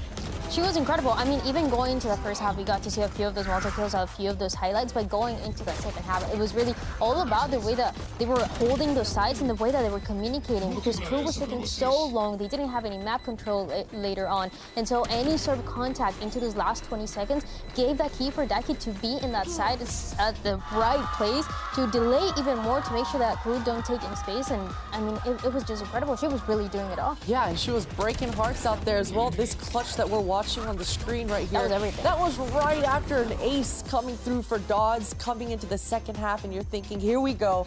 Crew, they're going to start a momentum swing, huge swing round, and then here's Daiki just doing Daiki things and closing it out. Yeah, 2 years since she last got the opportunity to play on a stage like this. Doesn't look like she skipped a beat whatsoever. Another excellent game from her. But something we talked a lot about going into that game, Potter, was how there was that slight difference in comp. Not seeing the flashes on one side, bringing that Sage instead. And once we switched over, it felt like Team Liquid had a complete shutdown on this B site. Yeah, exactly. And I think we're about to see a little glimpse of it here. Any time that Crew wanted to execute onto the sites, the value coming through for the recon, hardly any scans, whereas on the other side of things for Liquid, the retake protocols, if they wanted to flood back in, Daiki just needed to long range pop a flash and just activate the rest of her teammates. So for the defense and on the attack side, this KO was getting max value on Throat. And even you think about how much value that Sage was really bringing, yeah, a few of those lows early on, but later into the round, that wall was getting broken right away. And also on top of that, because they couldn't take that space, because they couldn't get that spike planted, that Sage was not really doing much in the post plants because we didn't really see any coming in for the side of Crew. So it is a scenario where they were struggling a little bit with that composition that in the region, they were able to find success, but here it was a Liquid that understood what that win condition had to be with the flashes. Yeah, the awareness coming through. I mean, I can think back of just our last scrim in my last for my team, and a Sage was busted out. And if you're not aware of the shenanigans of a Sage hiding behind a wall in those post plants, being super sneaky and full clearing, it can really catch you off guard. But not a single time Team Liquid crossing their T's and dotting their I's. Yeah, they always played on-site, got ahead of that utility on their defense and not let that Sage be a factor. There wasn't a ton of rounds for... You're done. Dodds. It felt like it could have been the moment to bring them back into the game. And it should have been, to be honest, at least to make it a little bit closer. They won this pistol. I believe it was a 3v5 as well. It seems like Team Liquid, they were going to get away with the pistol. And out of nowhere, Dodds is able to get this ace. But going into the second one is that highlight as well that we saw for Daiki, where she is able to get that defuse just in time. But nonetheless, I mean, Dodds, incredible player. We continue to see some great highlights. Yeah, such a good moment for her. We're heading to Bind now. That'll be map #2 of this series. And Potter, something we were talking about was how Monch, that long-awaited Mexican player coming into this roster that was so good regionally, felt like she had a bit of a slower game on the Lurk map 1, and that's going to be very important here. Absolutely, and we talked about what those big shoes were to fill. For Monch, she's going to have to get a lot more active on Bind, especially on the attack side of things. We witnessed a little bit of it yesterday, but if you're working B and you're slowly starting to default, the worst thing that can happen to you as a team is when you run all the way back over to A or take your TP, if your Viper hasn't gotten any of that short A space, it's so hard to gain any sort of map control or get yourself into a post plant. So Viper, the awareness, the game IQ, it's got to be there. You've got to be able to gather the information and take space whenever the gap is there. Okay, agent select in, and I'm seeing an interesting hover there from Bizarra. This is really, really exciting if they're able to play that veto. We've seen for both of these teams, they have been playing this double duelist on the side of Crew, and also for Team Liquid, they have been playing this Yoru and Raze. But that veto, that is something new, and product we've been talking about, especially on this map. I feel like yesterday we didn't really get the chance to see how much value it can really bring. We didn't, and it's perfect right now because we just got done talking about Mont. She's gonna have to be extra aware of where this Vito is setting up that interceptor, because the worst thing that can happen to you as a Viper is you're throwing that Q up under short A or towards that long B, and it just gets eaten up. So the agent names for the start of the rounds, when those barriers go down, they've got to get that information relayed over to Mont, so she knows exactly what this defense setup is looking like. And we talk about that aggression for Munch. She just had an interview as well with Verdi, and she was talking about how much she likes being that player that gets that space, that player that gets the perfect timing. And in that map of Corrode, we didn't get the chance to see it, but Crew, they're trying to stay alive. They're trying to start strong in this championship where in the past couple of years they haven't been able to do so. So I feel like it's all going to be depending on what this Viper can do to counter. Well, we have to find out if this one will go the distance between Team Liquid Visa and Visa Crew Blaze. We're headed back over to Doug Visa and Ender Visa for the call. Thank you so much, Mimi Visa. Yeah, there's a lot to be excited about here. We've got Liquid going back to a map that they chose, so you presume they're going to look really good on it. They've got the Vito that we're going to get the opportunity to talk about, and this is still early days in the tournament, but for Crew, you have got to put up a better performance than what we just saw in Corrode if you want to give any shred of hope for the rest of this tournament run. Yeah, it sort of felt like the wind left their sails after the Dodds ace and then losing that anti-eco in the second round, but this is Crew's first time getting a chance to fight up against Brazilian squad here, and maybe now they can reset themselves, come back in, but this is also Team Liquid's map pick. They're the ones bringing out the more funky ideas here with the Vito. A lot here that Crew are going to have to understand on the fly. Yeah, on the defensive side, too. Also interesting to note, you've got some of the utility set up A, but almost all of Liquid is B. Yeah. ESO the one exception there. I mean, Potter was talking about on the desk, the ideas you can do to eat up the Viper Orb default that you're throwing down at the bottom of a main. We'll see if there's similar ideas throughout this game. Aggro, the flash. Yazik TP's away, but doesn't TP far. Yeah, common little fight down long, but interesting that Team Liquid have Jujina left back on site in case people are coming into hookah. It's only one for TL on A. The job for Issa is to hold on to Shower's control. Don't die, we're going to teleport on in, and then pressure onto the site. And now with two teleports, Crew are going to think that B is a little bit lighter, but there's still two players here. They're kind of committing. They're scaling up into U-Haul, but the spike is headed back B. I love this macro from Crew. They got out-red in the last game, but it's a good dog from Daiki. Still only saw one player. They still have no idea that the spike is headed B either. An attack on two fronts. They're already up onto elbow. Biazik falls. Yeah, but the problem is the spike is over on B where, well, there could be some serious trouble as Mikaela has no way to get out, and the spike comes back to try and help their Fade get out of the space, but Bazera locks it down. Now they're going to try to rotate back and scoop that thing back up. Dodds down to 10 HP. No real way to get in. It was another wall bang from Bazera. A masterclass round from her. Don't even have the spike in hand yet. That's the big one. And Daiki, assassination towel, best Dodds. That's another pistol for Liquid. Yeah. I mean, honestly, that round is a very fun round to watch the macro play out. It was one of those slow rounds on Bind where IGLs can really test their mettle. I think both teams had very good reads up until Crew get themselves in the situation where the spike comes back here to try and get their Fade out of the corner. Yeah. And, well, you just get 1v2 straight up. Okay. Nice! Excellent start out for Liquid. Exactly what they want. Now keep note, you know, the Deaths talked about it, so we're going to keep an eye on it. The move of Vito utility, this time back towards B. Which is actually is exactly where Crew is not headed. Right. A couple of sheriffs on them. Jujina even has support behind her with Issa. Drop that smoke quick. The spit will keep him back too.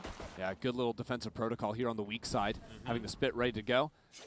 Now Crew will stall out outside of Showers. Yeah, now, so after showing the early Showers presence, Team Liquid regroup over onto U-Haul. Last round they saw a player sneak up behind the wall, so they used the boom bot first. Right. Now two players can step up and try to clear out Munch or anyone else. Little jump spot out from Issa. The reposition from Jelly too can act as a different angle Crew have to deal with. 3 smokes though means that there's no angles Crew have to deal with. None that they can see anyway. Very nice tracking out from Issa. The transfer to get the second. Just 2 remaining now between Monch and Konir. They still, again, they're in this awkward spot. I mean, at least they grab the spike back. But what options do you have here for your crew? I mean, gamble on a teleport is probably the best one, right? I think Team Liquid's macro has just been a perfect read, how they've controlled the backside of A, repositioned, and now Daiki, who never flinched, was always ready in case the teleport came in. Now fall back and hold the line. There's only 15 seconds here. They're stalling out here, too. And there's an interceptor ready to shut down any util. Very nice. Kind of. I mean, if you're Daiki there, are you a little pressed that you were the one who stayed to control the side and no, if I'm Daiki, who gets the kills? No, if I'm Daiki, I'm like, dude, my duelist just got 5 kills, 4 kills, is ready for the showstopper just about. I don't think Daiki's got the ego to farm the kill. She got plenty in the last. That's true. Yes, she did get more than her fill, didn't she? And jokes aside, you really do want Jelly to get going, get closer to having the showstopper online. Just 2 off now. They are mine. Ooh, and an aggro idea from Team Liquid with flash outside hookah. Jelly deciding to invest a Guardian, but yeah, big advantage there. Just shuts it down completely. There was a flash too that I didn't catch exactly where Michaela was perhaps standing that didn't get flashed or what the situation was, but there was a flash idea set up through the hole in heaven. The thing is, you're playing a pixel angle, that Sky Flash is never going to touch you. Sky Flash, while it is really good at working through smokes and working through Viper walls, it's one of the best agents you can have, I think, when it's a Viper meta and you're seeing double smokes. Well, there you see the interceptor providing a little bit of value. Dodd's getting tagged.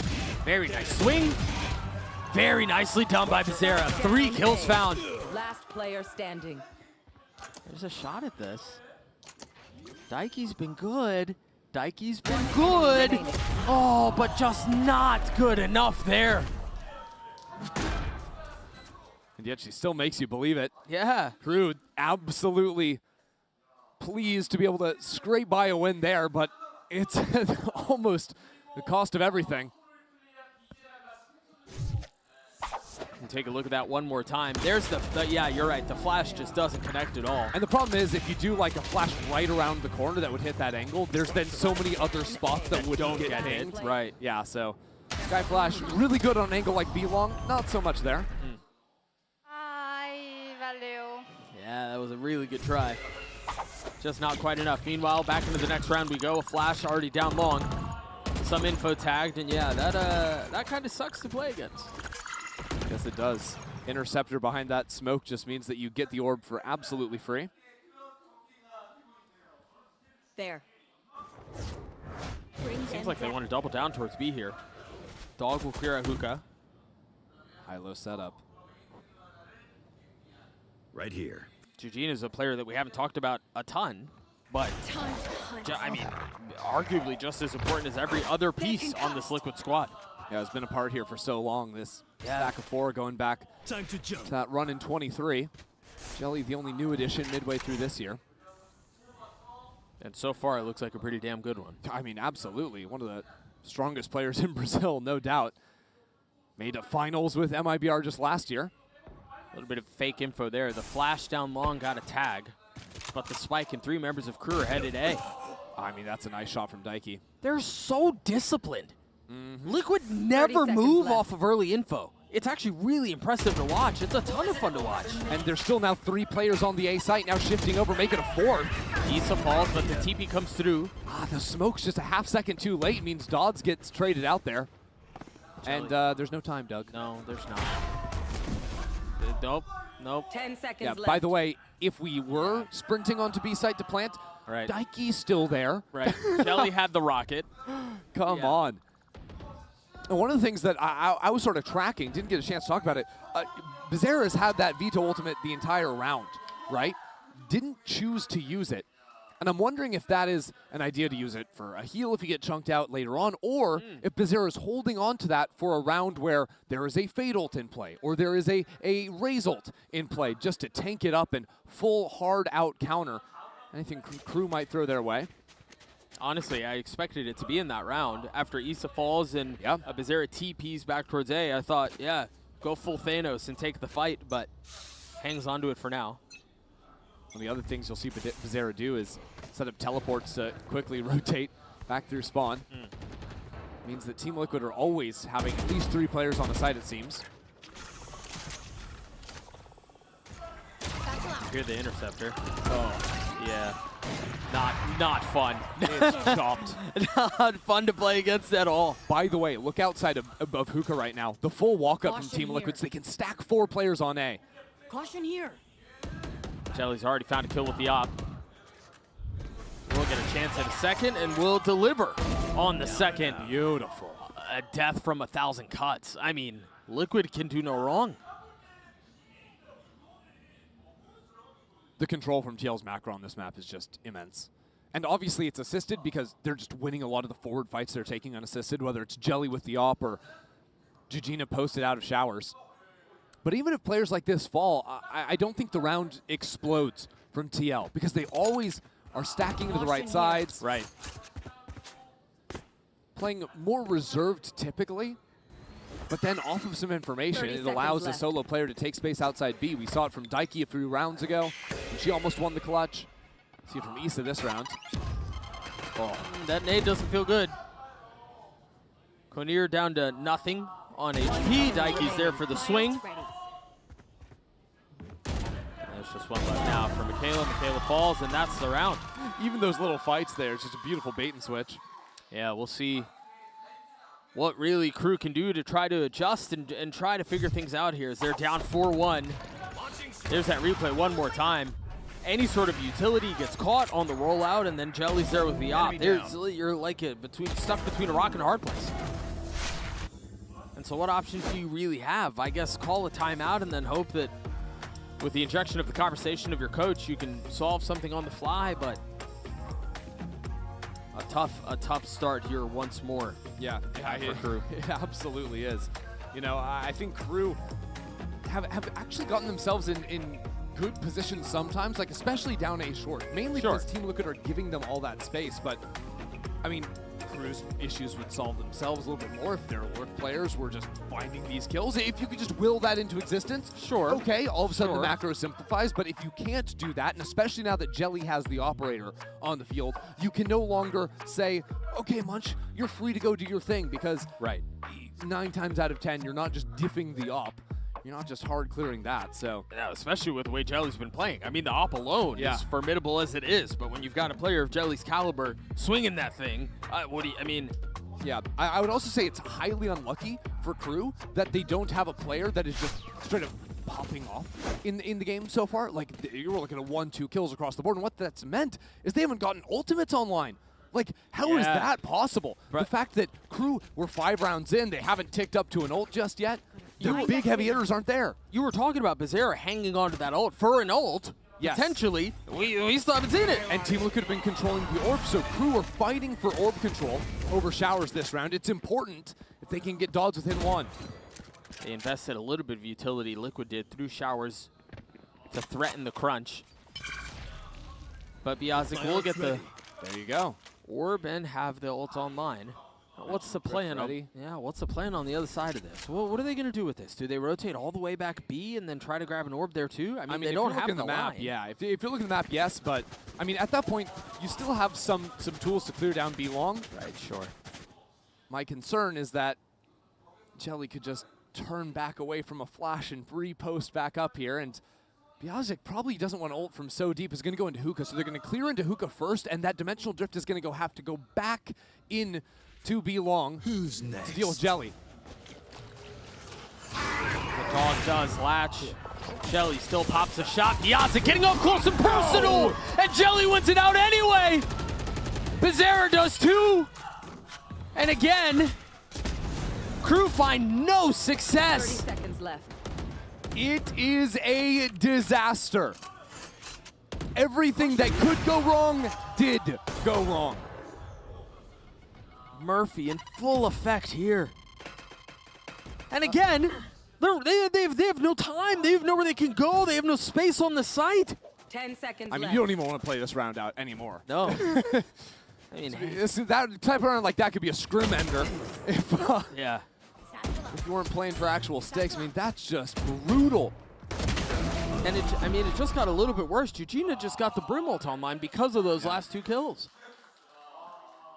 I mean, look, Biazik had the moment to get that kill. Jelly was full, nearsighted, and then is able to switch over to the shorty.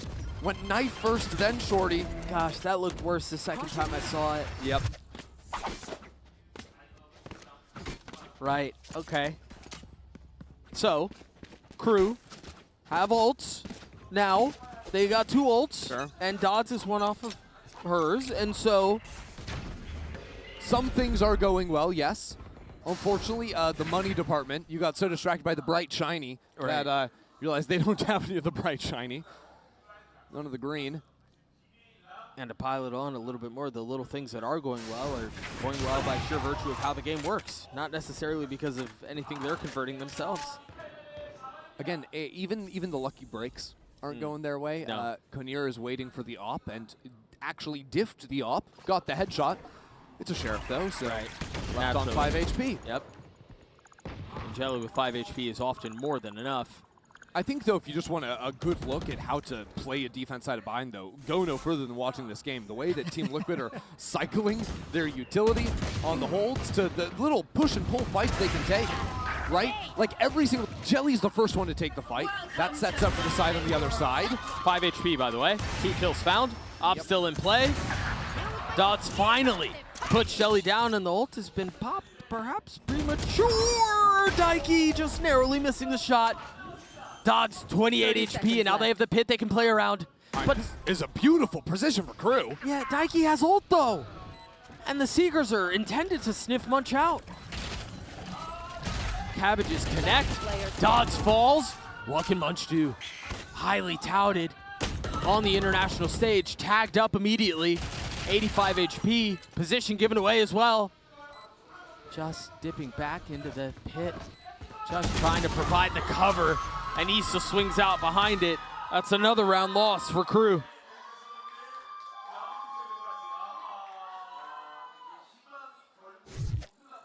That was a round they nearly were going to win. 2 even with just the pistols, even with going down early. I think the fight's down on A short. They found a lot of solid trades. Insane that Jelly gets 2 kills with 5 HP there. Yep. And again, could have been out of the round at the right, beginning. Exactly. Yeah. And so the woes continue for crew. It hurts because it feels doom and gloom because of how locked in Team Liquid have been. So a round like that where crew do everything they could possibly do to win it adds a little bit of extra heartbreak. Oh, that was a little, that was perhaps cheeky. Jelly was still moving. Right. Didn't even have a chance to shoot the gun. And the flash idea was cool, but you know, perhaps maybe overreached. Hold on. Okay, what if crew just keep winning the showers fight? Right. What if that's the solve? I said you couldn't just diff the op on attack, but maybe they just can. I think part of the issue, though, here, if your crew is Liquid, surely they just don't play that as aggressively. Sure. In the following rounds. But even in the previous round, that wasn't like, you know, like Jelly was going crazy. That was just posting up on a line where the Sheriff gets a nice shot down. Sure. Now, Team Liquid have only left the 1 player on B, as they often will when they fall down numbers. It's Issa on the forward line out of hookah. And the positioning, I think, was just out of range for her to hear the footsteps. They just made some noise there. Yep. And now the shift will come in from Daiki. The Nightfall's not going to tag anybody. And no one's coming for hookah either. Issa could be massive. Eugenia has ult too. Issa strikes just as you call her name. You can use the ult to deny the plant. Munch falls. There's the tap off the swing. The orbital strike at just the right time. And the slaughter shows no signs of slowing down.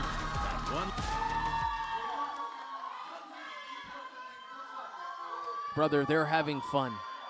Yeah. They're having yeah, they are. Like, they're chilling up there. I mean, the teal fans over here are also having a whole lot of fun. Watching it all go down. The fact that Issa goes, you know, unnuisanced in hookah, no one trying to come in from behind there is really what opens up the round. And it's that small piece of sound she hears because she's forward, hears them messing around on B long. That means Daiki and her teammates can start running over. Outlaw for Jelly. Perfect weapon here. Light armor or no armor in the case of Kinnear, and so just one pop of those will clean him up. Jelly already has ult as well, and an early pit down B long.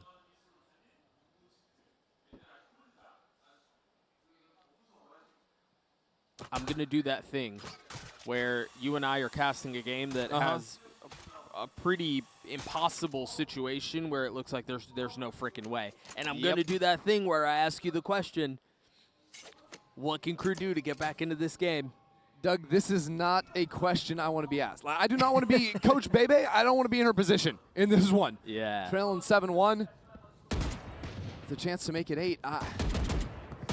The concern is that the obvious solves just aren't there, right? Well, we did just watch Liquid miss on 3 kills. Sure. And so... That's not a solve, though. That's a, listen, you know, a handout. Yeah, take what you can get. Yeah. You don't have the ults to play with. I think hard execing versus Vita was real tough, too. They're rotating out towards B. Daiki's here. The wall and the spit already. It's a rare strat, the hard exec down A short to go into B. Right, with the satchel through the telly as well. Yeah. Unfortunately, it means you're left without anything to actually get into the site. Good lord. Did Vizera ult? No, Vizera died. Had already used the ult in the previous round. He's just able to get 2. Daiki gets another. And once again, the door is slammed in the face of Crew. This time, they didn't really have the guns. They didn't really have the opportunities, but the outcome's the same. Yeah. Full sending it with the Brim ult there with so little time, the Sheriffs as well. Even though they get a kill with the distraction it adds to, just means that's another ult pulled out of the picture. And again, you'll hear a lot of people sort of talk about how snowbally it can feel like Valorant is with ultimates. I think almost because the ult cost has increased over time. Especially when it becomes a little bit stompy in the first 4 or 5 rounds. You know, Team Liquid are going to be ulting twice before Crew have finished all 5 of their players getting an ult off. Sure. You know? And when you're throwing away ults on an eco round like that, it just means that when it comes to a critical swing round, this next round we don't have that. Exactly. You're just outmatched on every single front. I think that's the key. That's the big differentiator right there, is the way that Crew have used some of their ults in these disadvantageous positions to try to will them back onto equal footing. But the problem is, it's not just one step between these two in these situations. It's often a whole expanse that they're trying to clear up with one stride, and that's just not enough. And so we head to this next round. Crew have burned their last time out, and a quick lay of the land. Jelly has the ult still, and the op to boot. Okay, Doug, it's bad. It's bad. I get it. Yep. I get it's bad. You asked me the impossible question. I'm going to try to answer it, and I'm looking at their setup right now. Okay. Crew, I just want a good old-fashioned B exec, right? And it's going to start off with Biazik doing some lurk pressure into showers, make some noise, maybe take a fight there if it's going to be there. Diff the Raze. Can we kill the Raze 1v1? Get the showstopper out of the equation. It's a simple task. Please do that, then teleport back over to the team. So they've been able to win this fight because Jelly has been peeking through the showers telly. But this time, it's a much more passive line. Okay, so then I would ask Jelly to take the more forward line. Right, and Let's then, say, please. Right. Do something. Now, what I'm concerned with is how much noise Crews are making into Hookah means that what they're trying to do is set up Biazik for the lurk, but no one rotates ever on Team Liquid, so this fight is just too simple. We talked about this a couple of rounds ago. The discipline that they've shown on the defensive side is I mean, astounding. And you see it there. And the truth is, that was nice. Out from Dodds, that was also nice. What? Out from Dodds. Turns out, for as bad as the situation might be, Dodds can still fry. Oh, Jelly still wants to fight. Just barely missing that. Send a shiver down their spine. Hey, look, Crew are in a winning position. I like how Dodds is playing this. And that has been the spark. The ult's just off the mark. Dodds gets 3. Swings into the 4th, doesn't connect, and Liquid again. Punch right back. Kinnear's left in the 1v1, and Kinnear delivers. That round won through the will, the simple will of Dodds and Kinnear. That entry onto the B site after losing multiple players on the map. Dodds, I think, has some pretty slick movement with the satchel here. I want to watch it again. That was snappy, but then, yeah, the satchel to displace. which I don't know if that was necessarily the intention at the beginning. I think it like sort of stuttered her a little bit, even backwards too. Yeah. Could maybe even reset the aim accidentally. But we're about to have a big fight on showers, Doug. No op here. But they take the line. The spit's aggressive. Jelly has to satchel back, and you can only do this for so long.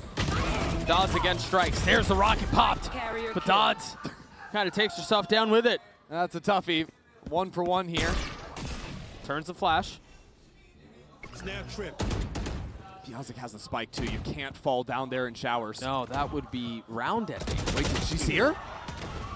She did. So Crew again with the numbers advantage. Biazik gets ult by planting the spike. Spike planted. Issa has a big play to make there. Do you continue to swing into this? 34 HP, the flash, the stimmy too. And Issa can't really do anything. It's Daiki. We've been a little quiet on Daiki the last couple of rounds. And Kinnear once again gets away with 1v1 to get Crew to 3. Okay, back to back there. Not too bad from Crew. And you sort of see some of the hope in these last 2 rounds where if those heartbreakers a few rounds ago had gone their way, it slipped that, we'd have a tight half. So I think it's a 3rd in a row here. I could convince myself to start believing a second half. They're going to have a couple of tools here. I'm concerned about the Biazik situation. Has ult. Has a shorty. It's going to be a similar idea to be as the last time they had this dimensional drift. Biazik choked it the last time. Must be good on this one. And that's why I'm concerned. Almost the exact same idea. You are right. I'll handle this. Biazik will pop the ult. Jelly's there. Do you dare try to swing that again? Dots again. Crispy, snappy onto Daiki. And now Biazik tries to get the best of Bizarra, but it's the same outcome. They're trying to hold off this attack as long as they can, and so far so good. Reinforcements arriving. Jelly strikes with the op. They can't flip the map. They have no info of showers. There. So they have to stall. They have to freeze. They have to slow it down. Dire straight for the attacking side once more, a 2v4. And Bizarra's popped the ult. Bring them. Won't matter there. Bizarra getting the info with a glowing Vandal to boot. 2 more kills to find. That's 1. That's 2. A 9-3 half for Liquid. It is a glorious evolution from Bizarra. Finding 4 at the end.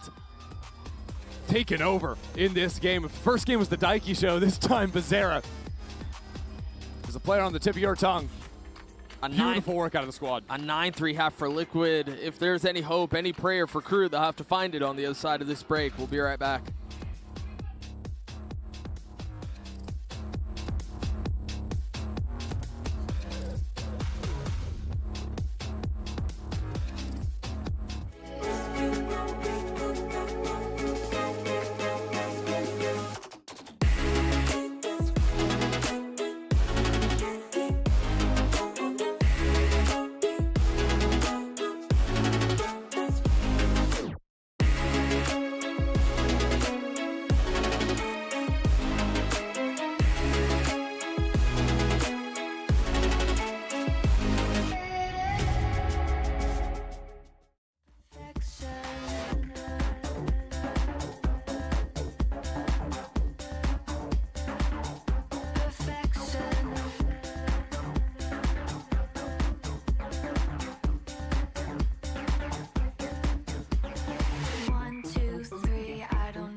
Some sort of an addiction. They all have a prediction. I think it's just some fiction.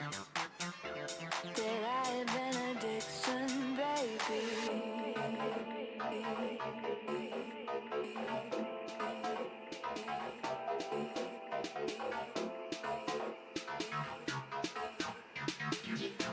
That I have an addiction.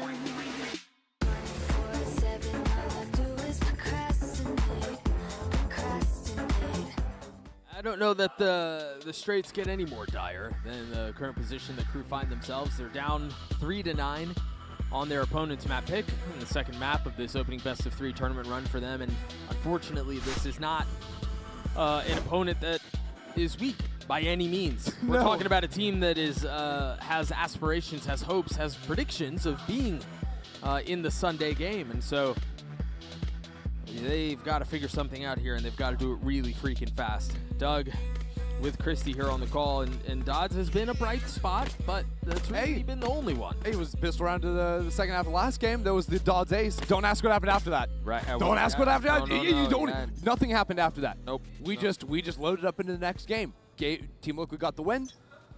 Maybe we can channel some of that magic. Channel a touch of the arcane.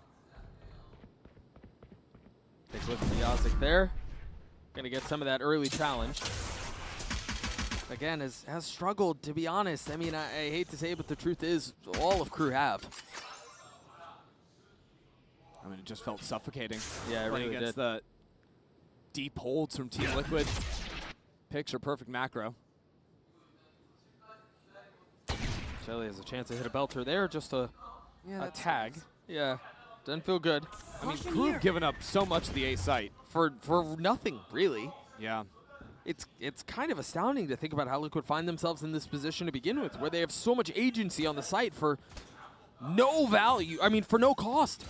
Yeah, and I mean, you also see Bizarro with a full lurk through onto B because Crew have given up so much space, because they're taking so much time. Bizarro might actually have some serious impact this round. The timing on that will be everything. The flashback site, no fight. It's just stall, stall, stall. Yeah. Let this lurk come online. Shelly flush forward. That nade's not going to feel good. Down to 4 HP. Somehow weaker than the last heroic round that we saw. Sarah is here. Daiki playing on the other side of the smoke. Kazera shrines value. Daiki does two kills found. And Kinnear has been very good in the 1v1s, but not really going to get an opportunity to get to the 1v1 in the first place. And you know what? Here I think is a great way of dissecting two ways that the teams played similar on their defensive halves and how it's vastly different as well. Because you look at that at face value, it's like, well, what's wrong with how Crew played that? They played it passive. They gave a lot of space. You know, they're playing back behind their site, but they weren't even playing on site. The way that Team Liquid would play, even in a passive hold like that, they'd have utility going down on the spike. They'd be contesting over Lamp's territory pretty consistently. They'd be ready and always putting the pressure down. Whereas Crew, they're playing up in heaven, they're playing back in pipes. They didn't have anyone contesting the spike plant, and that gave Team Liquid a calm lockdown, as they find again in this round. 10-3 half, or 10-3 score, and they don't invest here. They don't force. Really interesting out from Crew. And you know, I said a million words there. The simple one is be passive doesn't mean do nothing. And I think Crew did a little bit of nothing in the last round, whereas Team Liquid were doing so much even in the passive play. Very well said. I think that might have been a bit of an FPX tie. Enemy Assuming, GG it was, must have invested, and so Issa picks up the rifle. Daiki can still go play and see what she can find, but Kinnear is on the other side of the map by herself. Spike planted. What's your preferred way to go down here? You're the Brimstone in 1-on-4? If this was Abyss, I would say for the sake of the broadcast, jump off the map and let us keep going. Do you think the spike exploding tickles? In the like as it zaps through your body? I think tickles in like the whole like melting and the explosion type sense of the word tickles, where you're just kind of getting disintegrated. Then tickles. But for a moment, it's like, ooh, that's nice. As the Radianite gets ripped out of your body? Right. I'm going to be really candid with you here. I've never... oh, that's just me. I've never been disintegrated, and so I don't know. Okay, but my guess is doesn't tickle. Yeah. Now, a lot of people that played against Jelly have experienced being disintegrated before. Right. And doesn't tickle, I'm sure. It does not tickle that. That packs a punch. 17-6. Swing of a punch right now. Enemy remaining. Wait for me. And so now they're going to buy. They have to play perfect the rest of the way, at least Crew do. And that's tough. That's a tough situation to be in when I mean, even some of the 50-50 situations haven't been going your way. We'll get a chance to see how they choose to play the veto on the attacking side, at least in this round. The interceptor right outside of Showers. Yeah, stopping any sort of crunch play ideas from the defense. I think you'll see that a lot when you're playing for the attack, unless you're trying to save the post plant. Jelly is unbelievable. Launching. Yeah, Daiki's going to get caught there. All good. 4v3 for Crew. I mean, 4v2.5. Jujina has 5 HP. I don't know if she's really in the equation here. So Team Liquid, like you can call freestyle round. Everybody go your own way, get something done. If we find a pick or something, maybe we have a chance. But we seem to have done exactly what's required of them in this round. Konir just with the jiggle here. See a body, drop a smoke down on site. And again, this is what I was saying, where playing passive doesn't mean do nothing. Put down the smoke in the middle of site. That's from the defense. Right. Just to say that the planter can never feel comfortable to tap spike, because with that brim smoke being 30 seconds a left. true honest smoke, Right. player could be lurking in and around anywhere. You Right. can put down the molly as well. Like, this is a good hold from Crew. Yeah, even just playing on site is different from what we saw on the pistol in the first place. And you're right, the investment of utility does that as well. They were thinking about it. 13 seconds left, going to play default instead. Kind of like the idea to play for 10 back seconds site, but left. nice spam from Spike Issa planted. responds. This spike from Bazera. They should not have been able to get the spike down. Now Bazera's playing up really aggressively. Michaela on the other side. With Munch not far off, Bazera gets away with another. Enemy remaining. Oh my gosh. They cannot stumble into a win right now. I don't know that I've ever seen a team kind of play things out the way Crew have been playing, where it seems like they finally have an advantage, they finally have an opportunity, and something happens to throw all of that to the wind. It can be as simple as trying to spam out the planter, missing, and the return fire gets you. We saw that on full force. It can be as simple as Bazera simply dominating you. And that's what happened with the walk-up into pipes. And that it's done with a Guardian as well. This shot then turning back around to kill the player backside. Like, how quickly are you ready for that? Biazik thinks there's no way she's going to be turning around and looking for it. Cacete. Bezerra. Casa comigo, Bezerra. Bezerra. I love that. Trap destroyed. A Judge, a Guardian, 2 Guardians, and a Bulldog. And a 12-3 half. Biazik's now down. I think, again, if we're talking about a team like Liquid that should be competing for a championship, this is what you want. This is what you need to see out from them. And yeah, they look just as good as people have said. 13-5. Possibility of a 13-3. Let's see how this goes. This retake. Chance for Crew to Spike plant. come up with a fight here. Showstop from Jelly. Oh, the flash setup was really nice, but no joy on the other side. Jujina trying to swing forward. That Judge doesn't feel good. But Bazera is still in play, and now the ult, the TP out. Still a 3v3. With the spike ticking away. It hasn't been super long yet, but you still have the final boss on the other side. They have full short control. Bazera healed up. 1 for 1. Launch gets another. Daiki. It would be poetic, wouldn't it? But not the case this time around. Munch gets 3, Dodds gets the defuse, and we're going to play at least one more. Yeah, let's run it back. See how deep Crew can take this one. I ever tell you about the time that there was a team that was down 12-3 and then came all the way back and played perfect I'm just Valorant? going to let you keep digging this hole. No, dog, you never told me about that told you one. that story? Gosh, I love a good bedtime story. Yeah, I mean, I love fantasy. give me what I love. give me a little bit and I'll tell you the whole story. I don't remember how it goes exactly, but I think it'll keep coming back to me round over round if we get the chance to talk it out. Konir does have ult. Couple of orbs traded. Down long. Yeah, sure. I mean, why not, I guess. And Michaela gets back. Hey, nicely done. Numbers advantage now. Daiki has 35 HP. Okay. I'm remembering more of the story. Stop it. Don't be ridiculous, Doug. It's too early. Because the thing about stories like that, yeah, even if 80% of the story feels good, right, can never stick the landing. No, yeah. Never. The ending is always a disappointment.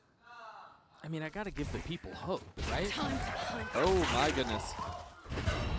No, that's not, the eye's not going to do anything for you there. I'm afraid not. You know what happens when you give people hope, Doug? No. They lose it.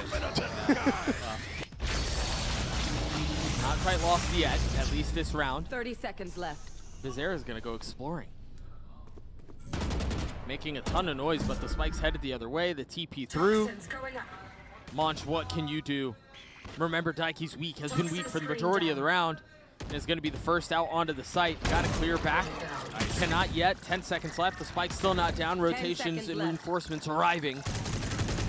Eugene is somehow still gets the spike down. You don't want to lose this in a 2v4. Please don't lose this in a 2v4. Eugene dropping down, looking for the second. Still the judge in play. Connects.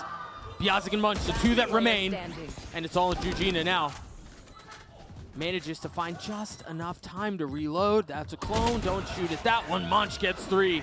Crew get 5.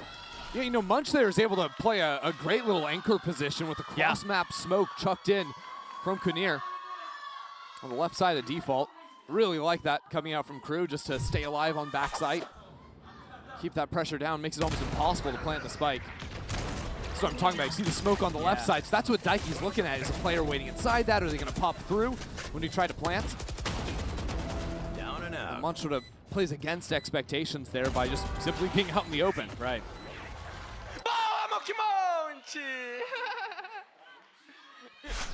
And so we've made light of the situation, but I really do. I love this timeout from Naps, the head coach of Liquid.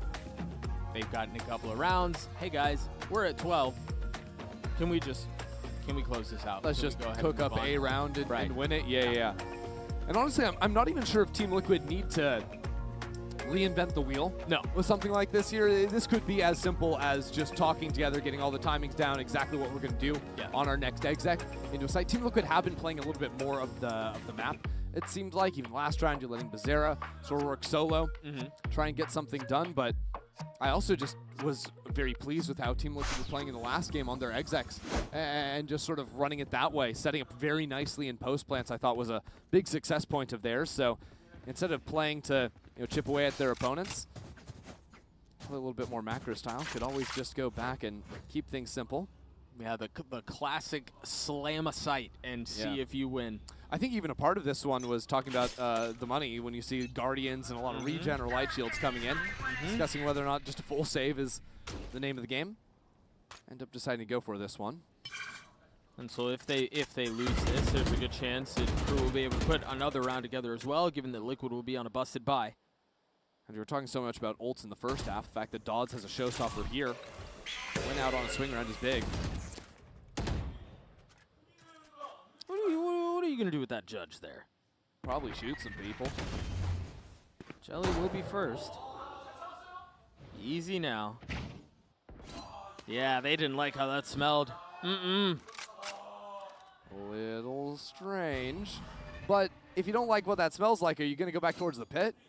Got the spike. I mean, it's stanky. Yeah, the pit's not going to be much better. Do you just do nothing? Nah, I mean, I still think you don't want to play towards the pit. Okay, no, so it's going to be a dog in from Daiki through the pit to put pressure and push the Viper back.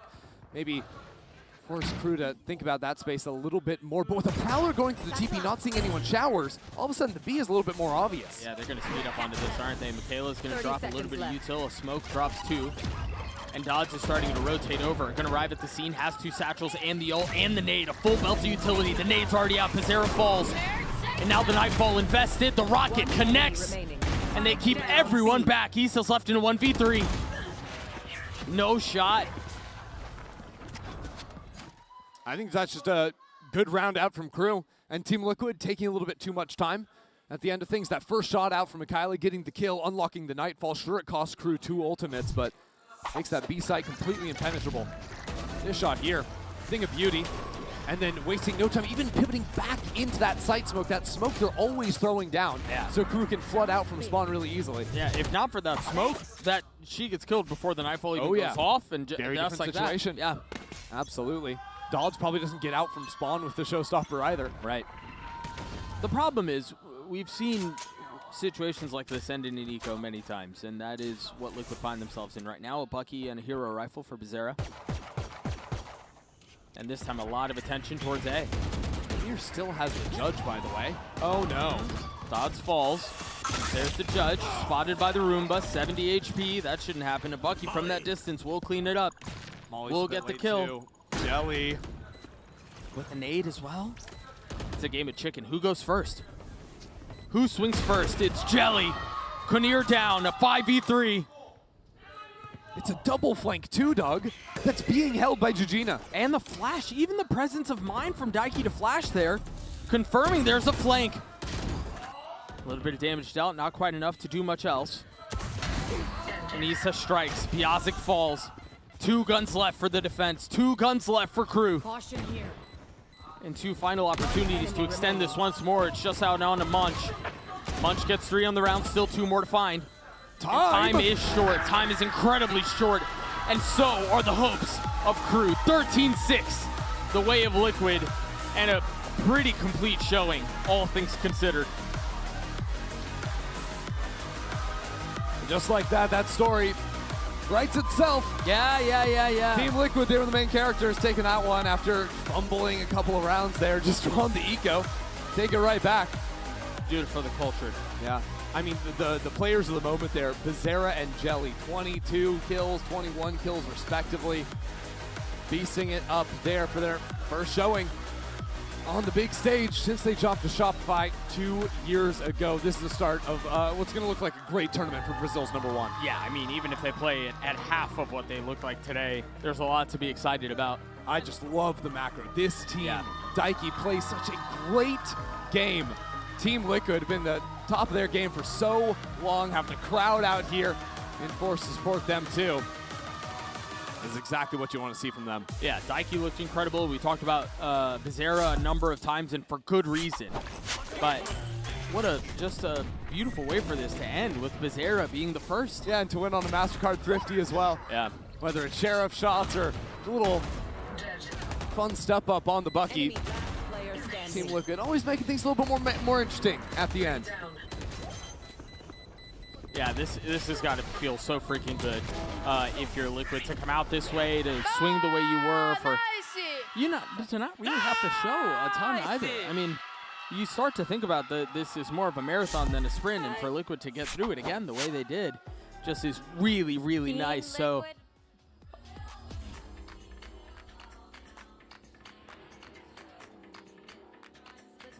Alongside me to talk about today's win.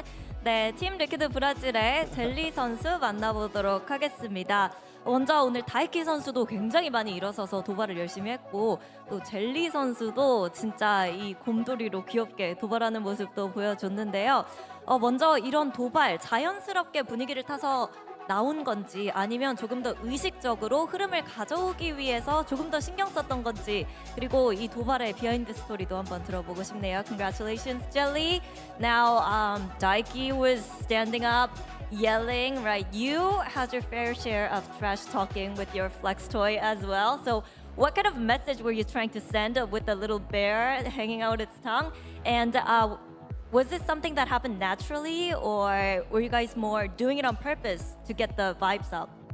I think the little squeaky toy, I try to it's more of like getting attention, and like, you know, we want to take their focus away from what they're seeing and what they're thinking. So they're gonna be like, what the fuck is that? So sorry. But they're gonna be like, what the hell is that? So, you know, that kind of takes their attention off. And also, I like it, so it's fun. But it gets the vibes up. Like you said, trash talking is, especially in Brazil, very common. So it gets our vibes up and, you know, just gets us hyped up.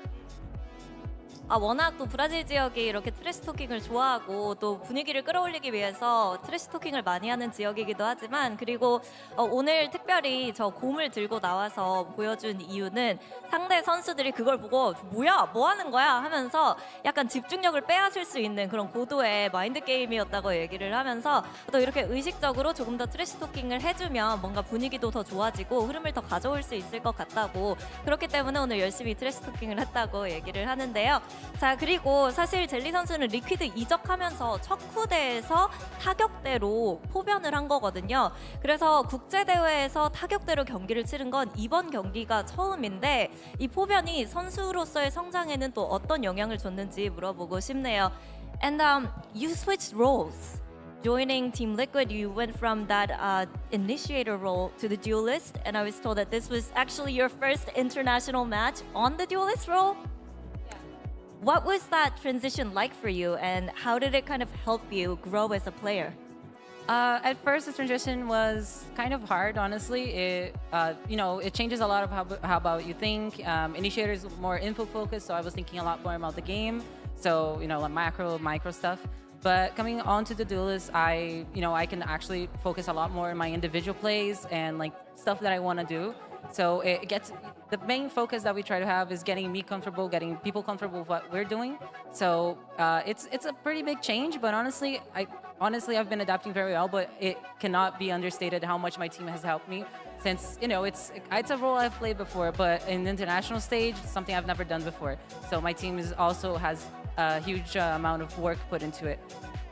처음에는 너무 힘들었다고 합니다. 사실 첫 후대를 하면서 그냥 주위의 정보 수집과 그리고 약간 어떤 상황인지를 파악하는 게 메인이 됐었기 때문에 그런 부분을 신경 쓰느라 운영 위주의 시각을 갖고 경기를 하느라 이 포변이 쉽지 않았는데 그 이후에는 조금 더 샷에 집중을 할 수 있었고 훨씬 더 이제 개인 기량을 뽐내 보일 수 있었기 때문에 타격대도 너무너무 좋은 역할이고 잘 맞는 것 같다고 얘기를 하고요. 이렇게 힘들었는데도 그래도 특히 오늘 이렇게 국제전에서 처음으로 타격대 경기를 치렀는데 팀원들이 너무 많이 도와줘서 그동안 좋은 모습을 보여줄 수도 있었고 이번 승리에도 또 팀원들이 도와줬기 때문에 이런 좋은 결과를 만들어낼 수 있지 않았나라고 얘기를 했습니다. 이렇게 해서 젤리 선수 만나봤습니다. Thank you, Jelly, and best of luck. I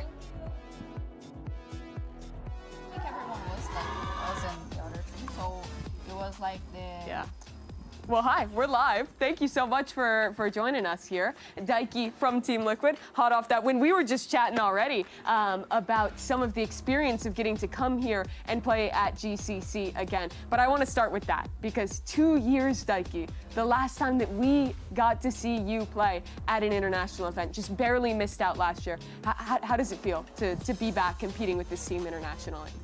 I feel like it was meant to be here. Like it's glad to be here on the stage playing against those teams. So I'm happy.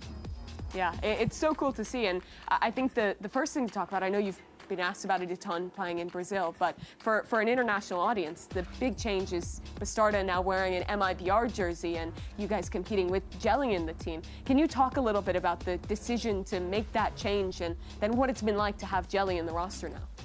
I think we needed to have some changes because in 2023 we lost and it was almost close to we want to lift the trophy, but we needed to make changes and we didn't in 2024. So I think it was a big mistake for us because we already achieved our top in 2023 and I think it was a mistake not change anything to 2024. You think because you performed so well, it made you wait to make the changes you felt like you needed to? And we had a big ego in 2024 in the beginning because top 2 of the championship and we almost qualified to VALORANT Challengers Brazil. So we are like, we are the best, and then we lost the 2 split. So I think all those it was a big mistakes. Like we had to practice more and we weren't. So I think those 2 was 2 mistakes, 2 big mistakes. How has speaking of Jelly, how has the communications changed? Because I know Jelly was an initiator last year, now she's a duelist. So I'm curious what the differences are like in the comms for that. Is she more talkative because she was an initiator, or is she like chilling because she's a duelist? No, she's clearly more talkative. Yeah, than yeah. you said. So she communicated more. She asked for more resources. So I think it's better, but it's not better than the start. I wouldn't say that. Like, it's just different. Just different, Yes. learning each other. Perfect. Speaking of learning each other, I know you also have a new coach this year in Naps, and you guys have spoken a lot about the discipline that it brings to the table. Your pistol round win rates. Here we go. Your pistol round win rates is insane. These stats are crazy. Who's orchestrating the pistol rounds? How has it been working with your new coach? She know. He's very dedicated, and it changed a lot, like our situations, like 5v4, 5v3. It changed a lot because we used to lose these rounds. Okay. And so it changed it, and those pistols, like we watch some VODs, and most of the times we just copy other teams. Of course. But I don't know, just adaptation. Because sometimes you will do a pistol that other team did, but it won't work, and you have to adapt it. And I think our adaptation is really good. Who's spearheading those adaptations for your team to make a new pistol your own and make everyone comfortable with that pistol?